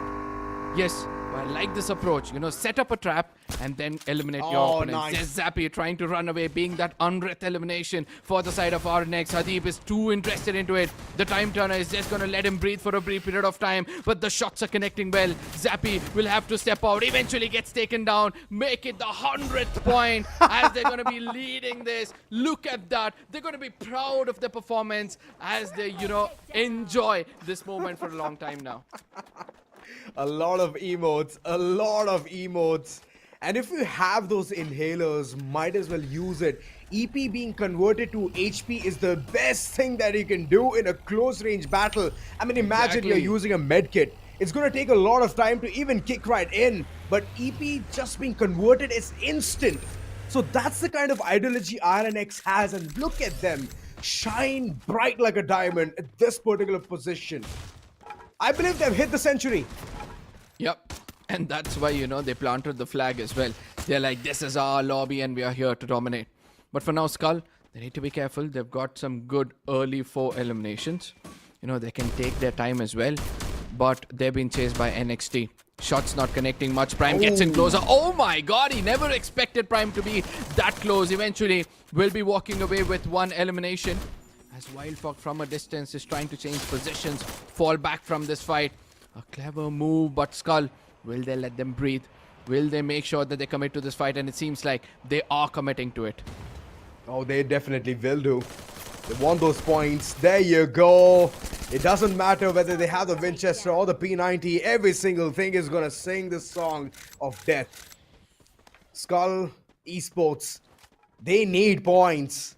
They need points in order to head all the way towards the 6th position. And it's not going to be that easy. You need 11 just to go ahead and level up towards NXT Esports. And from there on, you need more buffer points to at least stay afloat. No, I don't think so. It's going to be easy. Because now I see that NXT still survives. GG Instant still survives. Team HIND on the other side, you know, they're also one of those teams who's still surviving. EMZ. Oh, nice shot. You know, all these teams, they need to be careful. Whereas on the other side, AUTOBOTZ, a valiant effort going down. Another team with so much of expectations walking away from this lobby. The shocker continues in this tournament. Oh, definitely. Still at 11th position, and I don't think so. They have done enough to reach towards the top 6. Team HIND on the other end, 6 eliminations, and it's against RNX. I don't think so. It's going to be that easy for you to take the battle and stay away from death. as Hassan, they are just charging forward. Adib, one by one, they are just falling away. Team HIND, they have chosen the wrong opponent. They should have chosen someone who's weaker to them, but there you go. Hassan just keeping his eyes peeled on the opponents, flicks instantly, gets the elimination, and KD God is on a hot pursuit to run away from this fight. I don't think so. It's going to be easy for him, showing his back yet again. Another textbook mistake, and eventually he'll be taken down. Arman, so happy with that Winchester. He's got a level 3, so all he had to do was connect a shot or two. The confirmation is just going to walk in their favor. 8 eliminations is what they've got. Since they've understood they've already crossed that 100 marker, now this team is on a hunt. Hats off to this team, man. Hats off to RNX. Even in Group C, they finished first, podium finish. And now as well, they're just making sure that it's going to be their second podium, getting the first spot. And then saying others, giving a statement that nobody can move us unless we choose to move. Let's see, man. I'm still trying to digest the fact that the cutoff is still increasing. Those teams in the bottom, no matter how much of hard work they're doing, they're just unable to reap benefits out of it. It's got to be Addy mid-air, gets shot by Prime. The Woodpecker doing the deed. But headshot and Zappy, they're just waiting it out. They heal.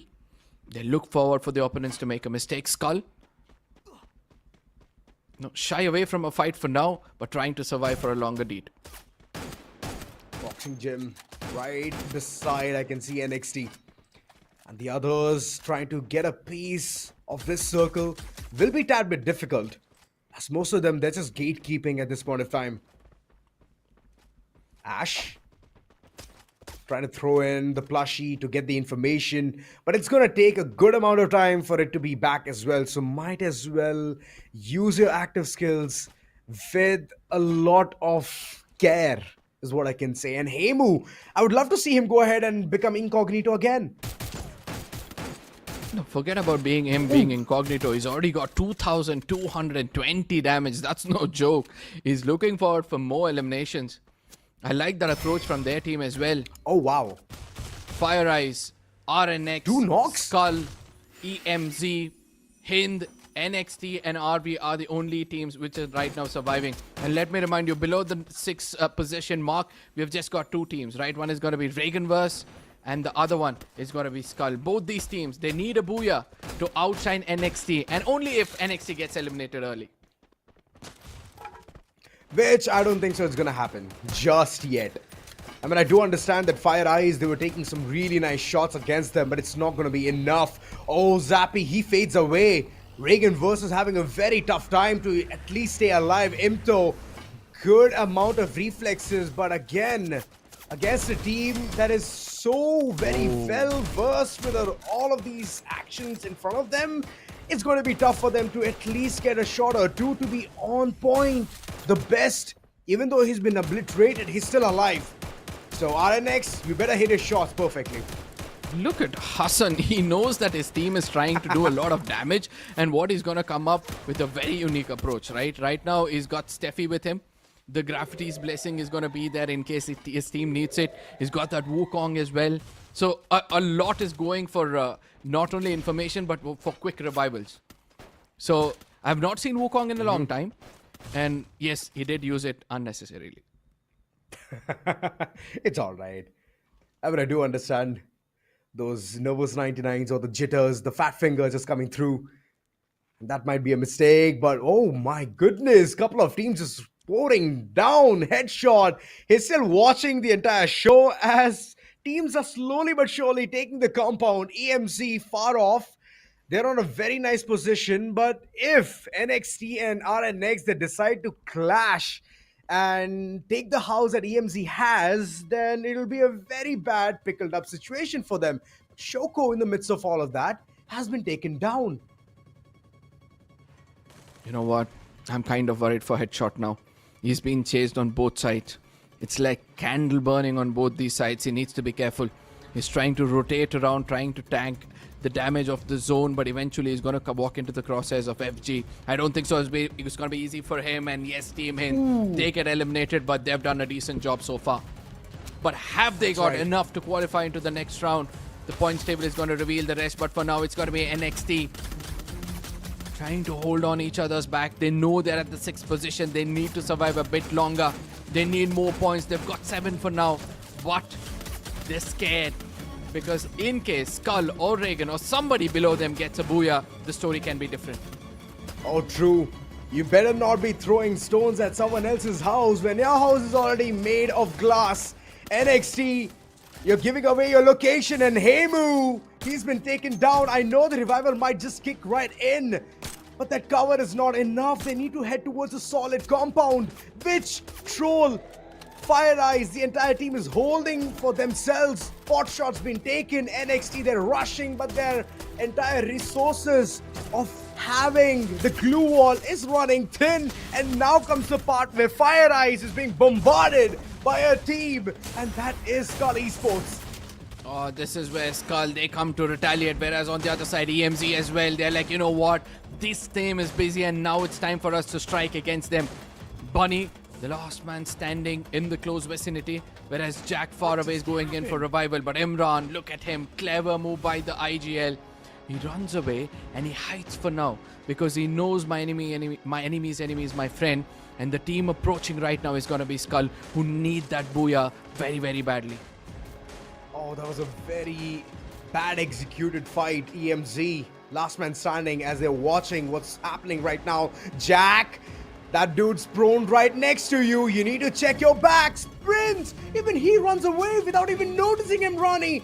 Imrani might be the pivot to the overall situation, but his glue wall will give away his location. As FIREEYES, they have not seen this before, but Bunny, he himself is ignoring all of the signs. This is bad, but good on the other end for the likes of EMZ. Oh, what a great tactic to survive the entire battle. And Skull Esports, right now, they're under remand. Skull or NXT, either of these team is going to qualify. Skull on the other side, they've got 50 points. They need this booyah badly. With that, they'll need some eliminations, and that's why they're trying to be aggressive. Imrani on the other side, you know, he's got to be shot at from different directions right now, but I don't think so it's going to be affecting him much. Oh, he's going to heal for the longest time possible, and NXT is going to be watching all of this take place from a distance. FIREEYES gaming. Used? They're just waiting. Imrani gets into the vehicle, immediately hits away from this position. He's got to be shot at from a distance, and eventually that's an elimination. NXT, they're waiting at the center, and they want to walk away with that booyah. Oh, I don't think so. It's going to be that easy. The man count disadvantage might sting them just yet. Skull Esports, they're surviving, but look at FIREEYES Gaming. They're just constantly on the run. They would love to go ahead and flank the team, but it's not going to happen that soon. Instant revival needs to be given, but it's not going to be just yet. It is just pouring bodies left, back, and center. NXT, lovely execution, but they need more. But the more part has already been taken away as the slam just comes right in. Skull Esports, they're gonna take this booyah away, and the opportunity, maybe the opportunity, has been snatched away from the likes of NXT Esports. I'm more worried for GG Instance right now, my friend, because I somewhere feel that NXT Esports, they've bought a bit of a point between themselves as well as Skull, but Skull walking away with that booyah, if they've got enough elimination points, they might just outnumber GG Instance, who have got 72.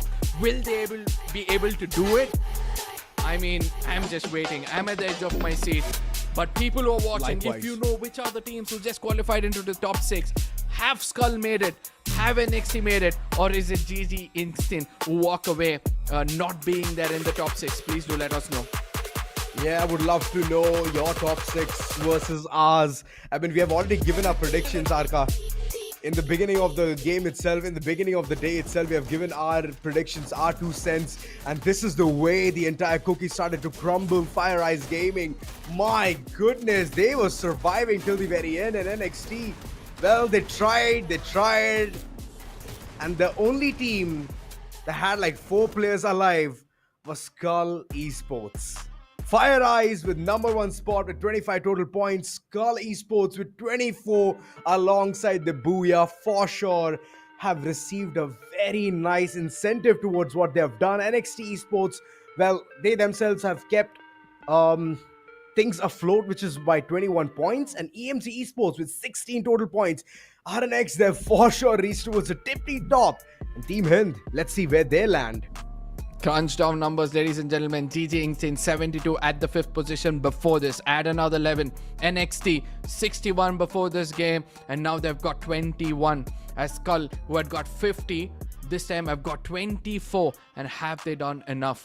Have these teams done enough? Because REAGANVERSE somewhere has fumbled a lot, and I still believe that, they might not be able to make the cut. Oh, they might not be. Yeah, that could be the case. TEAMLEGACY as well, just 3 points. The last final game, I could not see some individuality or some really nice individual shots coming in, trying to give the team the kind of boost that they need so far.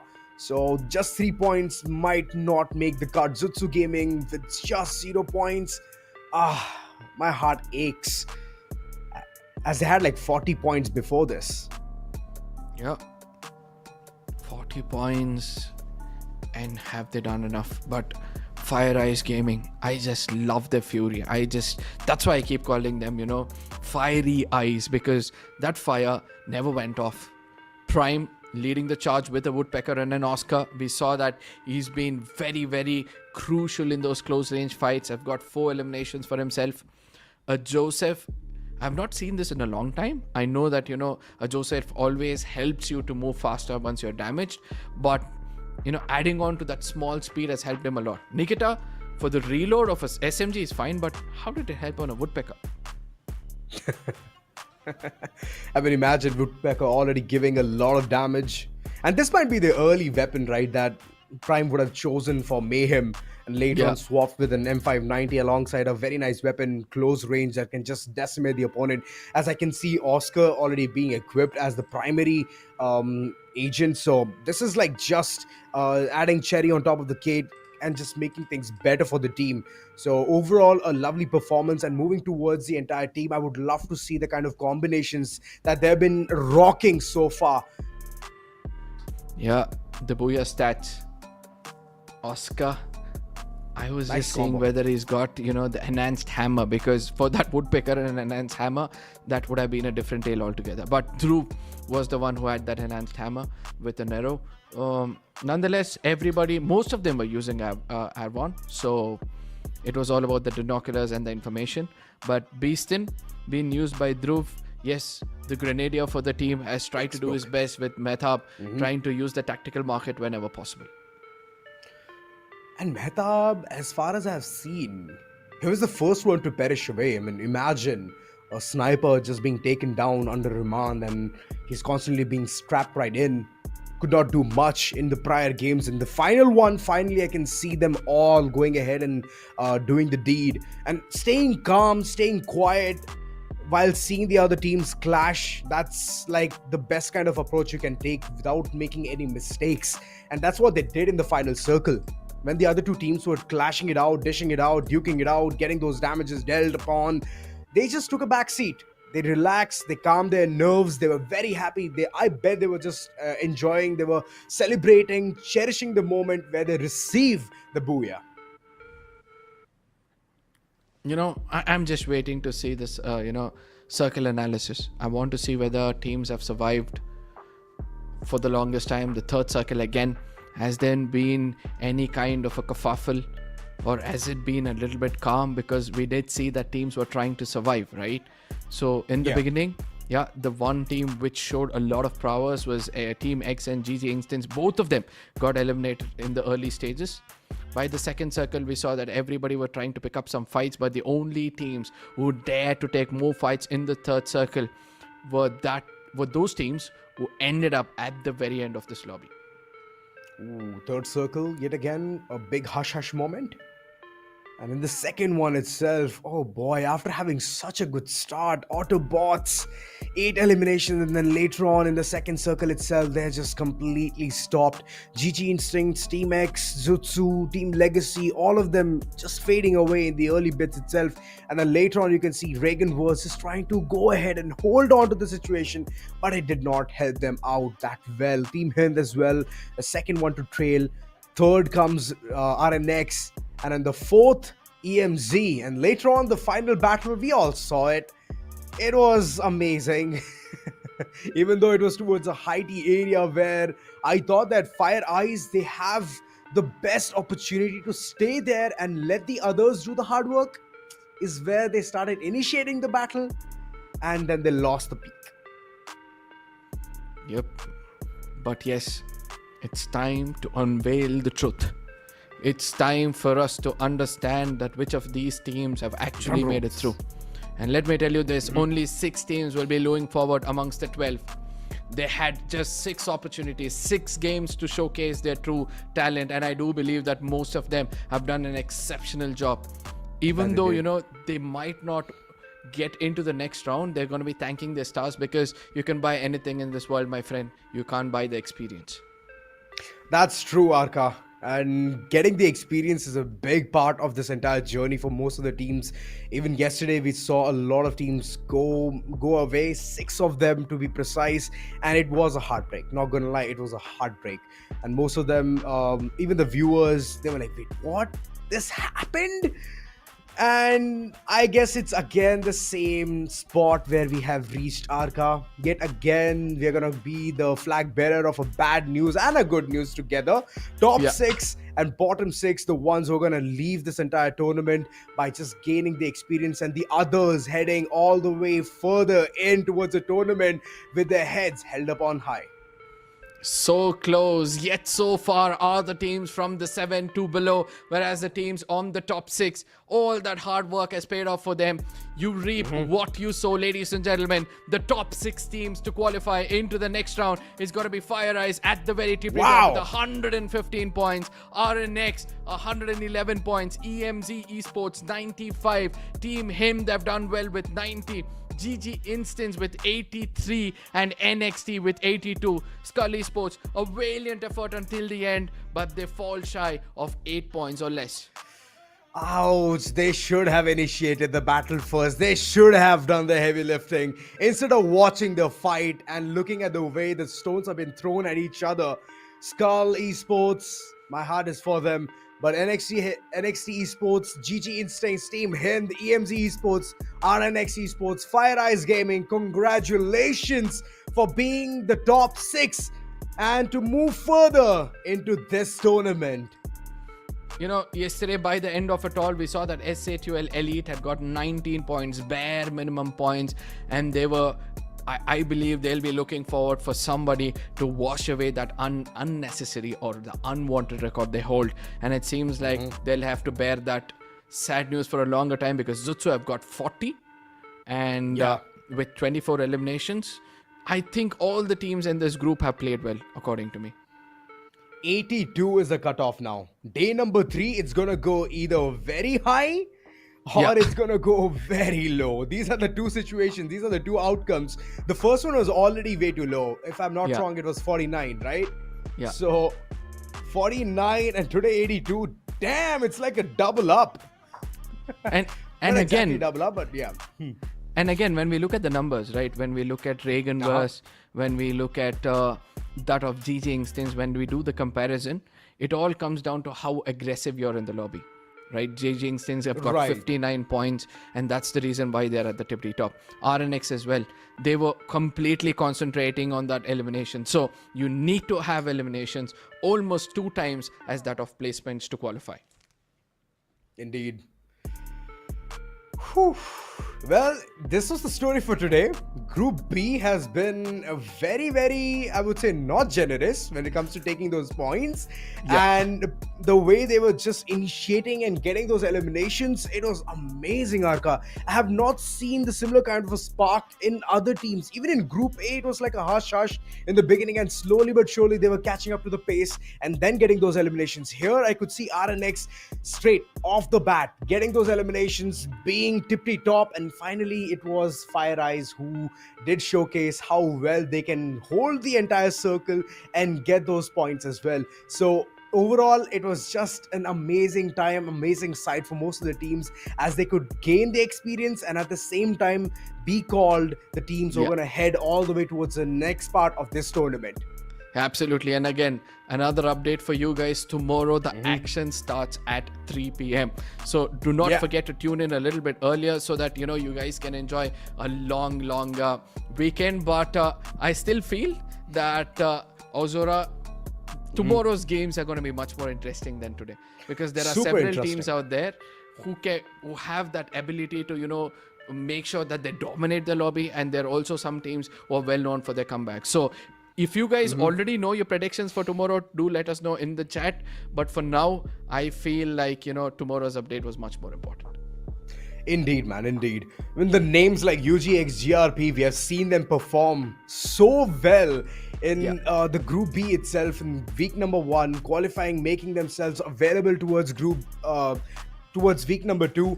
From there on, it's even Headhunters that we have seen perform so well. Arise Esports, amazing team that we have seen so far perform so well. Meta Ninja on the other end. So it's going to be super exciting to see how well of a team combination they're going to bring. There's even FX Elite. They have been phenomenal. Team Tamilas, them functioning together, how well they can also go ahead and dish out the damage, get those eliminations. It's all about that. Earlier phase is about getting the confidence, the starting 3 maps. If it is your favorite map, might as well go ahead, get the booyah so that you can set a very nice notion in your head as well. The positivity towards how well you can go ahead and keep squeezing those numbers. I mean, I feel we have to take a break now. I feel we need to prepare for tomorrow. There's so much of crunching to do. There's so much of stats we need to come up with, ladies and gentlemen. This is me, Arka, with Ozora signing off. You guys are watching TEZ Free Fire Max India Cup 2026 Spring. See you guys tomorrow, and make sure you share it among your friends. Inform everybody that the action starts at 3 p.m. tomorrow.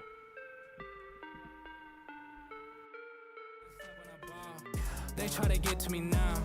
I cannot let them at all. I ain't wearing nothing on the wrist. That's just how I started. I can switch. I just told myself that's how it is. I just pull the clutch and I can miss. Trying to tell me everything I know. If they get a shot, they bout to choke. I was looking at them from the back. Now I'm looking back and they ain't close. I got it booming.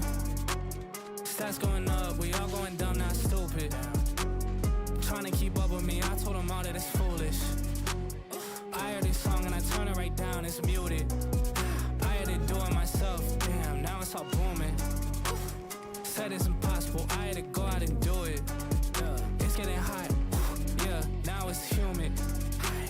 Feeling like Floyd, I'm 50 and no can't dispute it. I had to do it myself, damn. I got it booming.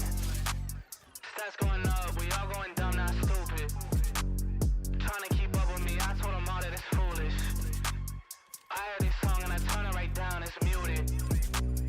Doing myself, damn, now it's all booming.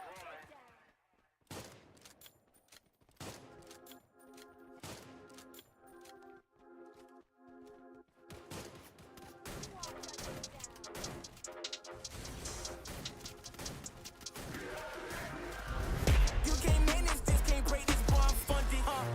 Gotta keep my distance when you not 100, From the same one say they love you, they funny, You can't match my energy, and yeah, you know it, Way too cold, yeah, man, I'm way too cold, Way too cold, yeah, man, I'm way too cold, Way too cold, yeah, man, I'm way too cold, Yes, I meant it, yeah, man, I'm way too cold, Hey, I'm a problem when I'm on top like this my designer flow, hey, gotta keep my fur coat close, cause I'm a boss and I'm way too cold, I don't really wanna come ask me why I gotta act like this, tell them that my pocket too swollen, they already know I'm a flex with a bag like this, like, I'm at the top and that's literal, I'm making money, it's digital, they watch how I step in, it's pivotal, they wanna be me and it's pitiful, I cannot be no one else and I'm flexing, I'm glad to be me, there's no angle they can come for me, boy, I'm 0 degrees, way too cold, you can't manage this, can't break this, boy, I'm funded, gotta keep my distance when you not 100, Don't the same one say they love you, they funny, You can't match my energy, and yeah, you know it, Way too cold, yeah, man, I'm way too cold, Way too cold, yeah, man, I'm way too cold, Way too cold, yeah, man, I'm way too cold, Yes, I meant it, yeah, man, I'm way too cold, Yeah, I'm killing it, I'm the realest, Ain't gotta say, gotta know you feel it, My flow got a cold, sick as the illest, I know that I'm great and they about to witness me, going in, I went way up, about to go again, You see me on the telly, then you tell a friend, Cause you know I'm about to rain, it'll never end, Cause I got big dreams, big goals, never settle, gotta keep on going, no, So you got it in that Red Bull, I got the wings and I ain't coming down, no.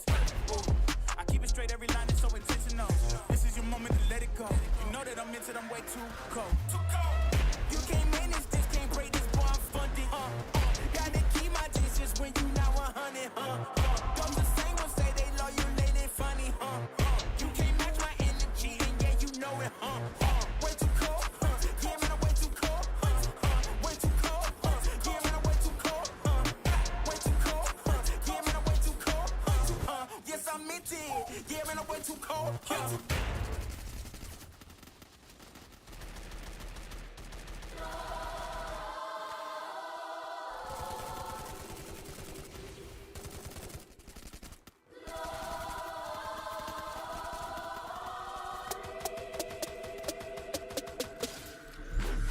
Get down in the car, one time give it all. Bust it open, let me see you jump. Get down in the car, one time give it all. Bust it open, let me see you jump. I fucked up this hustle, baby, hustle, but then what then? Oh my.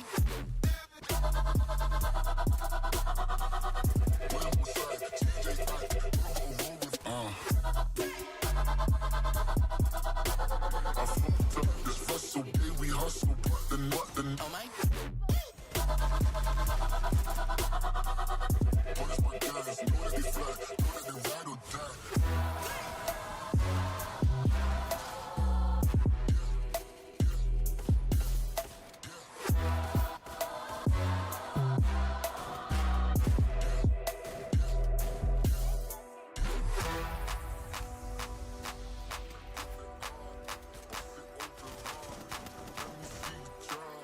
Get down in the car, one time give it all. Bust it open, let me see you jump. I fucked up this hustle, baby, hustle, but then what then? Oh my.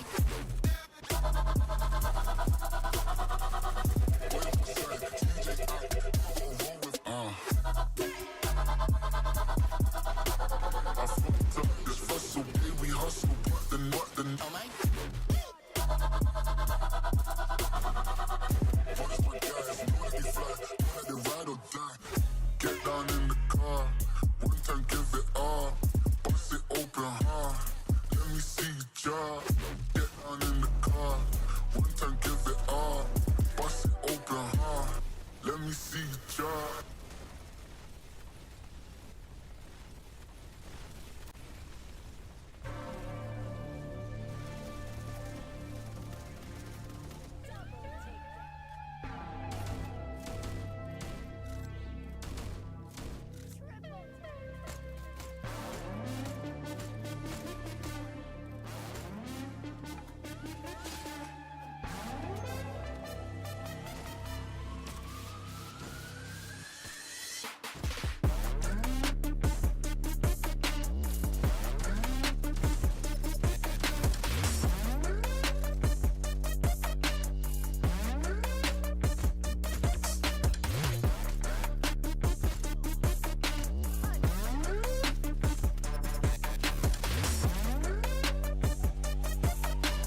got you moving.